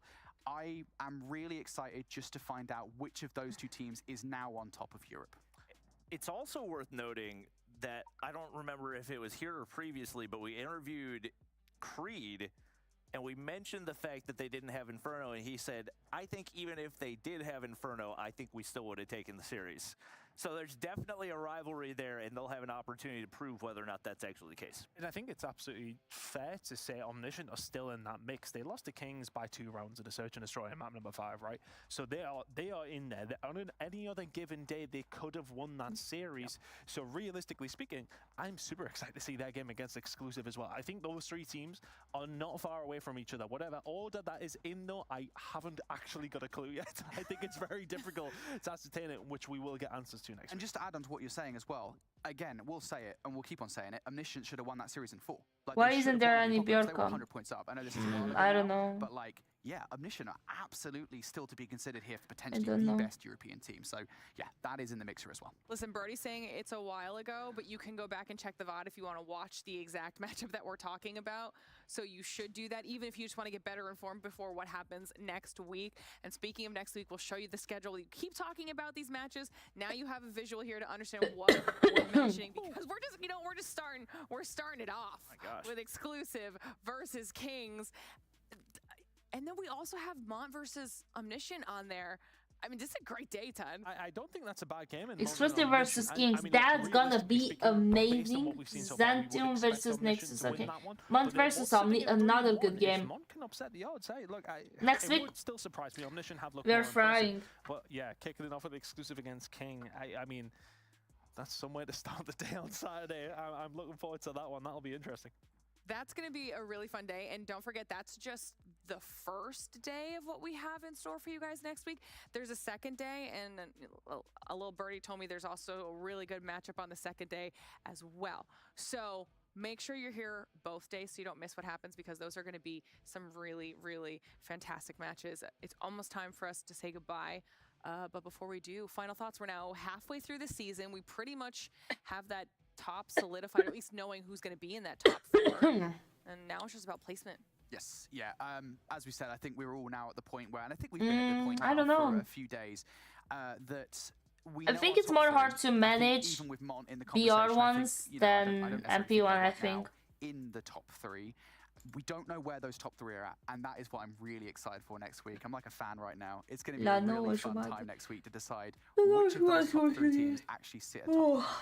Yeah, Mont versus Omniscient is going to be a really good one. It's also very interesting that we don't have any 2-2 teams. We have undefeated teams. We have 1-3s. We have 3-1s. We don't have any 0-2s or 2-2s. So we really do have a really solidified top half of the team pool, and it's going to be interesting to see how things shake up. And even the lower bracket matches, lower standing matches, whatever you want to call them next week, those are all going to be competitive too. So obviously we had all 3-0s today. There's a very realistic possibility that we could see all matches. Yes, but they're also very hard to. I'm with it. I'm with it. Do it. Honestly, you know, we kind of got through all the 3-0s now. Surely, I don't want to jinx it. We'll touch wood whilst we're to moderate. But no, I'm telling you, there is no way. Thank you, Bobby. There is absolutely no. Yeah, that is plastic. There's absolutely no way. I know they're fun, but 3-0s next week. I refuse to believe it. There is no jinxing in the world that can do. There is when you're involved. What do you want from me here? That you'd say 250 to 130 is a competitive score. Suffice to say, next week is going to be really, really fun. We mentioned it, but our top 4 look relatively settled, which means heading into next week, what's going to be at the forefront of the minds of a lot of our teams is going to be those placements. And like we've already mentioned, we have some of our biggest matchups to date coming next week. So you have to make sure you tune in to follow along with all of the action. As always, a huge thank you to Snapdragon Elite Gaming, Samsung Galaxy, Monster Energy, and DHL for helping us make this whole thing possible. And a huge thank you to everybody at home, all of you in chat, for hanging out with us and watching. We'll see you next week. Yeah, I like this song so much.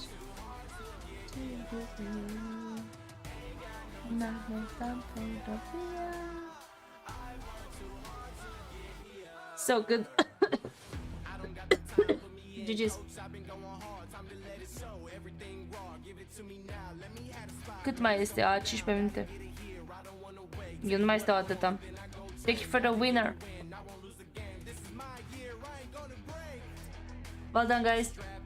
It was as I predicted. 3-0s are crowdable. Let me tell Capri. Hi, gaming.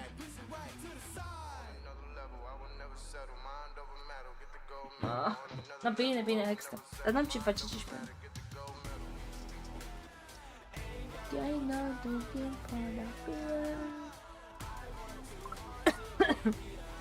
Oh, my head hurts so bad. I'm actually very hungry. Nici nu am ce să pun atâta 13 minute. Dar nu am cum, că ăsta e stream pentru ei. Deci nu am cum să mă joc sau să-l transform în altceva. De-aia trebuie să închid când închid și ei. Sau mai repede, gen.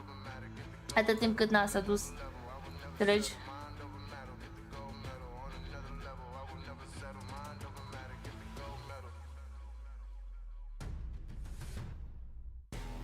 Da, pentru ei să... No time for the fear. Right, I like this song. Time to get here. And don't do time for the fear.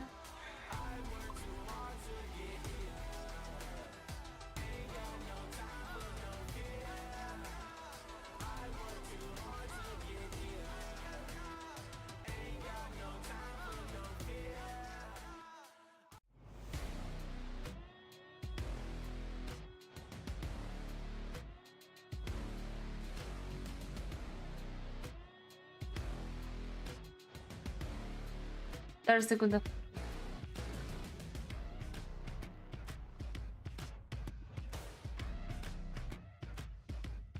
Okay, guys, I'm gonna see you. Bye.